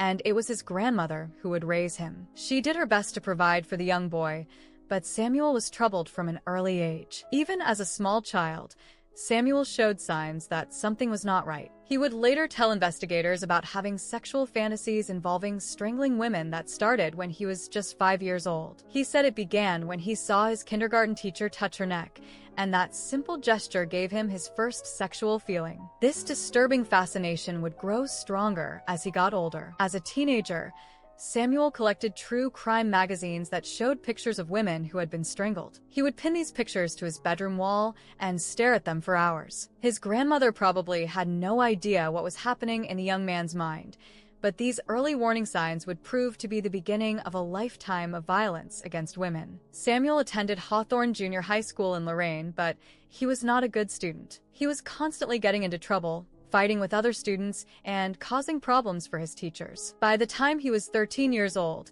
his behavior had become so bad that he was sent away to the Boys Industrial School, a reform school outside of Columbus, Ohio. The Boys Industrial School was a harsh place, designed to straighten out troubled young men through strict discipline and hard work. Samuel spent a year and a half there, and during that time, He racked up 47 disciplinary infractions. He fought with other boys, refused to follow rules, and made life difficult for everyone around him. The experience at the reform school did nothing to fix whatever was wrong with Samuel. If anything, it may have made him worse. When Samuel was released from the reform school, he returned to Lorraine, but he continued to get into trouble. In 1956, when he was just 16 years old, he was arrested for breaking and entering in Omaha, Nebraska. This was his first official arrest as an adult, though he had been causing problems for years before that. The arrest in Omaha marked the beginning of what would become a lifetime of run-ins with the law. After his arrest in Nebraska, Samuel was sent to an institution for juvenile offenders. The booking card from that arrest listed his mother's whereabouts as unknown, showing just how disconnected he was from his family. During his time in the juvenile facility, Samuel learned some skills that would serve him well in his criminal career, but not in a good way. He learned how to be more careful about not getting caught, and he also learned how to manipulate people to get what he wanted. Around the same time, Samuel broke into a dry cleaning business in Lorraine and was caught. This led to another arrest and another stint in a reform institution, this time at the Ohio State Reformatory in Mansfield. The Mansfield Reformatory was a tough place, known for its harsh conditions and violent inmates. It was a massive stone building that looked more like a medieval castle than a prison, with high walls and guard towers that made escape nearly impossible. It was at Mansfield that Samuel learned to box. The prison had a boxing program that was supposed to help inmates burn off their aggressive energy in a controlled way. Samuel was naturally strong and athletic, standing 6 feet 3 inches tall with long arms that gave him a good reach. He took to boxing quickly and became quite good at it. He would later refer to himself as a former prize fighter, though there is little evidence that he ever fought professionally outside of prison. The boxing skills Samuel learned at Mansfield would become a crucial part of his method for killing women. His powerful punches could knock a woman unconscious with a single blow, making it easy for him to overpower his victims. Many of the women he would later kill probably never knew what hit them before they found themselves helpless in his hands. Samuel was paroled from Mansfield in December 1964, when he was 24 years old. By this time, he had spent most of his teenage years and early 20s in various institutions, and he had learned very little about how to live as a productive member of society. Instead, he had learned how to be a more effective criminal. After his release from prison, Samuel tried to settle down for a while. He even got married in Lorraine, but the marriage did not last long. His wife probably had no idea what kind of man she had married, and when she found out, she left him. Samuel would never have another serious relationship with a woman. Instead, he would develop a pattern of meeting women, using them for his own pleasure, and then discarding them in the most violent way possible. By the late 1960s, Samuel had left Ohio and moved to Miami, Florida. Miami in the late 60s was a city in transition. It was still recovering from the massive influx of Cuban refugees who had fled their homeland after Fidel Castro took power. The city had a large population of people who were struggling to make ends meet, including many women who turned to prostitution to survive. For someone like Samuel, who was looking for vulnerable victims, Miami was the perfect hunting ground. Samuel later told investigators that he worked various jobs during his time in Miami, including as a cemetery worker and an ambulance attendant. These jobs gave him access to dead bodies and may have helped fuel his obsession with death and violence. He also claimed that it was during this time that he began traveling more widely across the United States and that he had more run-ins with the law. Indeed, Samuel's criminal record shows that he was arrested in 8 different states during the 1970s and 1980s for crimes that included driving under the influence, fraud, shoplifting, solicitation of prostitution, armed robbery, aggravated assault, and rape. Despite this extensive criminal history, he managed to avoid serving long sentences in prison. He was skilled at manipulating the legal system, often pleading guilty to lesser charges to avoid more serious convictions. It was on New Year's Eve 1970, according to Samuel's own confession, that he committed his first murder. He was 30 years old and had been living in Miami for a couple of years. He met a woman in a bar, and after talking to her for a while, he convinced her to come with him to a secluded area in the Everglades. The woman's name was Mary, and she was a 30-year-old alcoholic who sometimes worked as a prostitute to make money. Samuel later told investigators that he had not planned to kill Mary that night. He said they were having sex when he accidentally strangled her. But this explanation does not ring true, given his long-standing obsession with strangling women and the careful way he disposed of her body afterward. After Mary was dead, Samuel tried to bury her in the swampy ground of the Everglades, but he was not successful. Her body was partially exposed when it was found years later. What Samuel did next shows that this was not an accident, but the beginning of a planned series of murders. He returned to the same area in the Everglades shortly after killing Mary and murdered another woman. This time, he was more careful about hiding the body, and it was never found. The woman's identity remains unknown to this day. Samuel would later describe the feeling of killing as being like taking drugs. He said he came to like it, and that it gave him a rush that nothing else could provide. This admission shows that he was not killing out of rage or in the heat of the moment, but because he enjoyed it. He was what psychologists call a thrill killer, someone who murders for the pleasure it gives them. Over the next few months, Samuel killed at least 2 more women in the Miami area. One was named Karen O'Donoghue, a 25-year-old woman who had previously run away from her wedding because she was afraid to get married. Samuel met her in a bar and convinced her to come with him. Like the others, her body was never recovered. The other was a 22-year-old black woman whose name might have been Linda. She was also killed in the countryside outside Miami,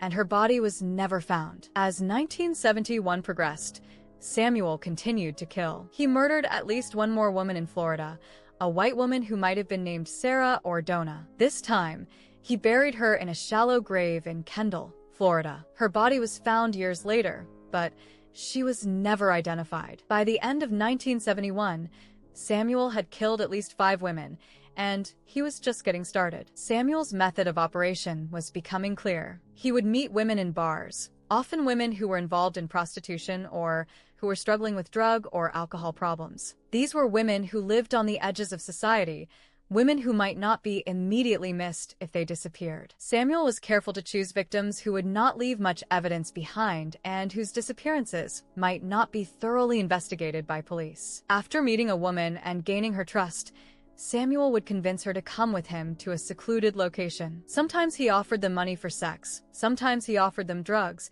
and sometimes he just offered them a ride to where they needed to go. Once he had them alone, he would use his boxing skills to knock them unconscious with a powerful punch to the head. Then, while they were helpless, he would strangle them with his bare hands. Samuel told investigators that he often masturbated while he was strangling his victims, showing that the murders were sexually motivated. He got sexual pleasure from the act of killing, from watching the life drain out of his victims' eyes. This made him particularly dangerous because he was not killing for money or revenge or any other typical motive. He was killing because it felt good to him. After killing his victims, Samuel was careful about disposing of their bodies. He often dumped them in remote areas where they might not be found for a long time, if ever. He also chose locations where the bodies would decompose quickly, making it harder for investigators to determine the cause of death. Many of his victims' deaths were initially ruled to be drug overdoses or natural deaths because there were no obvious signs of violence. This was one of the key reasons Samuel was able to get away with murder for so long. His method of killing, manual strangulation,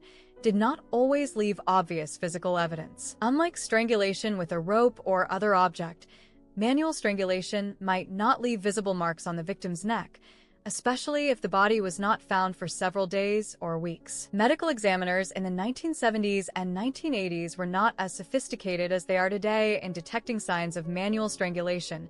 So many of Samuel's victims' deaths were not classified as homicides. As the 1970s progressed, Samuel continued to travel across the United States, leaving a trail of dead women behind him. He killed in Florida, Georgia, South Carolina, Tennessee, Kentucky, Ohio, Texas, California, Nevada, Arkansas, and many other states. He was constantly on the move, never staying in one place long enough for a pattern to be noticed. In 1972, Samuel was arrested again and sent back to prison for several months. This temporarily stopped his killing spree, but as soon as he was released, he resumed murdering women. Being in prison actually seemed to make him more careful about his crimes. He learned from other inmates about how to avoid leaving evidence behind, and he became even more selective about choosing victims who would not be missed. Throughout the 1970s, Samuel killed dozens of women. The exact number is not known because many of the bodies were never found, and many of the deaths that were discovered were not classified as murders. Samuel himself lost count of how many women he had killed,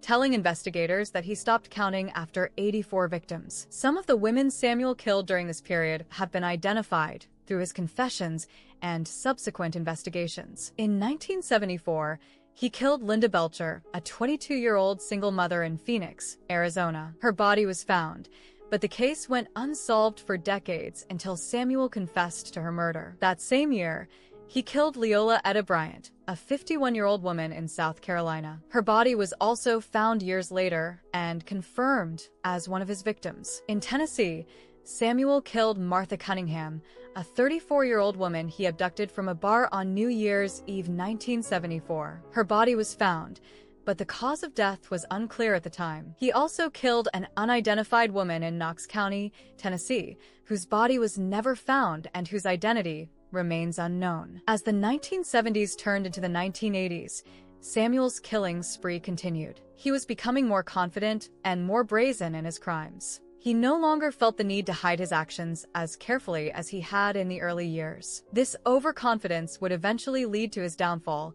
but it would take many more years and many more victims before that happened. In the early 1980s, Samuel was arrested twice for murder, once in Florida and once in Mississippi. In both cases, he was acquitted or the charges were dropped due to lack of evidence. These close calls should have been a warning to him that law enforcement was starting to notice a pattern, but instead, they seemed to make him feel invincible. He believed that he was too smart to be caught and that he could continue killing without consequences. The Florida case involved the murder of a mentally disabled woman in 1982. Samuel was accused of strangling her, but he was acquitted at trial. The Mississippi case that same year involved the death of a prostitute who was also strangled. A grand jury declined to indict Samuel in that case, meaning that the prosecutors did not believe they had enough evidence to convict him. Both of these cases involved the same method of killing that Samuel had been using for years: strangulation of vulnerable women. If investigators had been able to connect these cases to the many other similar murders across the country,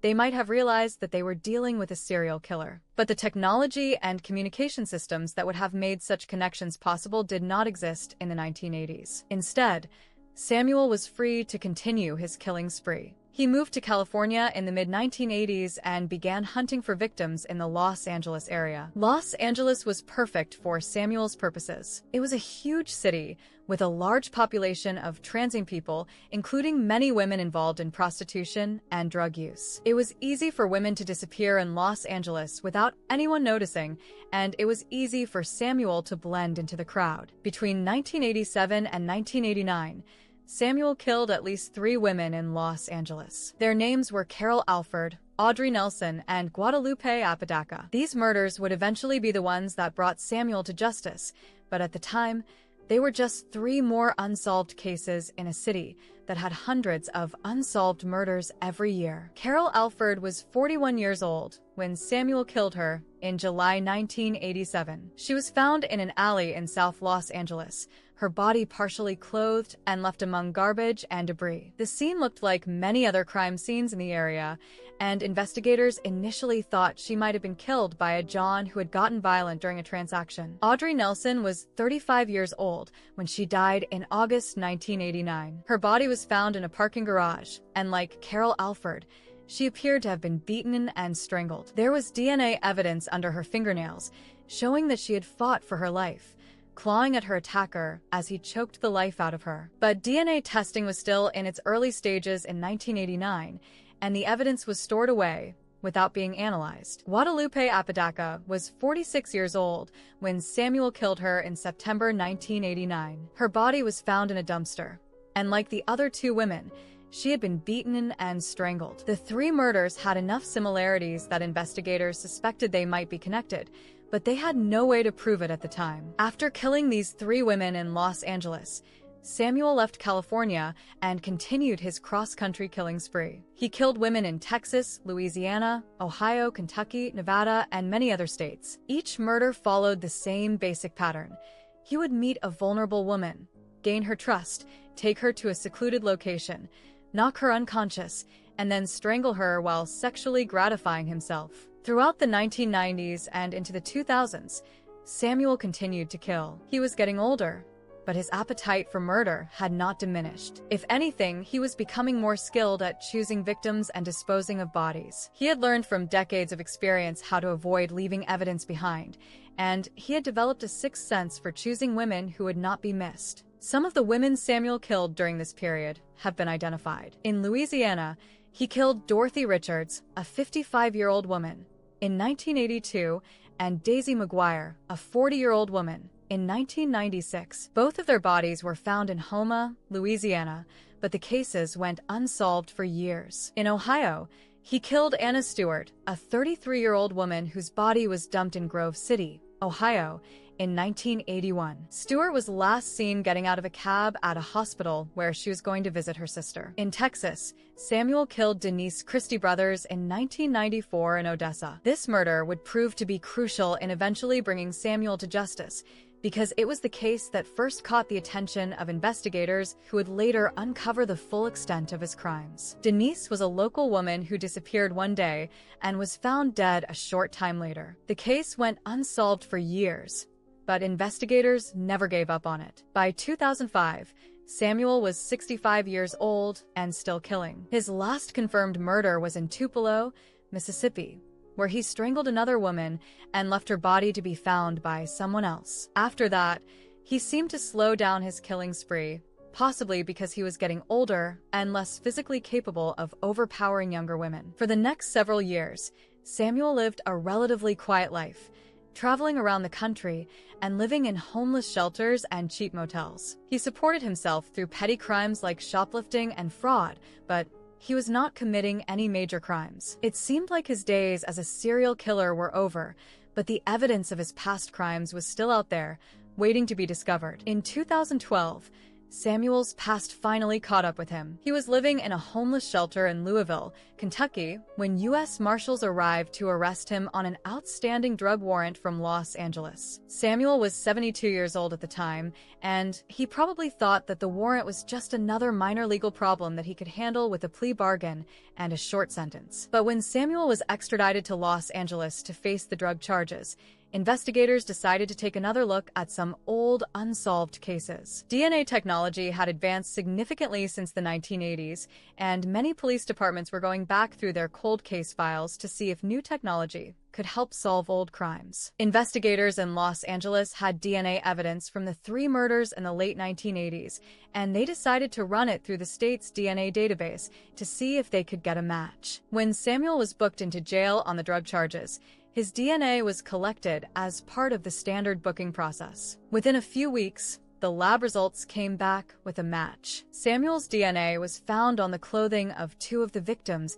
and under the fingernails of the 3rd. This was solid evidence that he had been in contact with all 3 women around the time of their deaths. For the first time in his criminal career, Samuel was facing charges that he could not talk his way out of or plead down to lesser offenses. The Los Angeles Police Department detectives who worked the case, Rick Jackson and Mitzi Roberts, were experienced investigators who specialized in cold cases. They had seen many criminals over the years, but there was something different about Samuel. He was calm and collected, almost cheerful, even when confronted with evidence of his crimes. Most criminals would be nervous or angry when facing murder charges, but Samuel seemed almost amused by the whole situation. When detectives questioned Samuel about the murders, he denied any involvement. He claimed that he had never met any of the 3 women and that the DNA evidence must have been contaminated or planted. This was a common defense strategy, but it was not very convincing given the strength of the evidence against him. As the investigation continued, detectives began to realize that they might be dealing with more than just 3 murders. Samuel had been arrested in multiple states over the years, and his pattern of movement seemed to coincide with unsolved murders in many different locations. Detectives contacted the FBI's Violent Criminal Apprehension Program, known as VICAP, to see if there were any patterns that might connect Samuel to other crimes. Christy Palazzolo, a crime analyst with VICAP, began looking into Samuel's background and criminal history. What she found was alarming. Samuel had been arrested in dozens of cities across the United States, and in many of those cities, there were unsolved murders of women that fit his method of operation. The murders involved women who were beaten and strangled, often prostitutes or drug addicts, and the bodies were frequently dumped in alleys or remote areas. As Palazzolo dug deeper into the cases, she found more and more connections. In some cities, Samuel had been arrested for minor crimes just days or weeks before a woman was found murdered. In other cities, he had been seen in the area around the time that women disappeared. The pattern was clear. Samuel had been killing women for decades, and law enforcement had never connected the dots. In 2013, Samuel was charged with 3 counts of murder in Los Angeles. He was assigned a public defender, Michael Pence, who tried to build a defense based on the argument that the DNA evidence was not enough to prove guilt beyond a reasonable doubt. Pence argued that Samuel might have had contact with the women without killing them, and that someone else could have been the actual murderer. But the prosecution, led by Deputy District Attorney Beth Silverman, had a strong case. In addition to the DNA evidence, they had testimony from several women who had survived attacks by Samuel. These women described being picked up by Samuel, taken to secluded locations, and then beaten and choked. They had managed to escape or fight him off, but their experiences were very similar to what the 3 murder victims must have gone through. The trial began in 2014, and it lasted for several weeks. Samuel, now 74 years old, sat in a wheelchair during the proceedings, claiming to be too frail to stand for long periods. But witnesses described him as having been a powerful man in his younger years, easily capable of overpowering the women he attacked. During the trial, prosecutors presented evidence that Samuel had a long history of violence against women. He had been accused of rape and assault in multiple states, and he had a pattern of targeting vulnerable women who were unlikely to be believed if they reported his crimes. The prosecution argued that Samuel was a predator who had spent his entire adult life hunting and killing women. The defense tried to paint Samuel as a victim of circumstance, a man who had been in the wrong place at the wrong time. They argued that his extensive criminal record was mostly for nonviolent crimes like theft and drug possession, and that he had never been convicted of murder before. They also suggested that the DNA evidence could have been contaminated or that the lab tests could have been flawed. But the jury was not convinced by the defense arguments. The DNA evidence was overwhelming, and the testimony from the surviving victims painted a clear picture of Samuel as a dangerous predator. On September 2nd, 2014, the jury found Samuel guilty on all 3 counts of first-degree murder. At his sentencing hearing, Samuel showed no remorse for his crimes. He interrupted family members of the victims who were giving impact statements, claiming that he was innocent and that he had been framed. He called the prosecution a legal lynching and said that he hoped to get a new trial on appeal. But Judge George Lamelli was not impressed by Samuel's protests. On September 25th, 2014, he sentenced Samuel to 3 consecutive life sentences without the possibility of parole. At 74 years old, Samuel would spend the rest of his life in prison, and he would never have the chance to hurt another woman. After his conviction, Samuel was transferred to a California state prison to begin serving his sentence. For the next few years, he maintained his innocence and refused to cooperate with investigators who wanted to question him about other unsolved cases. He seemed content to take his secrets to the grave,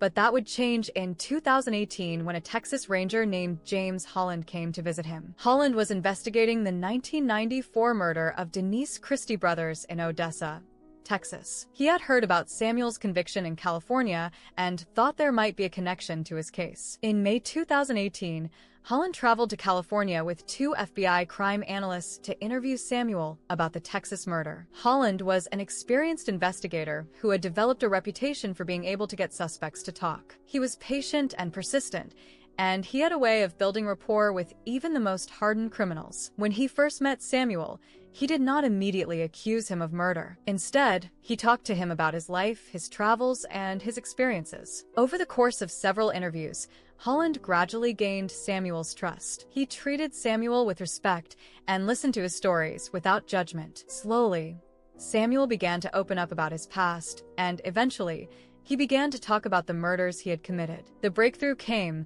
when Samuel confessed to killing Denise Christie brothers in Texas. He provided details about the murder that only the killer would know, including where he had met Denise, how he had killed her, and where he had left her body. Holland knew that he had found the right man, but he also suspected that this was just the beginning. Over the next several months, Holland continued to interview Samuel, sometimes talking to him for hours at a time. Samuel seemed to enjoy the attention and the opportunity to talk about his crimes. He began confessing to murders in state after state, providing details that investigators were able to verify through their case files. As Samuel talked, a horrific picture emerged. He had been killing women for over 30 years, from 1970 to 2005. He had traveled to dozens of states and had murdered women in cities large and small. Most of his victims were Black women who were involved in prostitution or drug use, women who lived on the margins of society and whose disappearances were not thoroughly investigated. Samuel told Holland that he had killed 93 women in total, though he admitted that he might have forgotten some victims over the years. He said that he had lost count after 84 murders and that there might be even more victims that he could not remember. This number made Samuel the most prolific serial killer in American history, surpassing even notorious killers like Ted Bundy and John Wayne Gacy. What made Samuel's confessions particularly valuable was the level of detail he provided. He had an excellent memory for his crimes, and he could describe exactly where he had met each victim, what she looked like, how he had killed her, and where he had left her body. He even drew pictures of many of his victims, creating portraits that investigators could use to try to identify the women. Samuel's artistic ability came as a surprise to investigators. He had never had any formal training in art, but he was able to create remarkably detailed and lifelike portraits of his victims. He drew these pictures from memory, sometimes decades after the murders, but the faces he created were so realistic that investigators were able to use them to solve cold cases. The FBI began releasing Samuel's drawings to the public, hoping that someone would recognize one of the faces and come forward with information. In several cases, this strategy worked. Family members recognized their missing loved ones in Samuel's drawings, and investigators were able to confirm that these women had indeed been murdered by Samuel. As word of Samuel's confession spread, law enforcement agencies from across the country began contacting Holland and the FBI. They had unsolved cases that fit Samuel's method of operation, and they wanted to know if he had been responsible for murders in their jurisdictions. Over the next 2 years, investigators worked to verify Samuel's confessions and connect them to specific cases. The task was enormous. Samuel had confessed to murders in at least 16 states, spanning a period of 35 years. Many of the cases were decades old, and the original investigators had retired or died. Evidence had been lost or destroyed, and witnesses had moved away or passed away. Despite these challenges, investigators were able to confirm many of Samuel's confessions through DNA evidence, crime scene details, and other corroborating information. By 2019, the FBI had verified 60 of Samuel's 93 confessions, with many more still under investigation. The agency announced that Samuel was officially the most prolific serial killer in American history, surpassing all previous records. The announcement sent shockwaves through the law enforcement community and the general public, as people struggled to comprehend the scale of Samuel's crimes. What made Samuel's case particularly disturbing was not just the number of his victims, but the way he had been able to operate for so long without being caught. He had been arrested over 100 times during his criminal career, but he had never served more than a few years in prison at a time. He had been accused of rape and assault by multiple women, but he had never been convicted of these serious crimes. The reason Samuel was able to avoid detection for so long was partly due to his careful selection of victims. He targeted women who were marginalized and vulnerable, women whose disappearances might not be immediately noticed or thoroughly investigated. Many of his victims were prostitutes, drug addicts, or homeless women who had little contact with family or friends. When these women disappeared, law enforcement often assumed that they had simply moved on to another city or had died from drug overdoses or other natural causes. Samuel also benefited from the fact that he was constantly moving from city to city and state to state. In the 1970s and 1980s, communication between law enforcement agencies was limited, and there was no centralized system for tracking serial killers who operated across multiple jurisdictions. Each murder was investigated as a separate case, and investigators had no way of knowing that similar crimes were being committed hundreds or thousands of miles away. Another factor that helped Samuel avoid detection was his method of killing. Manual strangulation does not always leave obvious physical evidence, especially if the body is not found for several days or weeks. Many of Samuel's victims' deaths were initially classified as drug overdoses,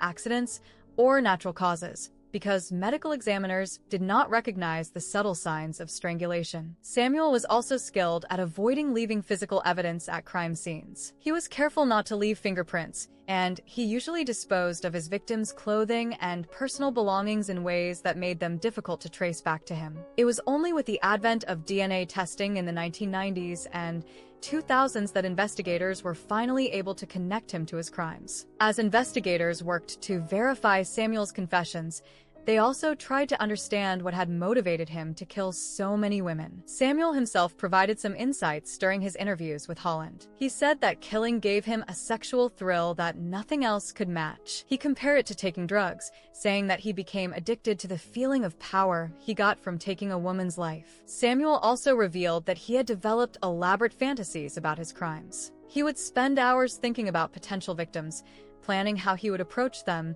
and where he would take them. He said that the anticipation was almost as exciting as the actual murder, and that he would often revisit crime scenes in his mind long after the victims were dead. Psychologists who studied Samuel's case noted that he displayed many of the characteristics of a psychopathic serial killer. He showed no empathy for his victims, no remorse for his crimes, and no concern for the families he had destroyed. He seemed to view his victims not as human beings, but as objects that existed solely for his pleasure and satisfaction. Samuel's childhood experiences may have contributed to his development as a serial killer. His abandonment by his mother, his troubled relationship with his father, and his early exposure to violence and dysfunction all played a role in shaping his personality. However, many people experience similar childhood traumas without becoming serial killers, so it is impossible to say that these factors alone caused Samuel's criminal behavior. What is clear is that Samuel made a conscious choice to hurt women, and he continued making that choice for over 30 years. He had numerous opportunities to seek help for his violent impulses, but he chose instead to embrace them and act on them repeatedly. He showed a complete disregard for human life and a willingness to cause immense suffering for his own gratification. As investigators continued to work on Samuel's case, they also focused on bringing closure to the families of his victims. Many of these families had been waiting for decades to learn what had happened to their loved ones. Some had never given up hope that their missing family members might still be alive, while others had accepted that their loved ones were probably dead, but had never known how or why they had died. The identification of Samuel's victims was a painstaking process that involved DNA testing, dental records, and other forensic techniques. In some cases, investigators were able to identify victims within a few months of Samuel's confessions. In other cases, the process took years, and some victims have still not been identified. One of the most important identifications was that of Yvonne Pless, a young woman whose remains had been found in Macon, Georgia, in 1977. For 46 years, she had been known only as Macon Jane Doe, but genetic genealogy finally allowed investigators to determine her identity. Pless was about 20 years old when Samuel killed her, and she was his first confirmed victim in Georgia. Another significant identification was that of Clara Birdlong, whose remains were found near a Mississippi highway in 1977. She had been known as Escatapa Jane Doe for nearly 44 years before investigators were able to determine her identity. These identifications brought some measure of closure to the families, even though it came decades after their loved ones had been killed. As Samuel's health began to decline in his final years, investigators worked frantically to get as much information from him as possible. They knew that he was the only person who could provide details about many of his crimes, and they were afraid that crucial information would die with him. Samuel suffered from diabetes, heart disease, and other health problems that are common in elderly inmates. He was confined to a wheelchair and required constant medical care. Despite his poor health, he continued to cooperate with investigators, providing information about unsolved cases and helping to identify more of his victims. On December 30th, 2020, Samuel Little died at a hospital in California. He was 80 years old and had been serving his life sentences for nearly 6 years. His death marked the end of one of the most extensive serial killer investigations in American history, but it also left many questions unanswered. At the time of Samuel's death, investigators had confirmed 62 of his 93 confessions, with the remaining 31 cases still under investigation. Some of these cases may never be solved, either because the evidence has been lost or destroyed, or because Samuel's confessions contained inaccuracies or gaps in his memory. The impact of Samuel's crimes extended far beyond the immediate victims and their families. His case highlighted serious problems in the American criminal justice system, including the lack of communication between law enforcement agencies,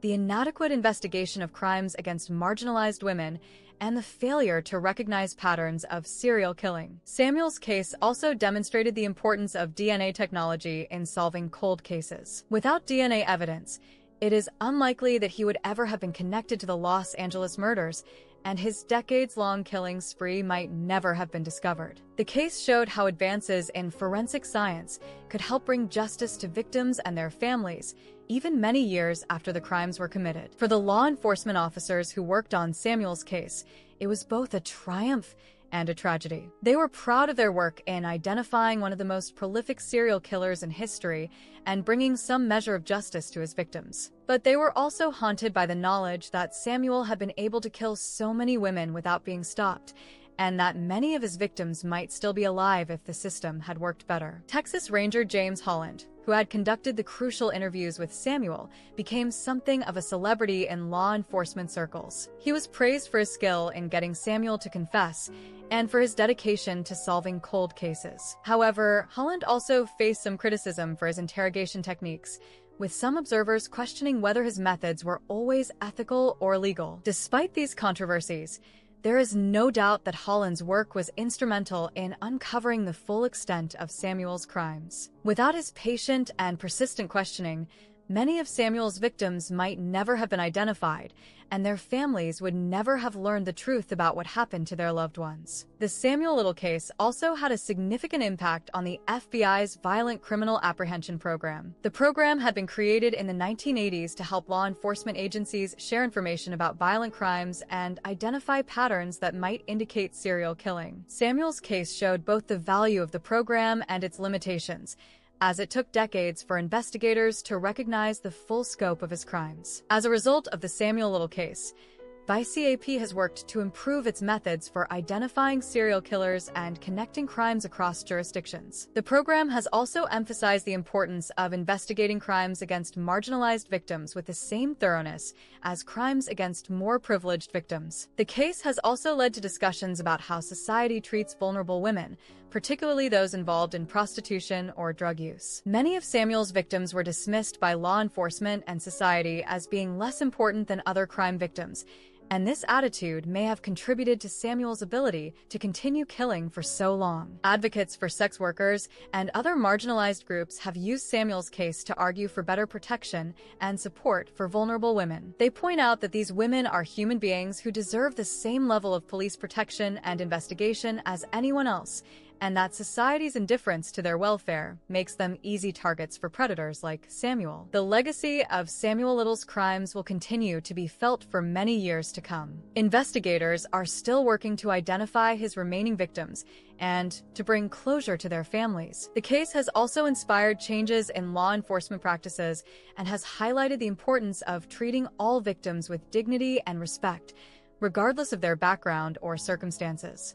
For the families of Samuel's victims, the knowledge that their loved one's killer has been identified and punished provides some measure of comfort, but it cannot undo the decades of pain and uncertainty they have endured. Many of these families have had to grieve their loved ones twice, once when they first disappeared or were found dead, and again when they learned the horrible truth about how they died. The Samuel Little case serves as a reminder of the importance of never giving up on unsolved cases, no matter how old they are or how unlikely it seems that they will ever be solved. It also demonstrates the value of new technologies and investigative techniques in bringing justice to victims and their families. Perhaps most importantly, the case shows the need for society to value and protect all of its members, especially those who are most vulnerable. Samuel Little was able to kill so many women because he correctly calculated that their deaths would not be thoroughly investigated or widely mourned. This is a tragedy that reflects not just on Samuel himself, but on all of us as members of a society that allowed such indifference to exist. The story of Samuel Little is ultimately a story about the failure of systems designed to protect people and bring justice to victims. It is a story about how a man was able to spend over 30 years killing women because those women were considered disposable by much of society. It is also a story about the dedication of investigators who refused to give up on cold cases and who worked tirelessly to bring some measure of justice to Samuel's victims. As we remember the women who died at Samuel's hands, we must also remember the lessons their deaths teach us about the importance of protecting the vulnerable, investigating all crimes thoroughly, and never giving up on the pursuit of justice. Only by learning from these lessons can we hope to prevent future tragedies like the one that Samuel Little inflicted on so many families across America. The name Samuel Little will forever be associated with one of the darkest chapters in American criminal history.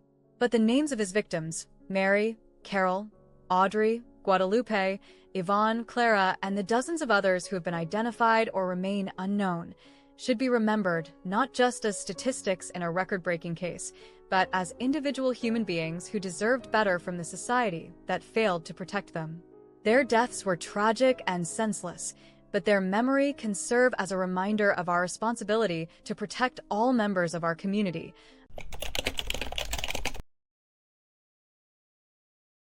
Melvin David Rees, known as the Sex Beast, was an American serial killer who murdered 5 confirmed victims between 1957 and 1959 in Virginia and Maryland, including Margaret Harold and the entire Jackson family of 4 people, driven by sexual sadism and a twisted philosophy that murder was simply part of the human experience he wanted to explore. In the smoky jazz clubs of Washington, D.C. during the late 1950s, audiences would gather to hear the haunting melodies of a talented musician who could make the saxophone sing with an almost supernatural beauty. His name was Melvin David Rees, and to those who knew him casually, he was just another gifted artist trying to make it in the competitive world of music. But behind the stage lights and the polite applause, behind the carefully crafted public persona of a cultured intellectual, lurked something far more sinister than anyone could have imagined. Melvin Rees was a man who lived 2 completely different lives. By day and into the evening hours,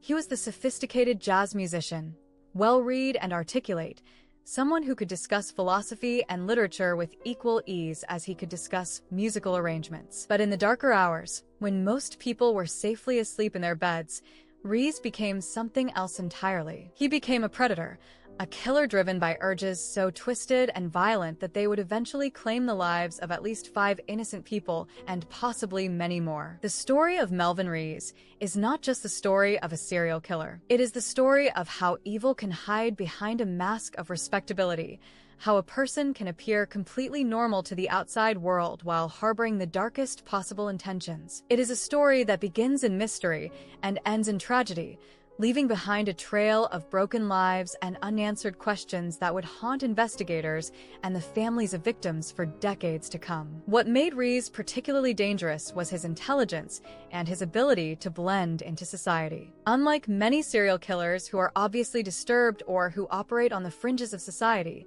Rees moved effortlessly through the middle-class world of suburban Maryland and Washington, D.C. He was educated, talented, and charming when he needed to be. He had relationships with women, including a well-known actress and exotic dancer named Pat Barrington. He had friends in the music community who respected his artistic abilities. To most people who encountered him, he seemed like nothing more than a slightly eccentric musician with intellectual pretensions. But beneath this carefully constructed facade was a mind that had become consumed with thoughts of violence and sexual domination. Rees had developed a philosophical framework that allowed him to justify murder as simply another form of human experience, no different from any other activity. He believed that conventional morality was nothing more than artificial constraints imposed by society, and that truly enlightened individuals should be free to explore all aspects of human existence, including the taking of life. This twisted philosophy would eventually drive him to commit acts of unspeakable brutality. His crimes were not random acts of violence or crimes of passion committed in the heat of the moment. Instead,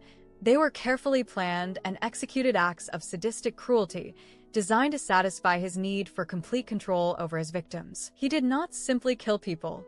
He tortured them, both physically and psychologically, drawing out their suffering for his own gratification. The investigation that eventually brought Melvin Rees to justice was one of the most challenging and frustrating cases that law enforcement officials in Virginia and Maryland had ever encountered. For years, they had no idea that the various murders they were investigating were connected, let alone that they were dealing with a serial killer who was hiding in plain sight. It was only through a combination of luck, persistence, and the conscience of one of Reese's friends that they were finally able to identify him as the perpetrator and bring him to trial. But even after his arrest and conviction, many questions about Melvin Reese remained unanswered. How many people had he actually killed? Were there other victims whose bodies were never found? How long had he been killing before he committed the crimes for which he was eventually caught? These questions would continue to trouble investigators long after Reese himself was locked away in prison, serving multiple life sentences for his crimes. The story of Melvin Reese is also a story about the time and place in which he lived and operated. The late 1950s were a time of significant social change in America,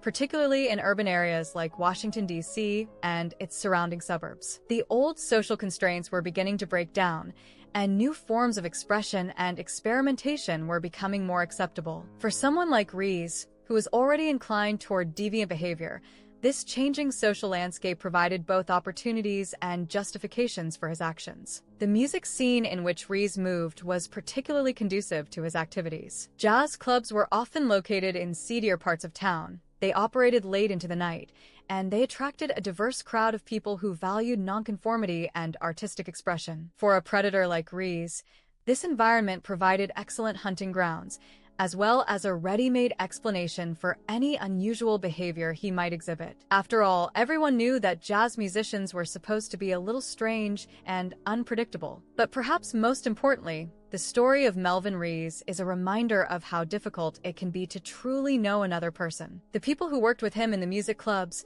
the friends who socialized with him at parties, the women who dated him, and even the law enforcement officers who eventually arrested him all struggled to reconcile the charming, intellectual musician they thought they knew with the cold-blooded killer he actually was. It was as if two completely different people had been occupying the same body, and the transition between them had been so seamless that no one had noticed until it was too late. This duality would become a central theme in the Melvin Reese case. How could someone who is capable of creating beautiful music also be capable of committing such ugly acts of violence? How could someone who seemed so normal and well-adjusted harbor such twisted fantasies and desires? These questions would fascinate criminologists and psychologists for years to come, as they tried to understand the mind of a killer who defied easy categorization. The investigation into Reese's crimes would also reveal the limitations of law enforcement techniques in the 1950s. This was still an era when different police departments rarely communicated with each other, when forensic science was in its infancy, and when the concept of a serial killer was not yet widely understood or accepted. As a result, the various murders committed by Reese were initially treated as separate, unrelated crimes, which made it much more difficult for investigators to identify patterns or develop leads. It was only through the intervention of the FBI, which had the resources and authority to coordinate investigations across state lines, that the connections between the different murders finally became clear. Even then, it took years of painstaking work and a considerable amount of luck before investigators were able to identify Reese as the perpetrator and gather enough evidence to bring him to trial. The legal proceedings against Reese would also prove to be complex and challenging. Because his crimes had been committed in multiple jurisdictions, he had to be tried in several different courts, each with its own procedures and requirements. The evidence against him, while compelling, was largely circumstantial, which meant that prosecutors had to build their cases carefully and methodically, presenting a web of connections and coincidences that would convince juries of his guilt beyond a reasonable doubt. Throughout all of this, Reese himself remained something of an enigma. Even after his arrest and conviction, he never provided a complete or satisfactory explanation for his actions. He seemed to view his crimes through the lens of his twisted philosophical framework, treating them as intellectual exercises rather than moral failures. This detachment and lack of remorse only added to the disturbing nature of his case and made it even more difficult for people to understand how someone could commit such acts without apparent emotion or regret. The impact of Reese's crimes extended far beyond his immediate victims. The families and friends of those he killed were left to struggle with grief, anger, and unanswered questions. The communities where his crimes took place were forced to confront the reality that evil could exist among them, hidden behind a mask of respectability. And law enforcement agencies were compelled to reconsider their methods and procedures,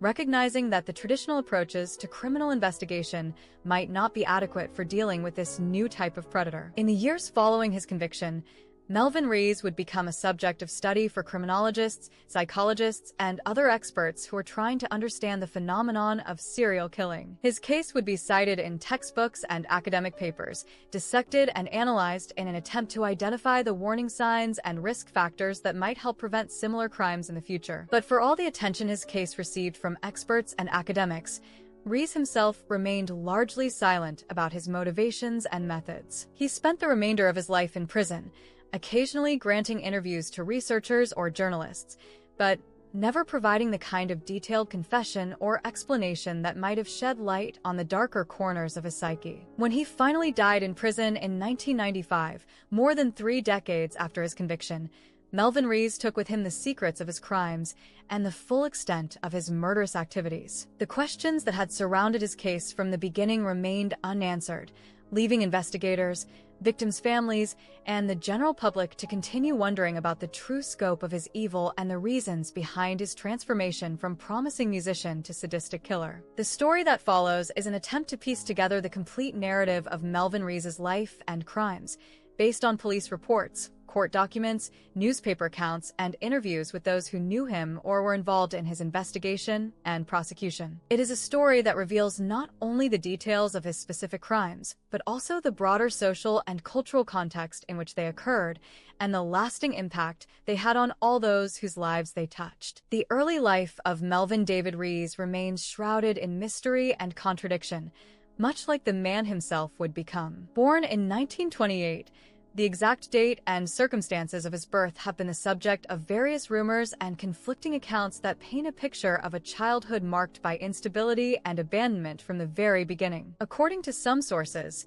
Melvin Rees was not actually born in the United States at all, but rather in the United Kingdom. The story goes that he was the product of an unwanted pregnancy and that his biological parents, unable or unwilling to care for him, arranged for him to be sent to America while he was still very young. If this account is true, it would mean that Rees was separated from his biological family and his country of origin while still in early childhood, an experience that could have had profound psychological effects on his development. Other accounts suggest that even if he was born in America, his early childhood was marked by similar instability and rejection. His parents, whoever they were, apparently were unable to provide him with the kind of stable, nurturing environment that children need to develop healthy emotional attachments and a sense of security in the world. Instead, young Melvin found himself being passed from one caretaker to another, never really belonging anywhere or to anyone. What is known with more certainty is that by the time he reached school age,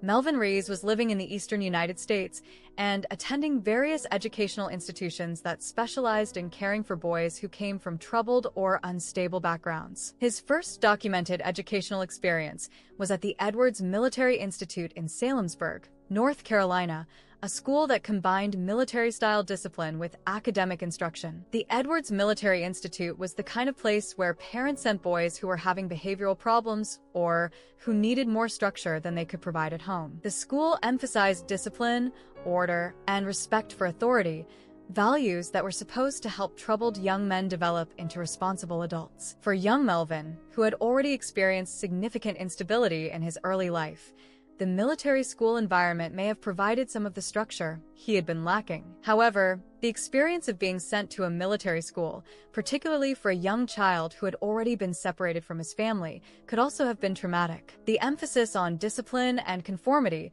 while intended to be helpful, might have felt like yet another form of rejection and abandonment to a boy who was already struggling with feelings of not belonging anywhere. From the Edwards Military Institute, Rees moved on to the Woodward School for Boys in Washington, D.C. This was another institution that specialized in caring for boys from difficult backgrounds, but it was located in a more urban environment and may have provided him with his first real exposure to city life. The Woodward School was known for its academic programs and for helping boys who had shown promise despite their troubled backgrounds to get back on track academically. It was during his time at the Woodward School that young Melvin began to show the intellectual abilities that would later become such a prominent part of his public persona. He was a bright student who seemed to have a natural aptitude for learning, particularly in areas that required abstract thinking and analysis. His teachers noted that he was articulate and well-spoken, with a vocabulary that was advanced for his age. But even as he excelled academically,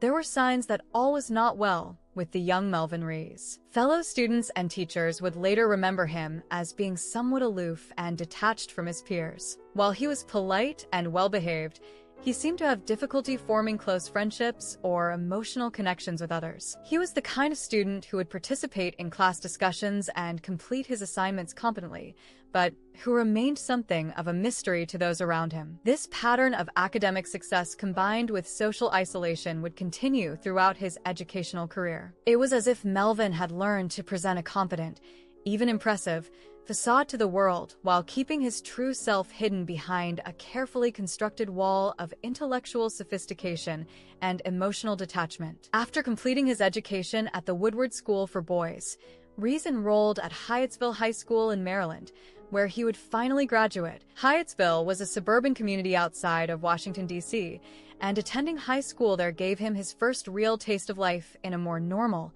middle-class environment. At Hyattsville High School, Rees continued to excel academically while maintaining his pattern of social isolation. He was known as a smart, articulate student who could hold his own in any intellectual discussion, but who seemed to have little interest in the typical social activities that occupied most of his classmates. While other students were dating, playing sports, or participating in extracurricular activities, Melvin seemed to be focused entirely on his studies. It was during his high school years that Rees first began to show a serious interest in music. He had apparently been exposed to music at some point during his earlier education, but it was in high school that he began to develop the skills that would later make him a respected musician in the Washington, D.C. area. He learned to play multiple instruments, including the saxophone, piano, and clarinet, and showed a natural aptitude for understanding complex musical arrangements. Music seemed to provide Melvin with an outlet for expression that he had not found in other areas of his life. While he remained emotionally distant from his classmates, he could pour his feelings into his musical performances in a way that allowed him to connect with audiences without having to reveal too much of himself. It was as if music gave him a way to be intimate with others while still maintaining the emotional distance that seemed so important to him. His teachers and fellow students recognized his musical talent, and he began to develop a reputation as someone who might have a real future in music. This was significant for someone who had spent most of his life feeling like an outsider, as it gave him a sense of identity and purpose that he had not had before. For the first time, he was not just the smart but aloof kid who had been shuffled from one institution to another. He was a musician with real talent and potential. But even as he found success in music, the underlying patterns of his personality remained unchanged. He was still emotionally detached, still unable to form close relationships, and still carrying whatever psychological damage had been done during his early childhood experiences of abandonment and instability. The music may have given him a way to express himself, but it did not address the deeper issues that were already beginning to shape his worldview and his understanding of his place in society. During his high school years, Rees also began to develop the intellectual framework that would later allow him to justify his criminal activities. He was drawn to philosophical and literary works that questioned conventional morality and social norms. He was particularly interested in the writings of Friedrich Nietzsche, whose concepts of the Superman and the rejection of traditional moral constraints seemed to resonate with his own sense of being different from and superior to ordinary people. This intellectual development was significant because it provided Rees with a way to rationalize his feelings of detachment and superiority. Rather than seeing his inability to form normal emotional connections as a problem or a limitation, he began to view it as evidence of his intellectual and moral superiority over the masses of ordinary people who were constrained by conventional thinking and emotional attachments. As he prepared to graduate from high school, Melvin Rees appeared to be a young man with considerable promise. He was intelligent, articulate, musically talented, and seemingly destined for success in whatever field he chose to pursue. But beneath this promising exterior were the seeds of the psychological problems that would eventually drive him to commit acts of unspeakable violence. The question of what caused Melvin Rees to become a killer is one that has fascinated criminologists and psychologists for decades. Was it the apparent abandonment and instability of his early childhood? Was it some inherent psychological defect that would have manifested itself regardless of his circumstances? Or was it a combination of factors, including his intellectual development and his exposure to philosophical ideas that challenged conventional morality? What seems clear is that by the time he graduated from high school, the basic personality traits that would characterize him as an adult were already firmly established. He was intelligent but emotionally detached, talented but unable to form close relationships, and intellectually sophisticated but increasingly contemptuous of conventional moral constraints. These traits, which might have been merely eccentric in another person, would eventually combine in a way that made him extremely dangerous to those around him. The fact that his childhood and early development remains somewhat mysterious is itself significant. The lack of detailed information about his early life suggests that he was already something of an outsider, someone who moved through various institutions and caregivers without forming the kind of lasting bonds that would have left behind more complete records of his experiences and development. This pattern of moving through life without forming lasting connections would continue throughout his adult years, making him difficult for law enforcement to track and allowing him to maintain his double life as both respected musician and dangerous predator. The skills he had developed in childhood for presenting an acceptable facade while keeping his true self hidden would serve him well in his later criminal career, allowing him to blend into respectable society while pursuing his twisted fantasies in secret. As he stood on the threshold of adulthood, Melvin David Rees was a young man who had learned to navigate the world through intelligence and deception rather than through genuine emotional connection. He had developed considerable talents and abilities, but he had also developed a worldview that would eventually lead him to view other human beings as nothing more than objects to be manipulated and used for his own gratification. The stage was set for a life that would be marked by both significant achievements and unspeakable crimes, as the same intelligence and creativity that made him a gifted musician would also make him a particularly dangerous and elusive killer. Following his graduation from Hyattsville High School in Maryland, Melvin David Rees made a decision that would shape the next several years of his life and provide him with experiences that would further contribute to his psychological development. In October 1946, at the age of 18, he enlisted in the United States Army, beginning a period of military service that would take him far from the familiar surroundings of the Washington, D.C. area and expose him to a completely different way of life. The decision to join the Army was not unusual for young men of his generation. World War II had ended just over a year earlier, and military service was still viewed as an honorable and practical choice for young men who were looking to gain some life experience and job skills before settling into civilian careers. For someone like Rees, who had already spent much of his life in institutional settings, the structured environment of the military may have seemed like a natural next step. What was somewhat unusual, however, was the role that Rees would play during his military service. Rather than being assigned to a combat unit or a technical specialty, he was assigned to serve as a military musician. This assignment recognized and utilized the musical talents he had developed during his high school years,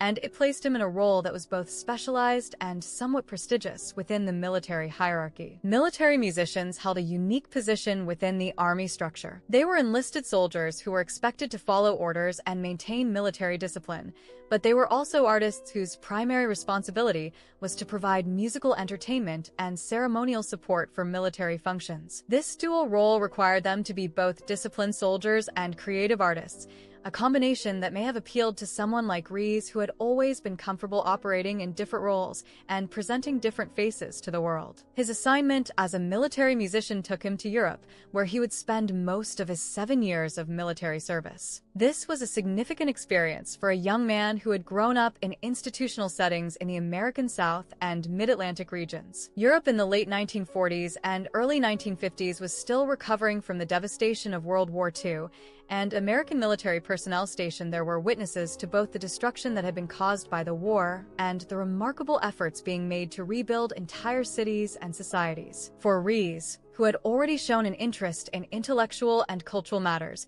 being stationed in Europe provided opportunities for exposure to art, literature, music, and philosophy that he would not have had if he had remained in the United States. European cities, even those that had been heavily damaged during the war, were rich in cultural heritage and offered sophisticated entertainment and educational opportunities that were not available in most American communities at the time. The experience of living in Europe also exposed him to different ways of thinking about morality, society, and individual responsibility. European intellectual traditions, particularly in the aftermath of the war, were grappling with fundamental questions about the nature of good and evil, the responsibility of individuals for their actions, and the validity of traditional moral and social constraints. These were exactly the kinds of questions that had already begun to interest Rees during his high school years, and his exposure to European philosophical traditions during his military service undoubtedly deepened and expanded his thinking in these areas. As a military musician,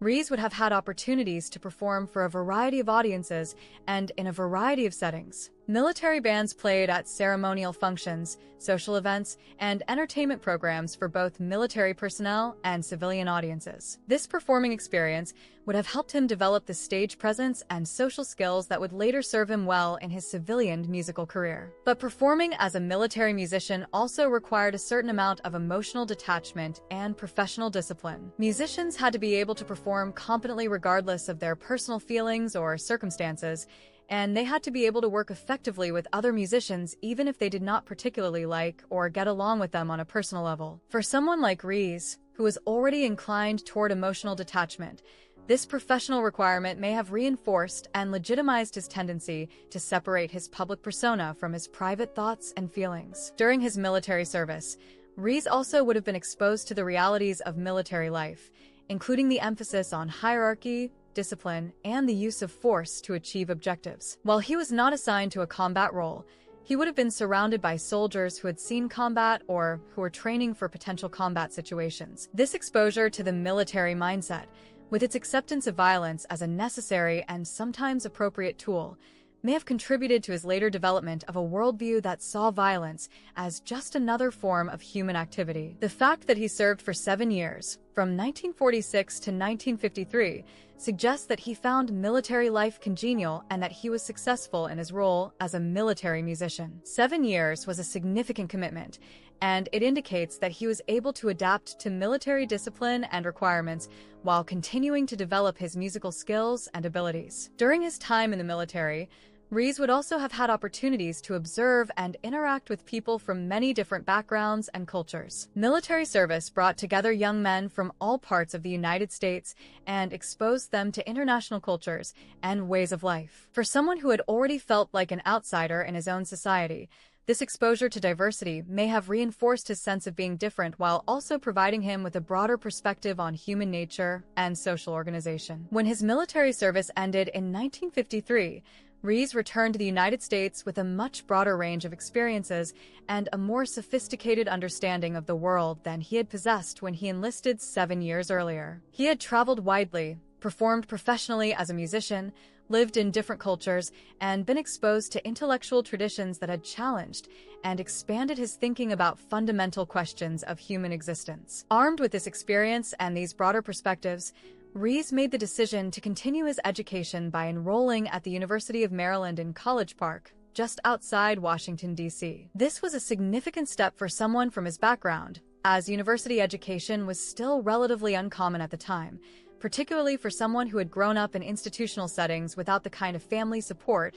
and financial resources that most college students took for granted. The University of Maryland campus in College Park was a large, diverse institution that attracted students from throughout the Mid-Atlantic region. For Rees, who had spent the previous 7 years in the structured environment of military service, the relative freedom and intellectual stimulation of university life must have been both exciting and challenging. As a university student, Rees continued to develop his musical abilities while also exploring other intellectual interests. His classmates and professors would later remember him as an exceptionally talented musician who could play saxophone, piano, and clarinet with professional-level skill. His musical abilities were so impressive that he quickly gained a reputation as one of the most gifted student musicians on campus. But even as he excelled musically, Rees maintained the pattern of social isolation that had characterized him throughout his earlier life. While he was polite and articulate in his interactions with classmates and professors, he seemed to have difficulty forming close friendships or romantic relationships. He was the kind of student who would participate actively in class discussions and demonstrate impressive knowledge and analytical abilities, but who remained somehow distant and unapproachable on a personal level. This combination of exceptional talent and social isolation made him something of an enigmatic figure on campus. People recognized his abilities and were impressed by his sophistication and intelligence, but few felt that they really knew him or understood what motivated him. He seemed to move through university life as he had moved through his earlier educational experiences, succeeding academically and professionally while maintaining an emotional distance from those around him. It was during his time at the University of Maryland that Rees began to develop more fully the philosophical framework that would later allow him to justify his criminal activities. The university environment, with its emphasis on questioning conventional assumptions and exploring different ways of understanding the world, provided him with access to philosophical and literary works that reinforced his existing tendencies toward intellectual arrogance and moral relativism. He was particularly drawn to existentialist philosophy, with its emphasis on individual freedom and responsibility, and to the writings of authors who had challenged conventional moral and social constraints. He seemed to interpret these intellectual traditions in a way that supported his own sense of superiority over ordinary people and his belief that truly exceptional individuals should not be bound by the moral rules that govern the behavior of the masses. However, despite his apparent success as a student and musician, Rees never completed his degree at the University of Maryland. After several years of study, he made the decision to drop out of university and pursue a career as a professional musician. This decision was not necessarily unusual, as many talented musicians chose to forego formal academic credentials in favor of practical experience in the music industry. But for Rees, the decision to leave university may also have reflected his growing impatience with conventional social expectations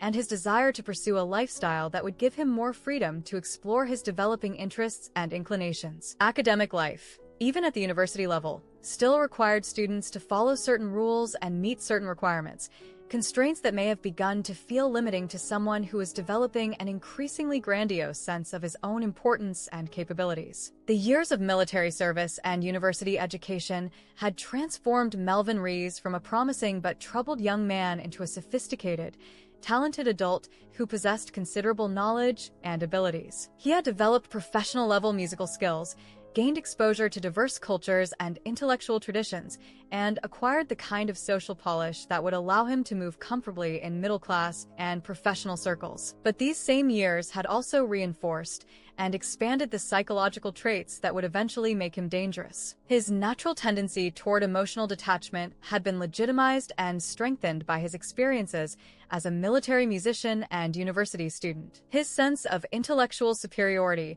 had been fed by his academic success, and his exposure to philosophical traditions that seemed to support his belief in his own exceptional nature. Most significantly, his ability to present different faces to different people and to maintain a carefully constructed public persona while keeping his true thoughts and feelings hidden had been refined and perfected during his years of institutional life. By the time he left the University of Maryland to pursue his musical career, he had become a master of deception, capable of appearing to be whatever kind of person a particular situation required while never revealing his authentic self to anyone. These skills and characteristics would serve him well in his musical career, allowing him to build a professional reputation and gain acceptance in respectable social circles. But they would also enable him to maintain his double life as both respected musician and dangerous predator, as the same abilities that made him an effective performer and social companion also made him capable of concealing his criminal activities and manipulating those around him for his own twisted purposes. As he prepared to enter the professional music world,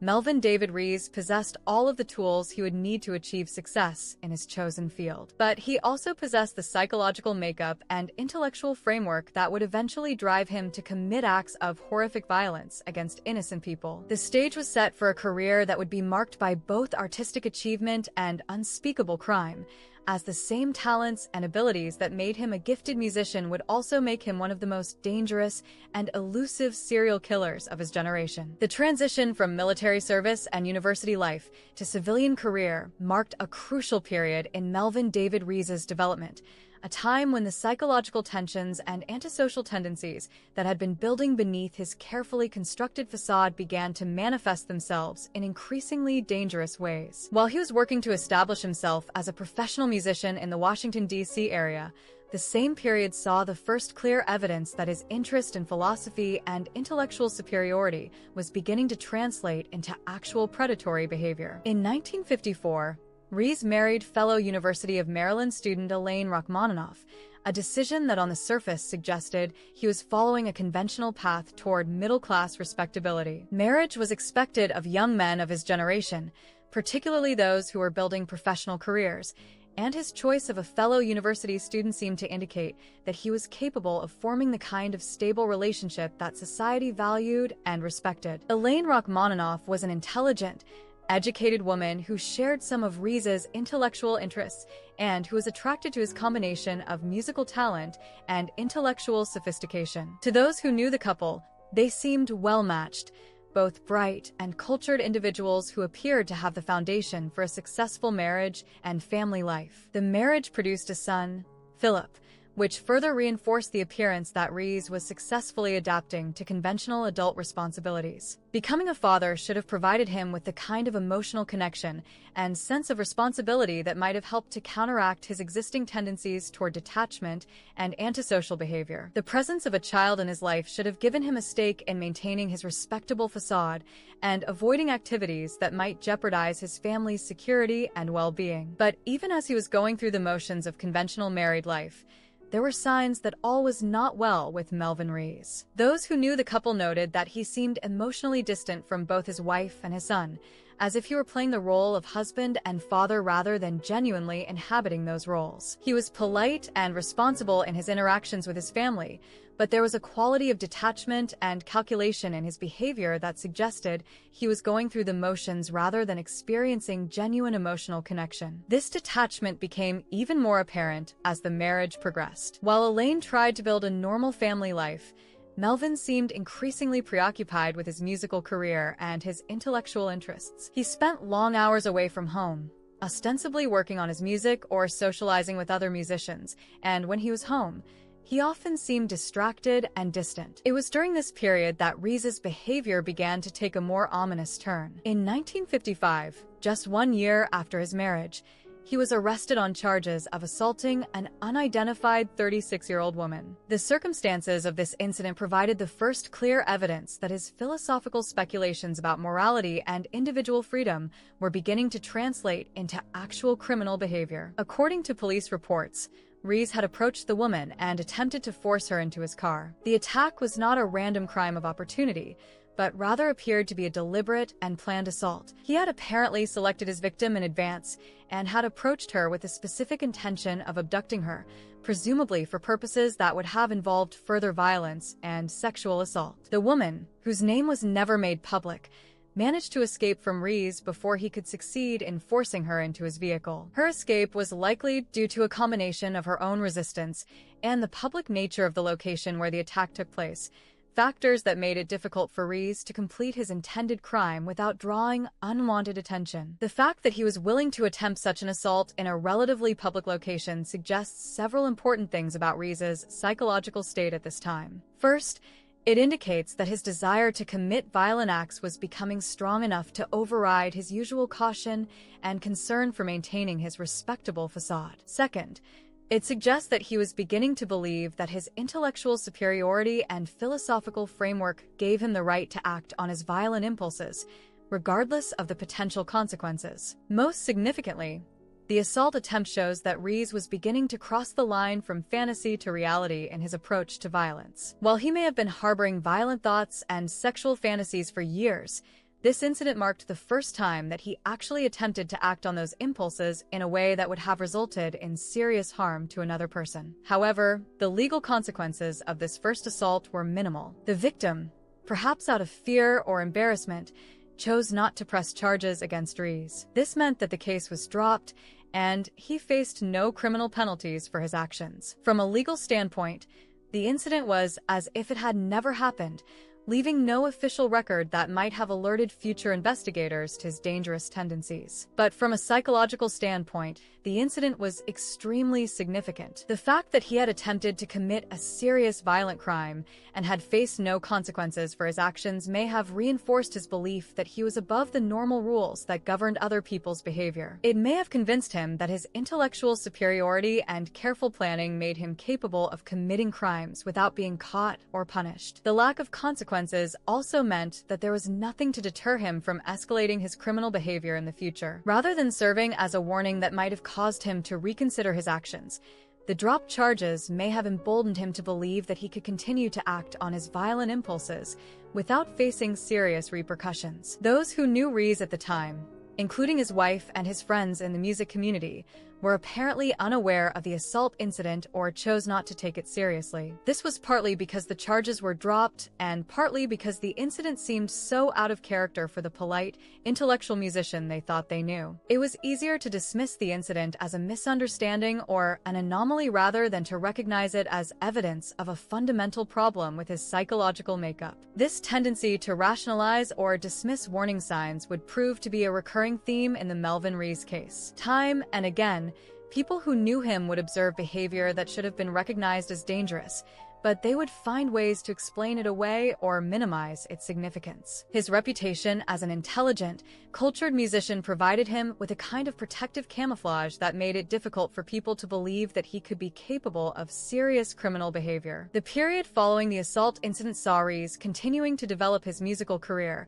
while also maintaining his facade of respectability as a married man and father. He performed regularly at jazz clubs throughout the Washington, D.C. area, building a reputation as a talented and reliable musician. He was known for his technical skill and his ability to perform in a variety of musical styles, and he was generally well regarded by both audiences and fellow musicians. But even as he was achieving professional success, his personal relationships continued to deteriorate. His marriage to Elaine became increasingly strained, partly because of his emotional detachment and partly because of his growing involvement in activities that took him away from home for long periods of time. While he maintained the outward appearance of being a responsible husband and father, those closest to him could see that his heart was not really in his domestic responsibilities. The strain in his marriage was also exacerbated by his developing relationship with other women. Despite being married, Rees began to pursue relationships with women he met through his musical career, including exotic dancers and actresses who were attracted to his combination of musical talent and intellectual sophistication. These relationships were not merely casual affairs, but rather represented a pattern of behavior that suggested he viewed marriage and family responsibilities as constraints that he was entitled to ignore when they conflicted with his personal desires. One of the most significant of these relationships was with actress and topless dancer Pat Barrington, who performed under various stage names in the Washington, D.C. area. Barrington was an attractive, vivacious woman who was drawn to the bohemian lifestyle associated with the entertainment industry. She was attracted to Rees's combination of musical talent, intellectual sophistication, and apparent emotional intensity, and she saw him as a more interesting and challenging partner than the conventional men she had dated in the past. For Rees, the relationship with Barrington represented an opportunity to explore aspects of his personality and desires that he could not express within the confines of his conventional marriage. Barrington moved in circles that were more accepting of non-conventional behavior and alternative lifestyles,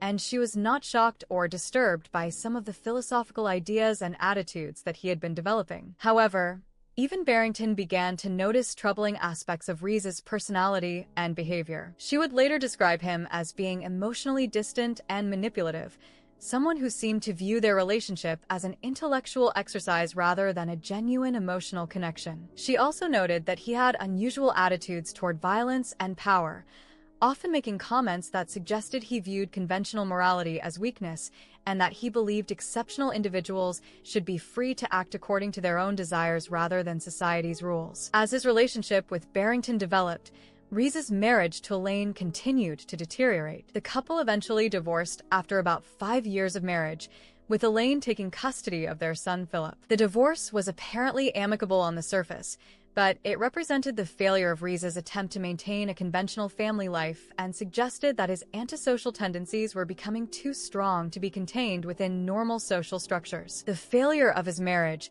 and his increasing involvement with women like Pat Barrington marked an important transition in Rees's life. He was moving away from any pretense of conventional respectability and toward a lifestyle that would give him more freedom to explore his developing criminal inclinations. The constraints of marriage and family life had provided some check on his behavior, but with those constraints removed, he was free to pursue whatever activities appealed to him, regardless of their legality or morality. During this period, Rees also began to develop a more explicit philosophical justification for antisocial behavior. He became increasingly interested in the writings of philosophers like Friedrich Nietzsche, particularly the concept of the Superman who was beyond conventional moral constraints. He began to see himself as one of these exceptional individuals who had the right and even the responsibility to transcend ordinary moral limitations and explore all aspects of human experience, including those that society condemned. This philosophical framework provided him with an intellectual justification for the violent impulses he had been experiencing, transforming them from shameful urges that needed to be suppressed into legitimate expressions of his superior nature. Rather than seeing his interest in violence and domination as evidence of psychological problems, he began to view them as signs of his intellectual and spiritual evolution beyond the limitations that constrained ordinary people. The combination of increased freedom from social constraints and a more developed philosophical justification for antisocial behavior created the conditions for Rees to escalate from the attempted assault of 1955 to more serious and successful criminal acts. The stage was set for him to cross the line from someone who fantasized about violence to someone who actually committed acts of horrific brutality against innocent victims. Following his divorce from Elaine Rachmaninoff in the late 1950s, Melvin David Rees threw himself more fully into his musical career, using his considerable talents as a saxophonist, pianist, and clarinetist to establish himself as a respected figure in the Washington, D.C. jazz scene. This period of his life represented both the peak of his artistic achievements and the beginning of his most dangerous phase as a predator, as the same social connections and lifestyle that advanced his musical career also provided him with opportunities to identify and pursue potential victims. The Washington, D.C. area in the late 1950s was home to a vibrant and sophisticated jazz scene that attracted both local musicians and touring artists from across the country. The clubs and venues where jazz was performed were typically located in the more bohemian and nighttime-oriented parts of the city, places where conventional social rules were more relaxed, and where people came to enjoy music, drinks, and the kind of intellectual and artistic conversation that was associated with the jazz subculture. For someone like Rees, who possessed genuine musical talent and intellectual sophistication, this environment was ideal. He was able to establish himself as a regular performer at some of the most prestigious jazz venues in the area, building a reputation for technical excellence and artistic versatility. His ability to play multiple instruments competently made him a valuable addition to various musical ensembles, and his intellectual demeanor and articulate speaking style made him popular with both audiences and fellow musicians. The jazz clubs where Rees performed were typically small, intimate venues where musicians and audience members interacted closely. Unlike larger concert halls where performers remained distant from their audiences, jazz clubs encouraged a sense of community and shared appreciation for the music. This environment allowed Rees to develop the kind of personal connections and social network that would serve both his musical career and his criminal activities. As his reputation grew, Rees began to attract attention from music critics and industry professionals who recognized his talent and saw him as someone who might achieve broader success in the music industry. He was invited to perform at increasingly prestigious venues and events, and there was speculation that he might eventually be able to make the transition from local performer to national recording artist. But even as he was achieving professional success, those who worked closely with him began to notice troubling aspects of his personality and behavior. Fellow musicians noted that while he was technically proficient and reliable as a performer, he seemed emotionally detached from the music and from his colleagues. He could deliver polished, competent performances, but there was a quality of calculation and emotional distance in his playing that set him apart from musicians who seemed to be genuinely passionate about their art. This detachment extended to his personal interactions as well. While he was articulate and intellectually engaging in conversation, people who spent time with him often came away feeling that they had not really gotten to know him. He seemed to be performing the role of the sophisticated jazz musician rather than genuinely inhabiting that identity, and there was always a sense that he was holding something back or concealing his true thoughts and feelings. During this period, Rees also began to develop a reputation for having unusual philosophical and moral views. In conversations with fellow musicians and club patrons, he would often express ideas that challenged conventional morality and social norms. He seemed particularly interested in exploring concepts related to individual freedom, the arbitrariness of moral rules,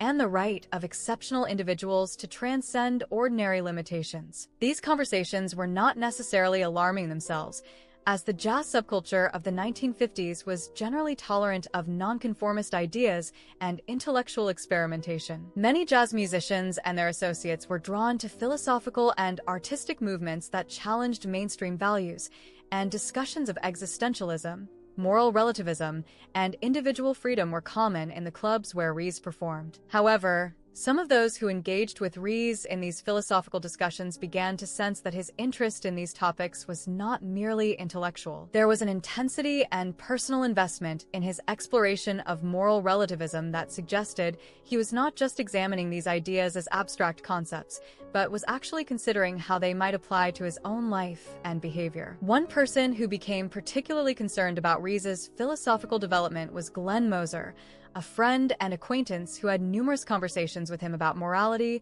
violence, and individual responsibility. Moser would later recall that Rees seemed obsessed with the question of whether murder could be considered morally acceptable under certain circumstances, and whether individuals who were intellectually or spiritually superior to ordinary people had the right to ignore conventional moral constraints. In one particularly disturbing conversation, Moser remembered Rees arguing that murder was simply another form of human experience, no different from any other activity, and that the only thing that made it seem wrong was social conditioning and arbitrary moral rules. According to Moser, Rees seemed to believe that truly enlightened individuals should be willing to explore all aspects of human existence, including those that society condemned as evil or immoral. What made these conversations even more troubling was the timing. Moser would later realize that some of his most disturbing discussions with Rees had taken place shortly before violent crimes were committed in the Washington, D.C. area, crimes that would later be connected to Rees himself. It was as if Rees was using these philosophical discussions to work through his own moral justifications for acts of violence that he was already planning or considering. Despite these concerning aspects of his personality,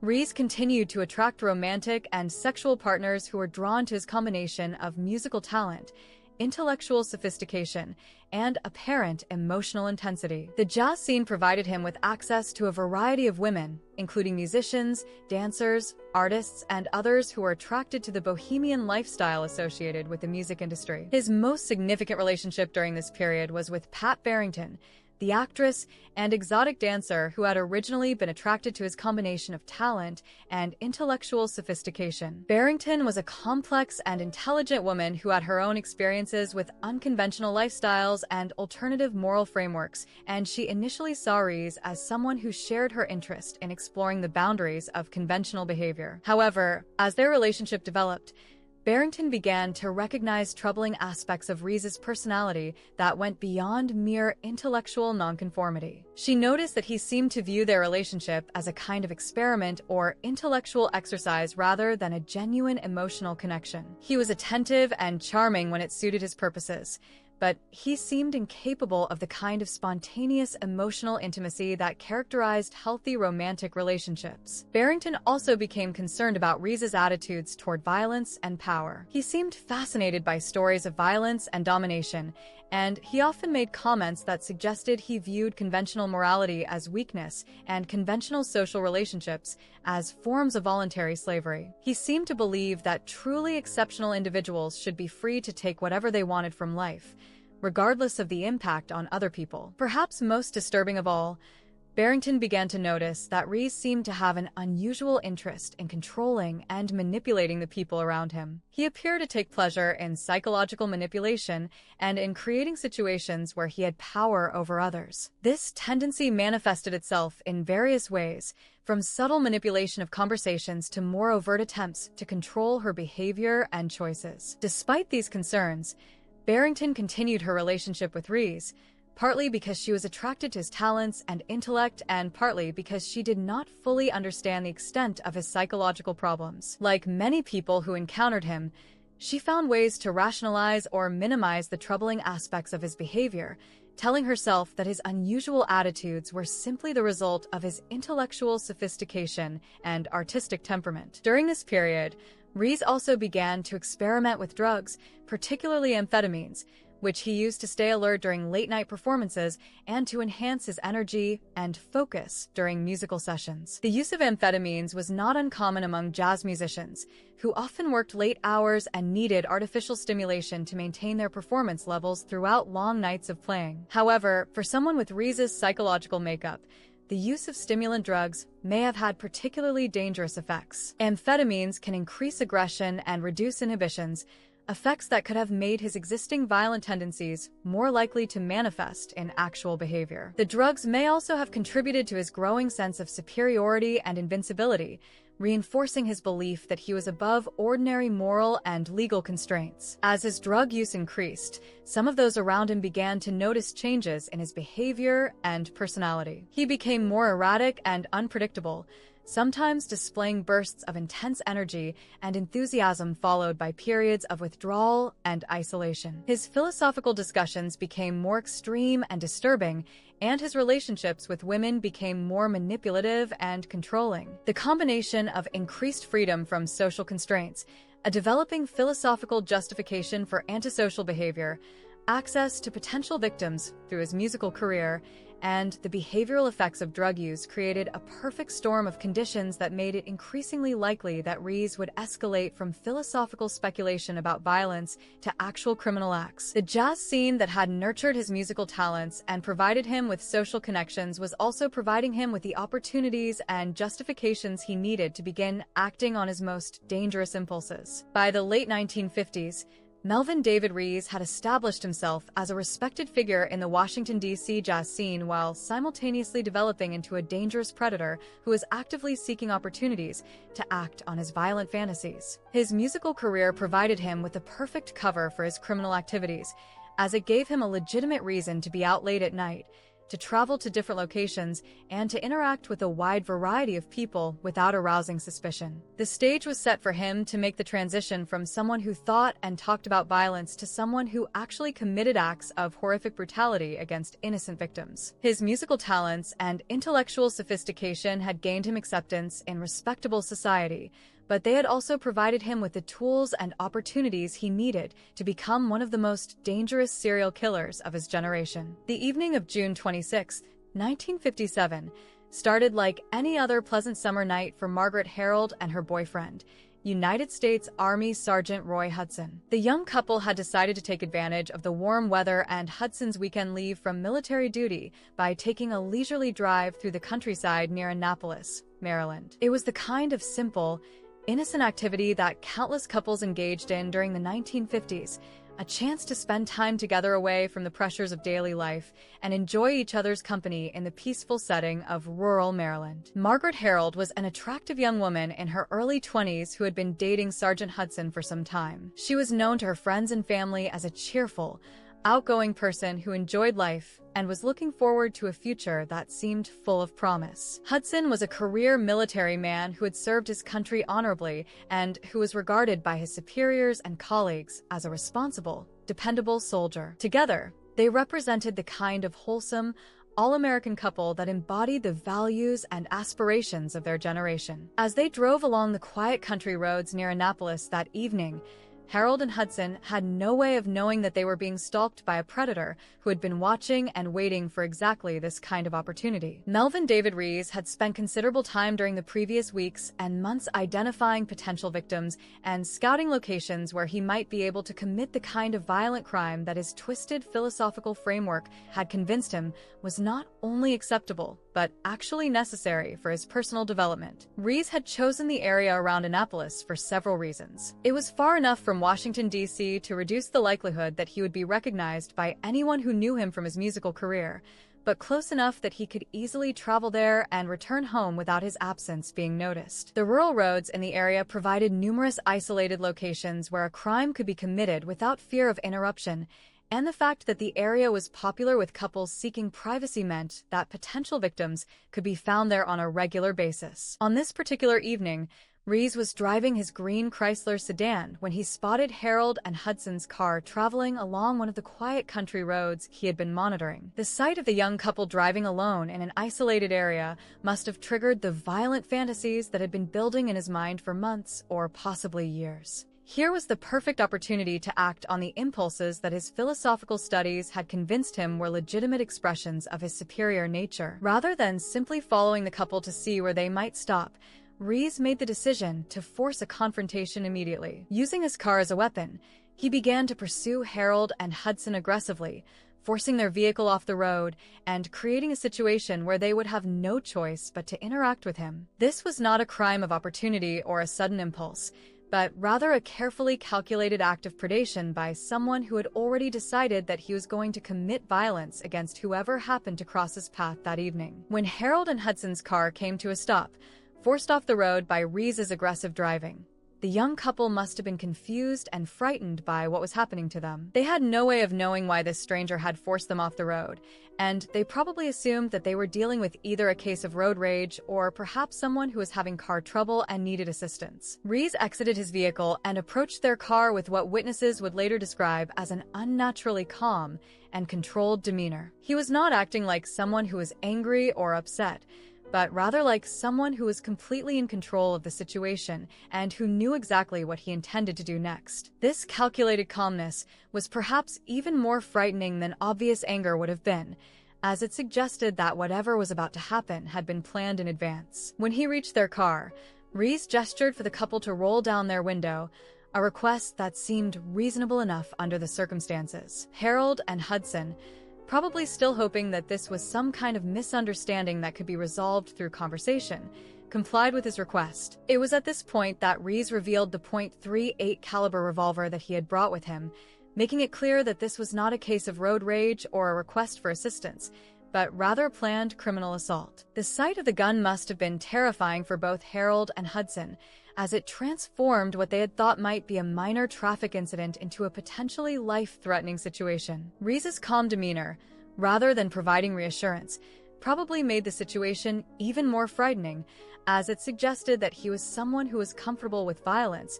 and who had no hesitation about using the weapon he was displaying. Rees's first demands were for money and cigarettes, items that suggested this might be a robbery rather than something more sinister. Harold and Hudson, probably hoping that they could resolve the situation by giving him what he wanted, searched their possessions to see what they could provide. However, they quickly discovered that they had neither money nor cigarettes to give him, a discovery that seemed to anger Rees and to escalate the situation beyond their ability to control. The fact that Harold and Hudson could not provide what he had demanded seemed to trigger something in Rees that went far beyond normal criminal behavior. Rather than simply taking whatever valuables they might have had or searching their car for anything of value, he became focused on Margaret Harold herself. It was at this point that the encounter shifted from what might have been a robbery to something much more sinister and personal. Without warning and without any additional provocation, Rees pointed his revolver directly at Margaret Harold's face and pulled the trigger. The shot was fired at point-blank range,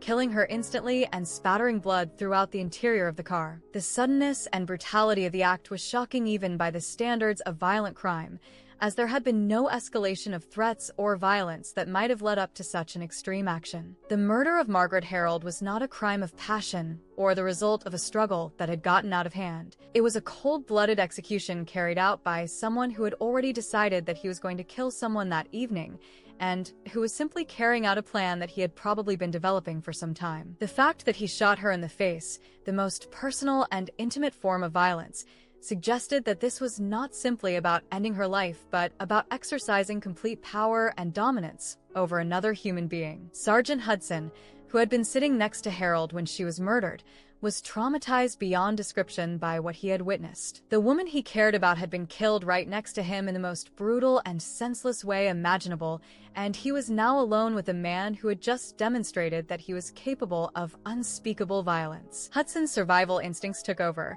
and he made the desperate decision to flee from the car and try to escape before Rees could kill him as well. Hudson's escape from the scene was probably the only thing that saved his life, as Rees was almost certainly planning to kill him as well. The fact that he was allowed to flee suggests that Rees may have been caught off guard by his reaction, or that he was more interested in what he could do with Harold's body than in pursuing Hudson. Whatever the reason, Hudson's escape meant that there would be a witness to the crime who could provide police with a description of both the perpetrator and the circumstances of the murder. Hudson ran across several rural fields in the dark, driven by terror and adrenaline, until he finally reached a farmhouse where he was able to call for help. The farmers who answered their door that night found a man who was clearly in a state of severe shock and trauma, barely able to communicate what had happened but desperately trying to get help from Margaret Harold, even though she was already beyond any assistance that could be provided. While Hudson was fleeing across the fields and seeking help, Rees remained at the scene with Harold's body. What happened during this time would not be fully understood until police arrived and began their investigation, but the evidence they found suggested that Rees used this opportunity to act out the sexual fantasies that had probably been the real motivation for the attack all along. When police officers arrived at the scene in response to Hudson's call for help, they found Margaret Harold's body in the car where she had been shot. However, they also discovered that Rees had removed her clothing and had sexually assaulted her corpse, an act of necrophilia that revealed the true depth of his psychological depravity. This was not simply a case of robbery gone wrong, or even a crime of sexual assault followed by murder to eliminate a witness. It was the calculated act of a sexual predator who had planned from the beginning to kill his victim and then use her body for his own twisted gratification. The crime scene evidence painted a picture of someone who was not only capable of cold-blooded murder, but who was also driven by sexual fantasies that involved complete domination and control over his victims. The fact that he had remained at the scene to assault Harold's body after killing her suggested that the murder itself was not the ultimate goal, but rather a means to an end, a way of obtaining a victim who could not resist or escape from whatever he wanted to do to her. Police investigators were shocked by the brutality and depravity of the crime, which was unlike anything they had encountered in their previous experience. The combination of the calculated nature of the attack, the point-blank execution, and the post-mortem sexual assault suggested that they were dealing with someone who was not only extremely dangerous, but who was likely to commit similar crimes in the future unless he was caught and stopped. The investigation into Margaret Harold's murder began immediately, with police interviewing Hudson extensively to get as complete a description as possible of both the perpetrator and the circumstances of the crime. Hudson, despite his traumatic experience, was able to provide investigators with a detailed description of Rees, including his physical appearance, the type of car he was driving, and his general demeanor during the attack. Based on Hudson's description, police began searching for a man of average height and build with dark hair who had been driving a green Chrysler sedan. They also began canvassing the area around the crime scene, looking for anyone who might have seen the perpetrator before or after the attack, and searching for additional evidence that might help them identify and locate him. During their investigation of the immediate area around the crime scene, police made another disturbing discovery that suggested the Margaret Harold murder was not an isolated incident, but rather part of a larger pattern of predatory behavior. Not far from where Harold had been killed, investigators found an abandoned building that appeared to have been used as some kind of base of operations for criminal activity. Inside this abandoned building, police discovered a collection of pornographic photographs and materials that had been carefully arranged and displayed on the walls. The images were of a particularly violent and degrading nature, focusing on themes of sexual domination and violence against women. The arrangement of the materials suggested that someone had been using this location as a kind of private retreat where they could indulge their violent fantasies and plan future criminal acts. The discovery of this pornographic material was significant for several reasons. First, it suggested that whoever had killed Margaret Harold had been planning and fantasizing about similar acts for some time before actually carrying them out. Second, it indicated that this person had a base of operations in the area and was likely familiar with the local geography and the patterns of behavior of potential victims. Most importantly, it suggested that this was not likely to be an isolated crime, but rather the first in what could become a series of similar attacks. However, despite the significant evidence they had gathered, including Hudson's detailed description of the perpetrator and the discovery of the abandoned building with its disturbing contents, police were unable to immediately identify a suspect in Margaret Harold's murder. The investigation continued for weeks and months, with officers following up on various leads and tips, but no arrests were made, and no clear suspect emerged. The failure to quickly solve the Margaret Harold murder was frustrating for both law enforcement and the general public, who were understandably concerned about the possibility that a dangerous sexual predator was operating in their area. The brutal nature of the crime and the evidence suggesting that it was likely to be repeated made it a high-priority case, but the lack of concrete leads made it difficult for investigators to make progress. What police did not know at the time was that Melvin David Rees had already returned to his normal life as a jazz musician in Washington, D.C., where he continued to perform regularly and maintain his reputation as a talented and respectable member of the music community. His ability to compartmentalize his criminal activities and maintain his public persona meant that no one in his social or professional circle had any reason to suspect that he might be connected to such a horrific crime. The murder of Margaret Harold marked a crucial turning point in Rees's criminal career, as it represented his successful transition from someone who fantasized about violence to someone who had actually committed murder and sexual assault. The fact that he had been able to carry out such a brutal crime without being caught probably reinforced his belief in his own superiority and invincibility,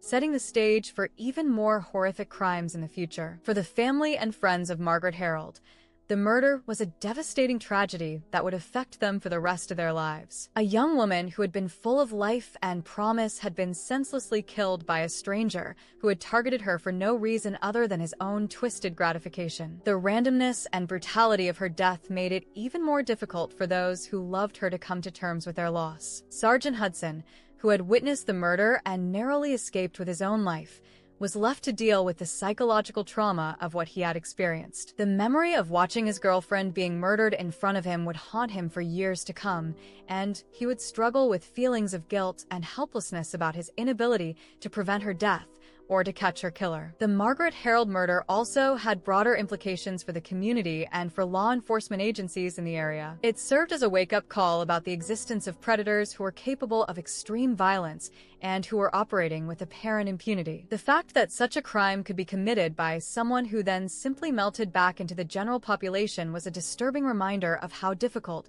it could be to protect innocent people from those who were determined to do them harm. As the investigation into Margaret Harold's murder continued without resolution, police had no way of knowing that they were dealing with someone who was already planning his next attack. Melvin David Rees had proven to himself that he was capable of committing the kind of violent crime that his philosophical framework had convinced him was acceptable, and he had done so without facing any consequences for his actions. The stage was set for him to escalate his criminal behavior even further, leading to crimes that would be even more shocking and brutal than the murder of Margaret Harold. The immediate aftermath of Margaret Harold's murder on June 26, 1957, marked the beginning of one of the most challenging and frustrating criminal investigations that law enforcement agencies in Maryland had ever undertaken. The brutal nature of the crime, combined with the apparent randomness of the attack and the calculated behavior of the perpetrator, presented investigators with a case unlike anything they had encountered in their previous experience. The investigation began with the extensive debriefing of Sergeant Roy Hudson, the sole surviving witness to the attack. Hudson, despite being severely traumatized by what he had witnessed, was able to provide investigators with a remarkably detailed description of both the perpetrator and the circumstances of the crime. His military training and experience had taught him to observe details carefully even under stress, and his account would prove to be one of the most valuable pieces of evidence in the early stages of the investigation. According to Hudson's account, the attacker was a white male of medium height and build, probably in his late 20s or early 30s, with dark hair and a clean-shaven face. He had been wearing casual clothing and had appeared calm and controlled throughout the encounter, never showing signs of agitation or emotional distress even while committing murder. Most significantly, he had been driving a green Chrysler sedan, a detail that investigators hoped would help them identify and locate the perpetrator. The description provided by Hudson was circulated to law enforcement agencies throughout Maryland and the surrounding states, and police began the process of checking motor vehicle records to identify owners of green Chrysler sedans who matched the physical description of the suspect. This was a time-consuming process that had to be done largely by hand, as the computerized databases that would later make such searches much easier did not yet exist. While some officers were working on identifying potential suspects based on Hudson's description, Others were conducting a thorough investigation of the crime scene itself. The location where Margaret Harold had been murdered was carefully searched for any physical evidence that might provide clues about the identity of the perpetrator or his methods of operation. The crime scene investigation revealed several important pieces of information. First, the position of Harold's car and the tire tracks in the area confirmed Hudson's account that they had been forced off the road by the perpetrator's vehicle. This established that the attack had been deliberate and planned rather than a chance encounter or a crime of opportunity. Second, ballistics analysis of the bullet that had killed Harold revealed that it had been fired from a .38 caliber revolver, a common type of handgun that was owned by many people throughout the area. While this information was not immediately helpful in identifying a specific suspect, it would later prove to be crucial when investigators were able to locate the murder weapon. Most significantly, the investigation of the crime scene led to the discovery of the abandoned building where the perpetrator had apparently been planning and fantasizing about his crimes. This building, located not far from where Harold had been murdered, contained a disturbing collection of pornographic materials that provided insight into the mind of the killer and suggested that the Harold murder was not an isolated incident. The pornographic materials found in the abandoned building were of a particularly violent and degrading nature, focusing on themes of sexual domination, violence against women, and necrophilia. The images had been carefully arranged and displayed on the walls in a way that suggested someone had been using this location as a private retreat where they could indulge their violent fantasies without fear of discovery. The discovery of this material was significant for several reasons. First,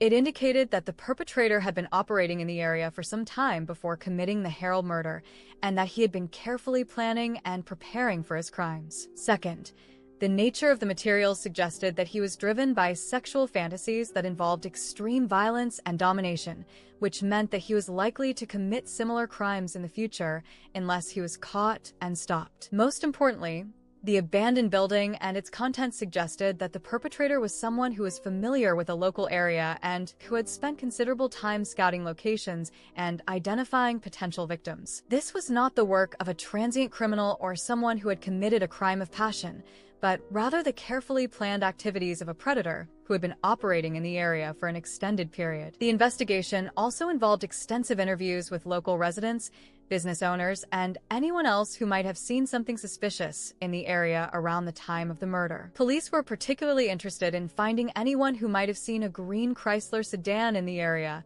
either on the night of the murder or during the weeks and months leading up to it. These interviews produced a number of potential leads, including several reports of people who had seen a man matching the suspect's description in the area during the weeks before the murder. Some witnesses reported seeing him alone, apparently surveying the area and taking note of the traffic patterns and the types of people who frequented the location. Others reported seeing him with a green Chrysler, sometimes parked in locations that would have provided good vantage points for observing potential victims. However, despite the wealth of information that was gathered during these interviews, police were unable to develop any solid leads that pointed to a specific suspect. The descriptions provided by various witnesses were consistent with Hudson's account, but they were also generic enough that they could have applied to thousands of men in the area. The green Chrysler sedan was also a common enough vehicle that checking all possible owners would require enormous resources and time. As the investigation continued through the summer and fall of 1957, police began to expand their search beyond the immediate area where the murder had occurred. They contacted law enforcement agencies in Virginia, Pennsylvania, Delaware, and other nearby states to see if there had been similar crimes that might be connected to the Harold murder. This broader investigation produced some interesting but inconclusive results. There had been several unsolved murders of young women in the region during the previous few years, and some of these cases had involved similar patterns of behavior, including the apparent targeting of couples in isolated locations and evidence of sexual assault. However, none of these cases had produced enough evidence to definitively link them to the Harold murder or to identify a common perpetrator. The investigation was also hampered by the limited communication and coordination between different law enforcement agencies at the time. In the 1950s, police departments typically operated independently and rarely shared information about ongoing investigations unless there was a specific reason to do so. This meant that potentially important connections between crimes committed in different jurisdictions might not be recognized for months or years, if at all. As 1957 turned into 1958, the Margaret Harold murder investigation began to lose momentum. While police continued to follow up on occasional tips and leads, the case was no longer receiving the intensive attention it had received in the immediate aftermath of the crime. Other cases demanded attention, and without any new evidence or leads, there was little that investigators could do beyond waiting for something to break the case open. During this time, Melvin David Rees continued to live his double life as a respected jazz musician in Washington, D.C. He performed regularly at local clubs, maintained his relationships with fellow musicians and women like Pat Barrington, and gave no outward indication that he was connected to one of the area's most notorious unsolved crimes. His ability to compartmentalize his criminal activities and maintain his public persona allowed him to operate without attracting suspicion from anyone in his social or professional circle. The lack of progress in the Harold murder investigation was frustrating for everyone involved, from the police officers who had worked on the case to the family and friends of the victim who were desperate for justice. The brutal nature of the crime and the evidence suggesting that the perpetrator was likely to strike again made it a high-priority case,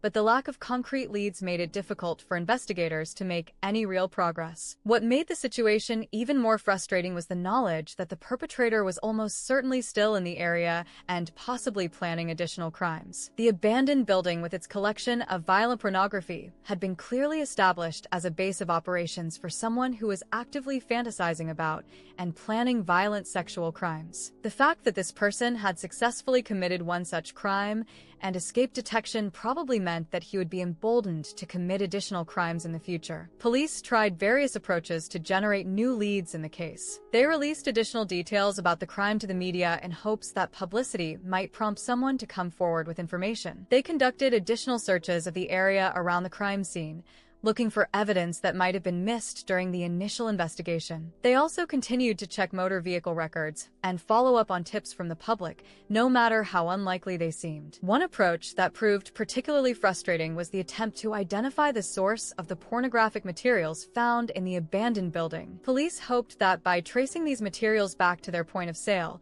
they might be able to identify someone who had purchased similar items and who matched the physical description of the suspect. However, this approach was hindered by the fact that such materials were often sold through informal networks and underground channels that kept few records and whose participants were reluctant to cooperate with police. As the first anniversary of Margaret Harold's murder approached in the summer of 1958, police made one final major push to generate new leads in the case. They held a press conference to release additional details about the crime and to appeal directly to the public for any information that might help identify the perpetrator. They also announced a reward for information leading to an arrest and conviction, hoping that the financial incentive might encourage someone to come forward. This publicity campaign did generate a number of tips and leads, but most of them proved to be false or unproductive. People called to report suspicious neighbors or acquaintances, to describe encounters with men who matched the suspect's description, or to offer theories about who might have committed the crime. However,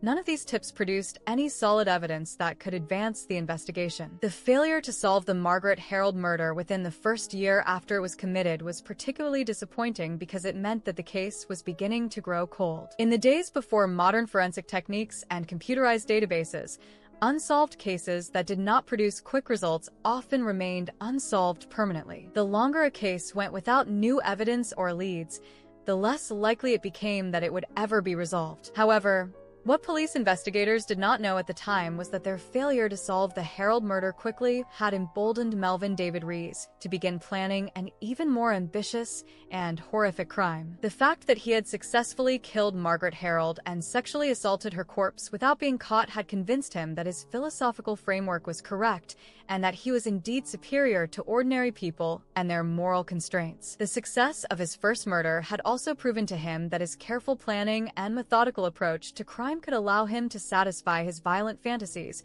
without facing consequences. Rather than being satisfied with what he had accomplished, the Harold murder had instead whetted his appetite for even more extreme acts of violence and domination. As 1958 turned into 1959, Rees began to develop plans for a crime that would be even more shocking and brutal than the Harold murder. Rather than targeting a single victim, He began to fantasize about attacking an entire family, allowing him to exercise complete control over multiple victims and to explore the full range of his violent and sexual impulses without fear of interruption. The stage was set for a crime that would be even more horrific than the murder of Margaret Harold, a crime that would finally provide investigators with the evidence they needed to identify and apprehend one of the most dangerous predators of his generation. The investigation that had begun with Margaret Harold's murder would continue for nearly 3 more years before reaching its conclusion, but when it finally did, it would reveal the true scope of Melvin David Rees's evil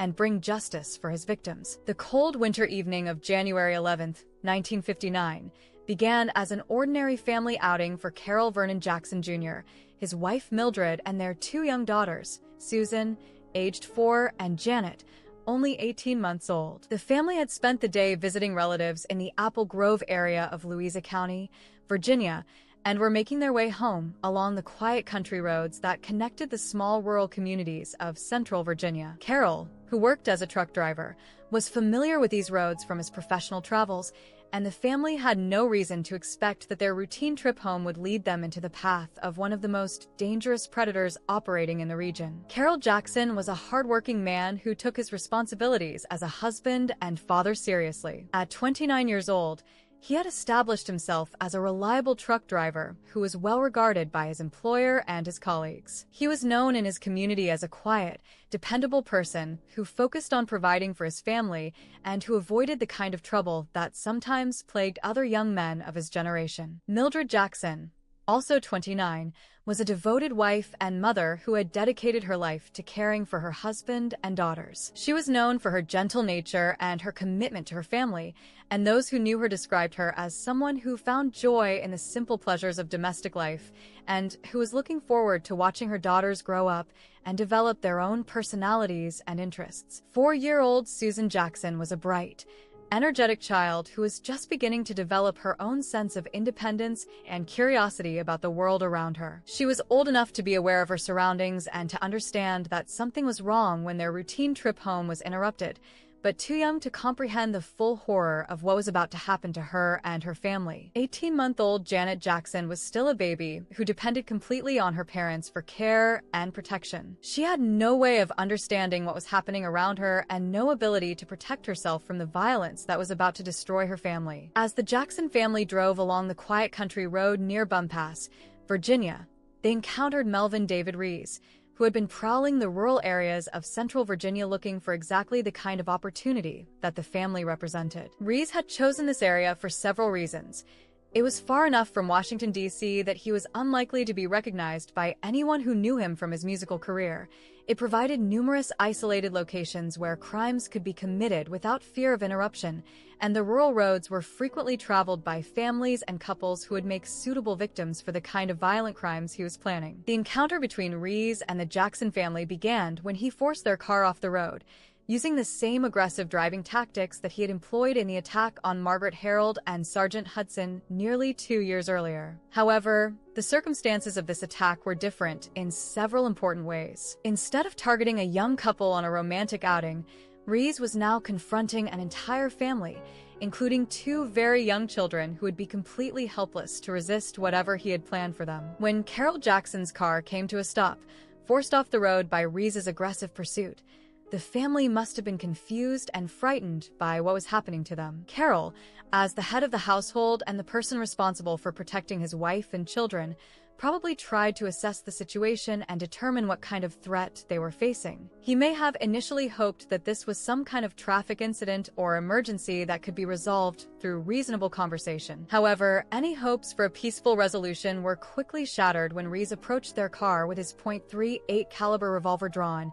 and made it clear that this was not an accident or a misunderstanding, but rather a deliberate criminal attack. The sight of the gun must have been terrifying for the entire family, but particularly for Carol and Mildred, who immediately understood that their children were now in mortal danger. Rees's demands and behavior during the initial confrontation revealed that this was not a simple robbery or a crime motivated by financial gain. Instead of demanding money or valuables, He seemed primarily interested in gaining complete control over the family and forcing them to accompany him to a location where he could carry out whatever plans he had developed for them. This suggested that robbery was at most a secondary consideration, and that his real motivations were much more sinister and personal. The fact that Rees was willing to confront and attempt to control an entire family, including a grown man who might be expected to fight back in defense of his wife and children, demonstrated both his confidence in his ability to maintain control through the threat of violence and his determination to carry out whatever plans he had developed. This was not the impulsive act of someone who had stumbled upon an opportunity, but rather the calculated behavior of someone who had been planning this type of attack for some time. Carol Jackson, faced with an armed man who was threatening his family, was in an impossible situation. Any attempt to fight back or resist could result in immediate violence against his wife and children, but compliance with the attacker's demands would put them at the mercy of someone who was clearly capable of extreme violence. As a father and husband, his primary concern would have been protecting Mildred, Susan, and Janet, even if it meant putting himself at greater risk. The decision that Carol ultimately made was to comply with Rees's demands in hopes of keeping his family alive and creating opportunities to escape or get help. This decision was undoubtedly made under extreme duress, and in the hope that cooperation might lead to a situation where the family could survive the encounter. Unfortunately, what Carol could not have known was that Rees had no intention of allowing any of them to survive, and that cooperation would only make it easier for him to carry out the murders he had already planned. Under threat of immediate violence, the Jackson family was forced to leave their car and accompany Rees to a location that he had apparently selected in advance as a place where he could carry out his crimes without fear of discovery or interruption. This location was in a remote, wooded area near Fredericksburg, Virginia, far from any houses or roads where someone might hear sounds of violence or screams for help. The transportation of the family to this remote location represented a significant escalation in Rees's criminal behavior. Unlike the Margaret Harold murder, which had been committed at the location where the initial encounter took place, the Jackson family murders involved kidnapping the victims and transporting them to a predetermined location. This suggested a much higher level of planning and preparation, as well as a desire to have extended time to carry out whatever acts of violence and torture he had fantasized about. Once he had the family isolated in the remote wooded location, Rees began to implement the plan that he had apparently been developing for months or possibly years. The evidence that would later be discovered by investigators suggested that what happened to the Jackson family during the hours that followed represented some of the most brutal and sadistic crimes ever committed in the region. Carol Jackson, as the adult male and the most obvious threat to Rees's control over the situation, was apparently the first to be killed. The manner of his death suggested that Rees wanted to eliminate him quickly and efficiently so that he could focus his attention on the other members of the family without fear of interference. Carol was shot in the back of the head execution style, a method that was both quick and brutal and that demonstrated Rees's cold-blooded approach to murder. However, rather than killing Carol immediately upon arrival at the remote location, Rees apparently forced him to participate in or witness at least part of what was done to his wife and daughters before finally shooting him. This psychological torture was consistent with Rees's apparent desire to exercise complete dominance and control over his victims, extending their suffering for as long as possible while satisfying his own twisted psychological needs. The murder of 18-month-old Janet Jackson revealed the true depths of Rees's depravity and his complete lack of human compassion. Rather than killing the baby quickly,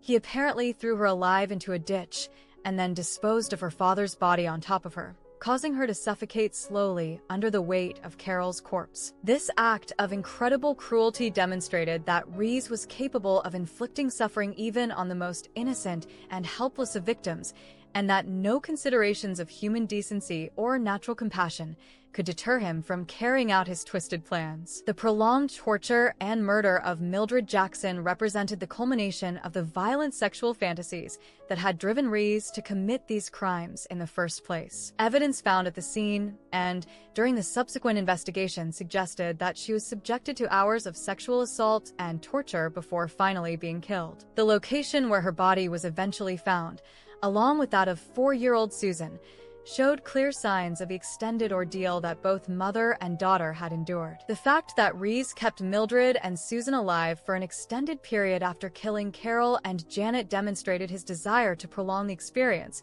and to extract maximum gratification from the suffering of his victims. This was not the behavior of someone who was simply trying to eliminate witnesses to a robbery, but rather the calculated actions of a sexual sadist who had planned these crimes specifically for the purpose of exercising complete power and control over helpless victims. 4-year-old Susan Jackson, who was old enough to understand that something terrible was happening to her family, but too young to comprehend the full scope of the horror, was apparently forced to witness at least part of what was done to her mother before finally being killed herself. The evidence suggested that she was struck in the head with a blunt object, causing a skull fracture that resulted in her death. The fact that Rees was willing to kill a 4-year-old child in such a brutal manner demonstrated his complete lack of human feeling and his willingness to inflict suffering on anyone who crossed his path. Throughout this extended ordeal, Rees apparently took the time to document his crimes in written notes that would later be discovered by investigators. These notes, written in his own hand, described the murders in clinical, detached language that revealed his psychological state during the commission of the crimes. Rather than showing remorse or emotion, the notes revealed someone who viewed the murders as interesting experiences to be recorded and remembered, much like someone might document a vacation or a professional achievement. One of the most chilling aspects of these notes was the way they described his sense of ownership and control over his victims. He wrote about having complete power over the family members and about his ability to determine their fate according to his own desires. The notes revealed someone who saw other human beings not as individuals with their own rights and dignity, but rather as objects to be used for his own gratification and then discarded when they were no longer useful to him. The notes also revealed the philosophical framework that Rees had developed to justify his crimes to himself. He wrote about murder as simply another form of human experience, no different from any other activity, and about his right as a superior individual to explore all aspects of existence without being constrained by conventional moral rules. These writings provided a window into the mind of someone who had completely divorced himself from normal human emotions and moral considerations. The extended nature of the Jackson family murders, which apparently took place over several hours, also demonstrated Rees's confidence that he would not be discovered or interrupted during the commission of his crimes. This confidence was based on his careful selection of the remote location and his thorough planning of every aspect of the attack. It also reflected his growing belief in his own invincibility and his conviction that he was superior to ordinary people and their laws. When Rees had finally satisfied his violent and sexual impulses, he disposed of the bodies in a way that he apparently believed would prevent their discovery for as long as possible. Carol and baby Janet were dumped in a remote ditch, while Mildred and Susan were buried in a shallow grave in a wooded area. The careful disposal of the bodies suggested that Rees was thinking ahead to the investigation that would inevitably follow and was trying to buy himself time to cover his tracks and return to his normal life. After completing the murders and disposing of the bodies, Rees returned to Washington, D.C. and resumed his activities as a jazz musician, giving no outward indication that he had just committed one of the most horrific crimes in the region's history. His ability to compartmentalize his criminal activities and maintain his public persona allowed him to continue performing at local clubs and socializing with friends and colleagues as if nothing had happened. The Jackson family murders represented a significant escalation in Rees's criminal behavior, both in terms of the number of victims and the extended nature of the torture and violence involved. Unlike the Margaret Harold murder, which had been brutal but relatively quick, the Jackson family murders involved hours of prolonged suffering and demonstrated Rees's capacity for sustained cruelty and sadism. The fact that he had successfully committed such an extensive and complex crime without immediate detection probably reinforced his belief in his own superiority and invincibility. From his perspective, he had proven that his philosophical framework was correct and that he could indeed transcend ordinary moral constraints without facing consequences for his actions. However, what Rees did not realize was that the very complexity and extended nature of the Jackson family murders had created numerous opportunities for him to leave behind evidence that would eventually lead to his identification and capture. Unlike the Margaret Harold murder, which had involved a single victim and a relatively simple crime scene, the The Jackson family murders had involved multiple victims, multiple crime scenes, and extended planning and preparation, all of which increased the likelihood that investigators would eventually find the evidence they needed to solve the case. The stage was set for one of the most intensive and complex criminal investigations in the region's history, as law enforcement agencies would eventually recognize the connections between the Harold and Jackson murders and begin to develop a profile of one of the most dangerous serial killers of his generation. The winter of 1959 passed slowly for law enforcement officials in Virginia and Maryland, who were struggling to make sense of what appeared to be an increasing number of violent crimes in their jurisdictions. The Margaret Harold murder remained unsolved nearly 2 years after it had been committed, and investigators were beginning to fear that they might never identify the person responsible for that brutal crime. What they did not yet realize was that the same predator who had killed Margaret Harold was about to reveal himself through an even more horrific series of crimes that would shock the region and launch one of the most intensive criminal investigations of the decade. The first indication that something terrible had happened to the Jackson family came when they failed to return home from their visit to relatives in the Apple Grove area. When Carol Jackson did not report for work on Monday morning, January 12, 1959, his employer initially assumed that he might be ill or dealing with some kind of family emergency. However, when he failed to call in or appear for work on Tuesday as well, his supervisor became concerned and contacted the Jackson family's neighbors and relatives to see if anyone knew what had happened to them. The initial inquiries revealed that the Jackson family had left their relative's home in Apple Grove on the evening of January 11th, intending to drive home along their usual route through the rural roads of central Virginia. They had seemed to be in good spirits and had given no indication that they were planning to stop anywhere or visit anyone else before returning home. The fact that they had simply vanished without a trace was both puzzling and deeply concerning to everyone who knew them. Local police were notified that the family was missing, and an initial search was organized to look for their car along the route they would have taken home. Officers drove along the rural roads between Apple Grove and the Jackson family's home, looking for any sign of their vehicle or any indication of what might have happened to them. However, the initial search produced no results, and investigators began to consider the possibility that the family had been the victims of foul play. As days turned into weeks with no sign of the missing family, the search was expanded to include larger areas and more law enforcement personnel. State police were brought in to coordinate the search efforts, and volunteers from the local community joined the effort to look for any trace of the Jackson family or their car. Despite these expanded efforts, no significant clues were discovered, and the fate of the family remained a complete mystery. The break in the case came nearly 2 months later, on March 4th, 1959, when 2 men who were gathering brush near Fredericksburg, Virginia, made a gruesome discovery that would change the entire nature of the investigation. While working in a remote wooded area, they noticed what appeared to be human remains partially buried in a ditch. Upon closer examination, they realized they had discovered 2 bodies, and they immediately contacted local police. When investigators arrived at the scene, they found the decomposed remains of 2 individuals who were later identified as Carol Vernon Jackson Jr. and his 18-month-old daughter Janet. The position of the bodies and the circumstances of their discovery immediately suggested that these were not natural deaths, but rather the result of foul play. Carol had been shot in the back of the head execution style, while baby Janet had apparently suffocated under the weight of her father's body. The discovery of Carol and Janet Jackson's bodies was shocking enough,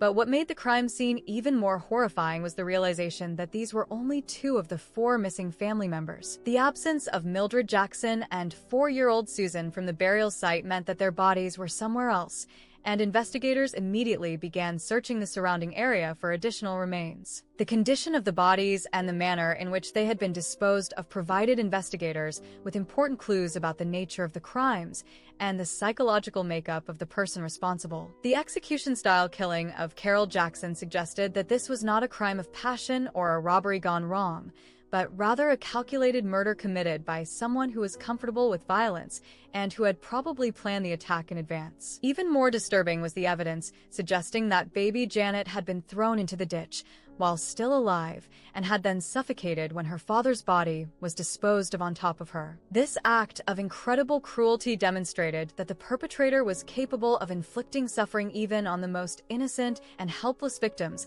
and that no considerations of human decency or natural compassion could deter him from carrying out his plans. The fact that the bodies had been disposed of in a remote location, far from where the family had been traveling when they disappeared, indicated that the perpetrator had transported them to this location for the purpose of committing additional crimes before killing them. This suggested a much more complex and premeditated series of crimes than investigators had initially imagined, and it raised disturbing questions about what had happened to Mildred and Susan Jackson during the time between their abduction and the discovery of Carol and Janet's bodies. Forensic examination of the remains revealed additional details about the circumstances of the murders. Ballistics analysis of the bullet that had killed Carol Jackson showed that it had been fired from a .38 caliber revolver, the same type of weapon that had been used in the Margaret Harold murder nearly 2 years earlier. This connection was not immediately apparent to investigators, as the two crimes had occurred in different jurisdictions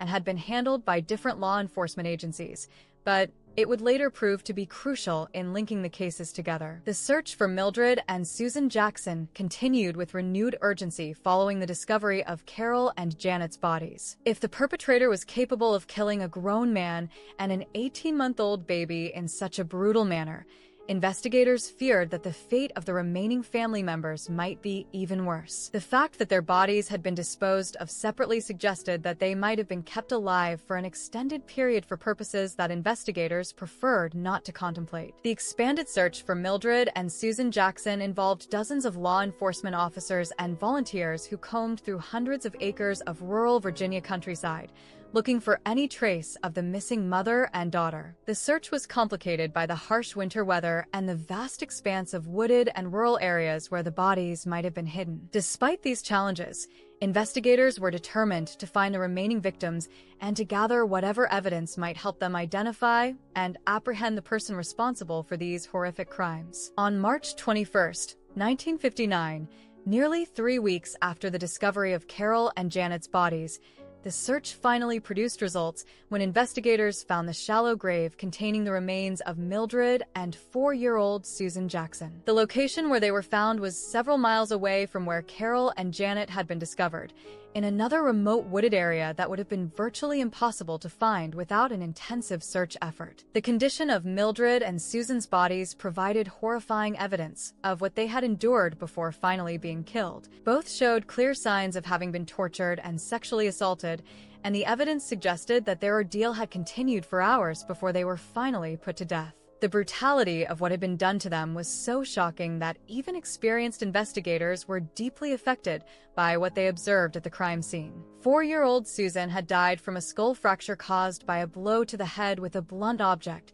an act of violence against a child that demonstrated the perpetrator's complete lack of humanity and moral restraint. The fact that she had apparently been forced to witness at least part of what was done to her mother before being killed herself added another layer of horror to an already incomprehensible crime. Mildred Jackson had been subjected to extended torture and sexual assault before finally being strangled to death with her own stockings. The evidence suggested that her suffering had been deliberately prolonged, and that the perpetrator had taken sadistic pleasure in exercising complete control over her life and death. The manner of her killing demonstrated that this was not simply a crime motivated by sexual assault, but rather the work of someone who derived gratification from the infliction of suffering and the exercise of absolute power over helpless victims. The discovery of Mildred and Susan's bodies also revealed another disturbing aspect of the crimes. The location where they had been found was near the same abandoned building where investigators had discovered the collection of violent pornographic materials during their investigation of the Margaret Harold murder. This connection suggested that the same person might be responsible for both crimes,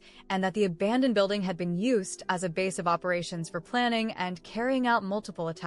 Inside the abandoned building, investigators found additional evidence that linked it to the Jackson family murders. There were signs that someone had been using the location recently, and forensic examination revealed traces of blood and other physical evidence that suggested violent crimes had been committed there. The building appeared to have been used not only for planning and fantasizing about violence, but also as an actual location where some of the torture and assault of the victims had taken place. The realization that the Margaret Harold murder and the Jackson family murders were connected marked a turning point in the investigation. Rather than dealing with two separate cases involving different perpetrators, investigators now understood that they were hunting a serial killer who had been operating in the region for nearly 2 years and who was likely to continue killing unless he was caught and stopped. The connection between the cases also provided investigators with additional evidence and clues that they could use to develop a profile of the perpetrator and to identify potential suspects. The fact that the same type of weapon had been used in both crimes,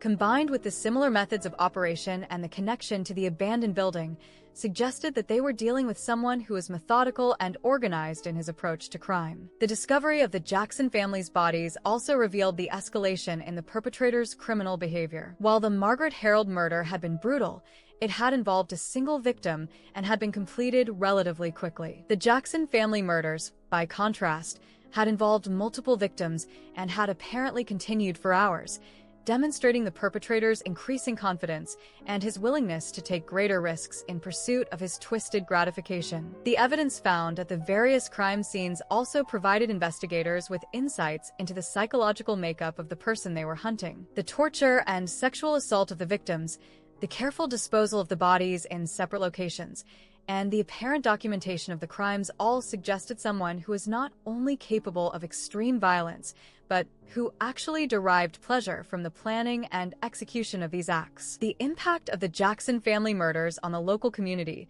was profound and lasting. The idea that an entire family could be abducted and murdered in such a brutal manner shattered the sense of security that had previously existed in the rural communities of central Virginia. Parents became reluctant to allow their children to play outside unsupervised, and couples began to avoid the kinds of evening drives and outings that had been common in the past. Law enforcement agencies throughout the region were also deeply affected by the discovery of the Jackson family's bodies and the realization that they were dealing with a serial killer of unprecedented brutality. The crimes were unlike anything that had been encountered in the area before, and investigators recognized that they would need to use new techniques and approaches if they hoped to catch the person responsible. The discovery of the Jackson family's bodies marked the beginning of one of the most intensive criminal investigations in the region's history, as law enforcement agencies from multiple jurisdictions worked together to identify and apprehend one of the most dangerous predators of his generation. The evidence that had been gathered from the various crime scenes provided a foundation for the investigation,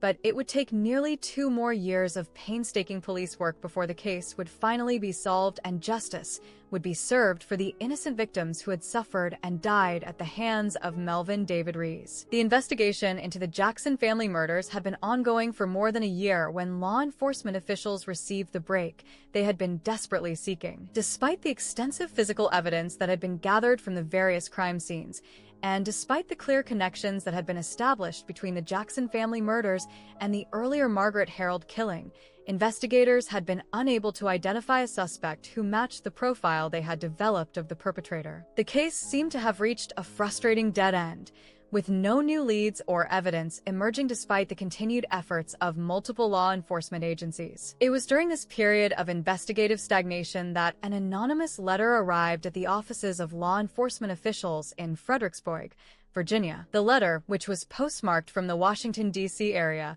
contained information that would ultimately prove to be the key to solving both the Jackson family murders and the Margaret Harold case. However, the initial response to this anonymous tip was skeptical, as investigators had received numerous false leads and crank letters during the course of their investigation. The anonymous letter was brief and to the point, containing just enough specific information to capture the attention of investigators while avoiding details that might have allowed the writer to be identified. The letter suggested that police should investigate a jazz musician named Melvin Rees who was known to perform at clubs in the Washington, D.C. area. According to the letter writer, Rees had made disturbing statements about the Jackson family murders and had exhibited behavior that suggested he might be involved in the crimes. What made this particular tip different from the many others that had been received was the specific nature of some of the information it contained. The letter writer demonstrated knowledge of details about the crimes that had not been released to the public, suggesting that the information was coming from someone who had direct knowledge of either the crimes themselves or the person who had committed them. This level of specific knowledge immediately elevated the tip from the category of routine crank correspondence to something that demanded serious investigation. The letter also contained information about Rees's background and activities that could be independently verified by investigators. The writer described him as a talented musician who played multiple instruments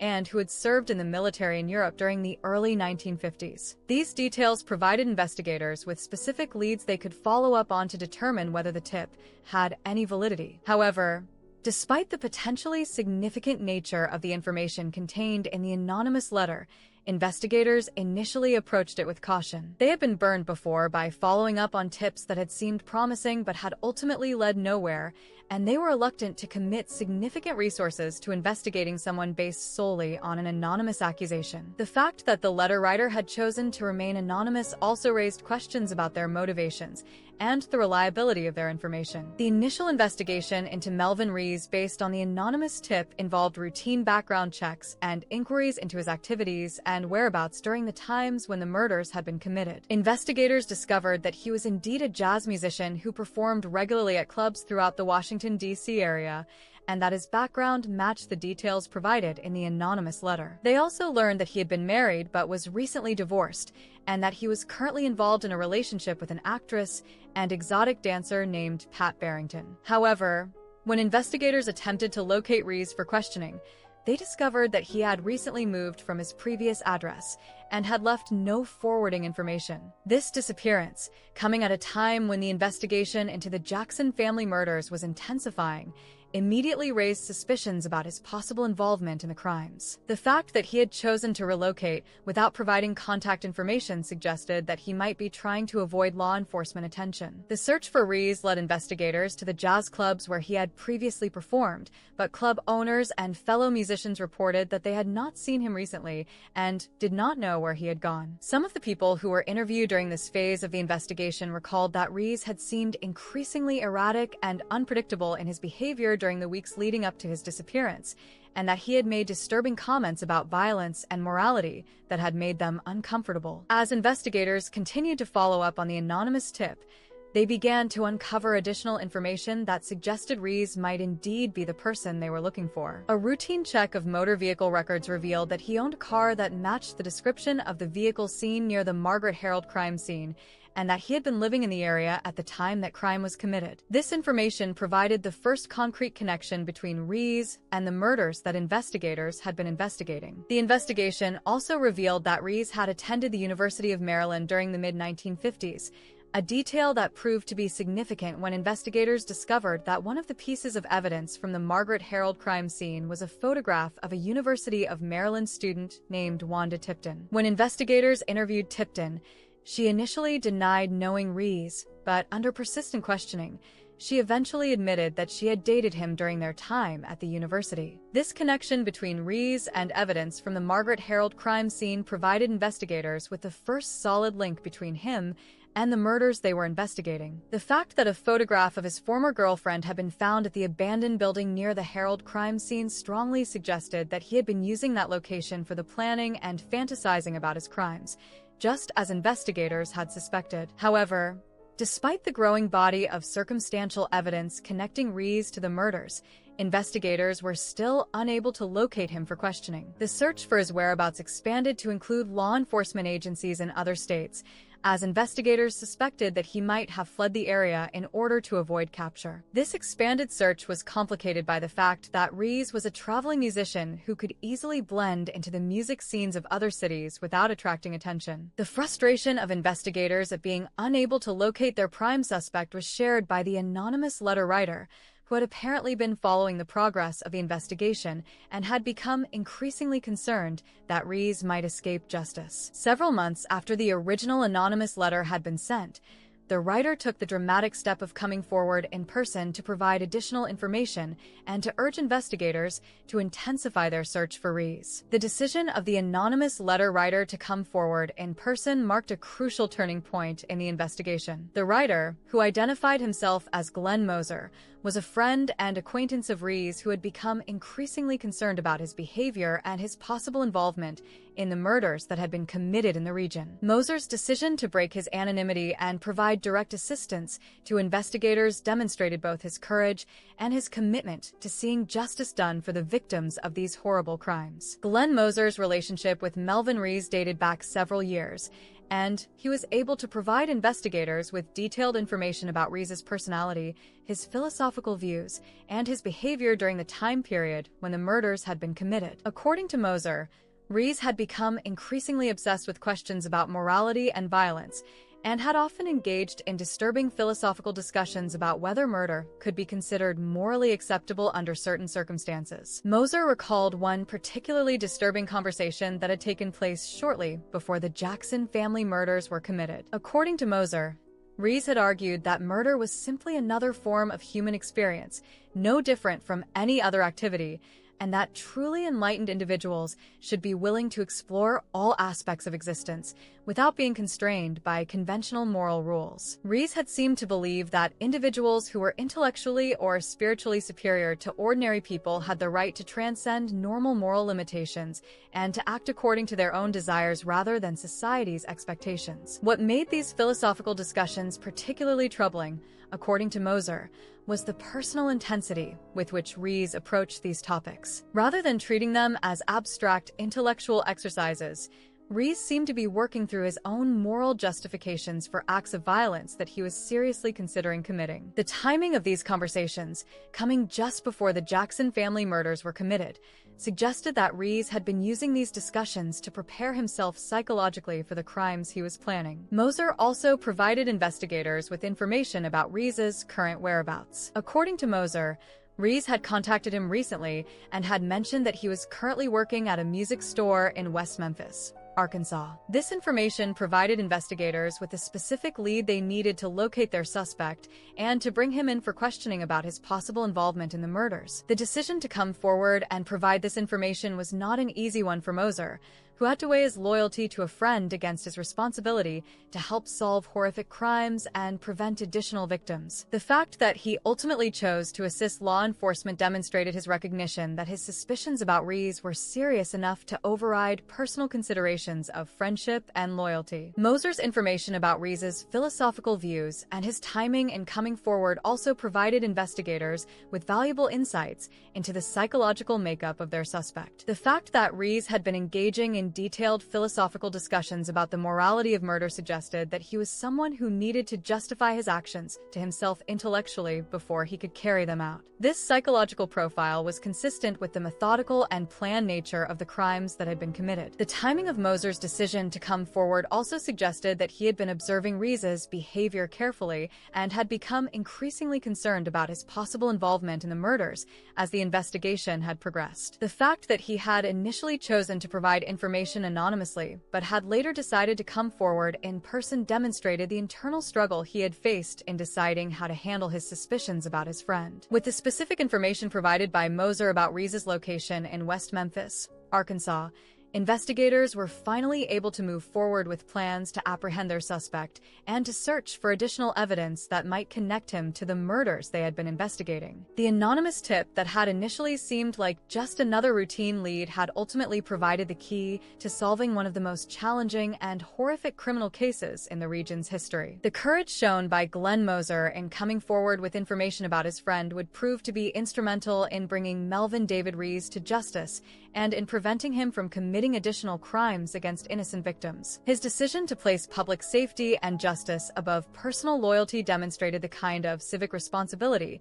that is essential to the effective functioning of law enforcement and the criminal justice system. The information provided by Glenn Moser about Melvin Rees's location in West Memphis, Arkansas, galvanized law enforcement agencies across multiple jurisdictions into coordinated action. After more than 2 years of frustrating investigation with few concrete leads, investigators finally had a specific suspect with a known location and they moved quickly to capitalize on this breakthrough before their target could disappear again. The decision to pursue Rees in Arkansas required coordination between law enforcement agencies in Virginia, Maryland, and Arkansas, as well as the involvement of federal authorities who had jurisdiction over crimes that cross state lines. The kidnapping and transportation of the Jackson family members across state boundaries brought the case under federal jurisdiction, which meant that the FBI would play a leading role in the apprehension of the suspect and the coordination of the investigation. FBI agents working on the case recognized that they were dealing with someone who had already demonstrated considerable cunning and planning ability in committing his crimes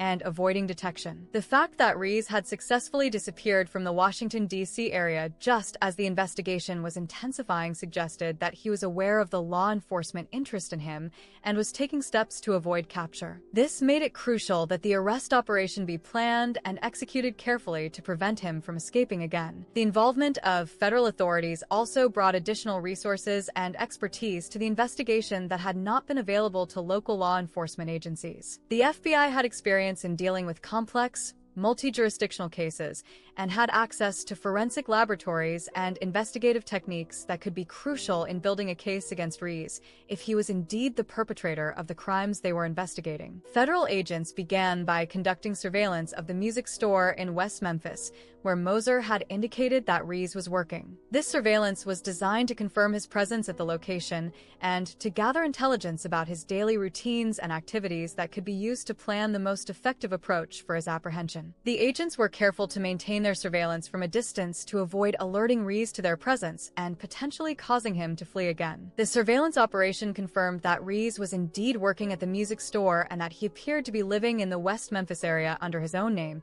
suggesting that he may not have been aware of the extent of the law enforcement interest in him. This was encouraging news for investigators, as it suggested that they might be able to apprehend him without the kind of dramatic confrontation that might have been necessary if he had been actively trying to evade capture. However, the surveillance also revealed that Rees was maintaining the same kind of low profile that had served him well throughout his criminal career. He appeared to be living quietly and working regularly, giving no outward indication of the violent crimes he had committed or the ongoing law enforcement investigation that was focused on him. This ability to maintain a normal facade while harboring such dark secrets was consistent with the psychological profile that investigators had developed of their suspect. On June 24, 1960, nearly 3.5 years after the murder of Margaret Harold and more than a year after the Jackson family murders, federal agents moved to apprehend Melvin David Rees at the music store where he was working in West Memphis, Arkansas. The arrest was carried out without incident,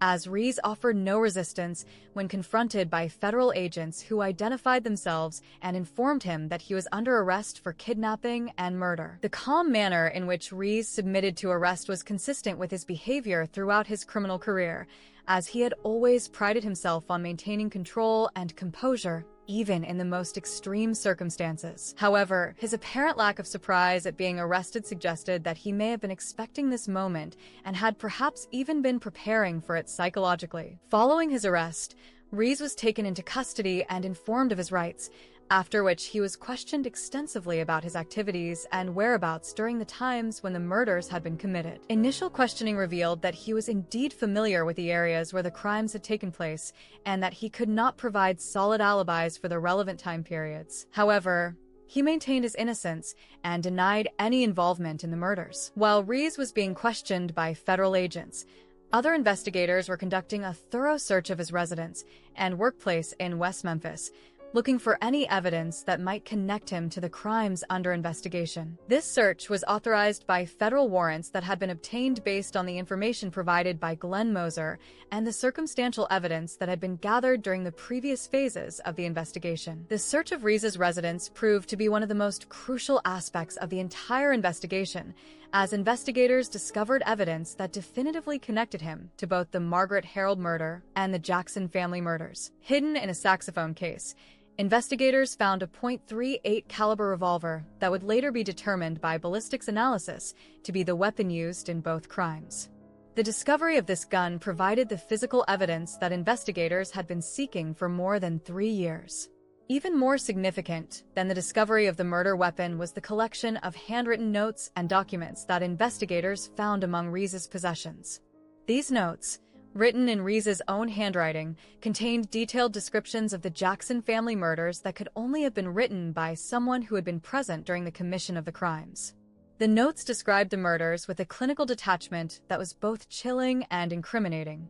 One of the most damning pieces of evidence was a handwritten note that was paper-clipped to a newspaper photograph of Mildred Jackson.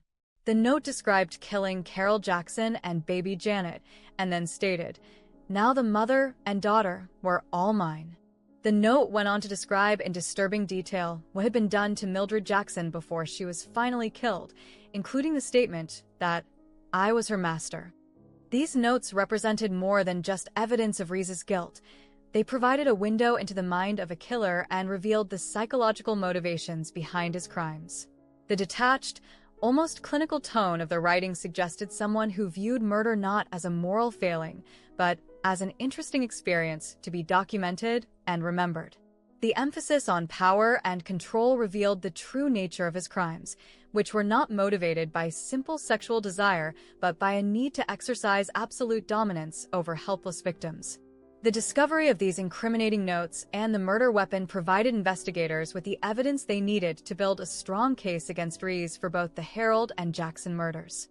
However, the investigation was far from over, as there were still many questions about the full extent of his criminal activities and whether he might have been responsible for additional crimes that had not yet been connected to him. While Rees was in custody, investigators began the process of presenting their evidence to witnesses who had been involved in the original investigations. Sergeant Roy Hudson, who had survived the attack that killed Margaret Harold, was asked to view a lineup that included Rees and several other men of similar appearance. Hudson was able to positively identify Rees as the man who had forced him and Harold off the road, and who had shot Harold in the face during the summer of 1957. This identification by the sole surviving witness to one of the murders provided additional confirmation of Rees's guilt and strengthened the case that prosecutors would eventually present in court. The fact that Hudson was able to make a positive identification more than 3 years after the traumatic events he had witnessed demonstrated both the accuracy of his original description and the lasting impact that the experience had had on his memory. The investigation also expanded to include a more thorough examination of Rees's activities and associations during the period when the murders had been committed.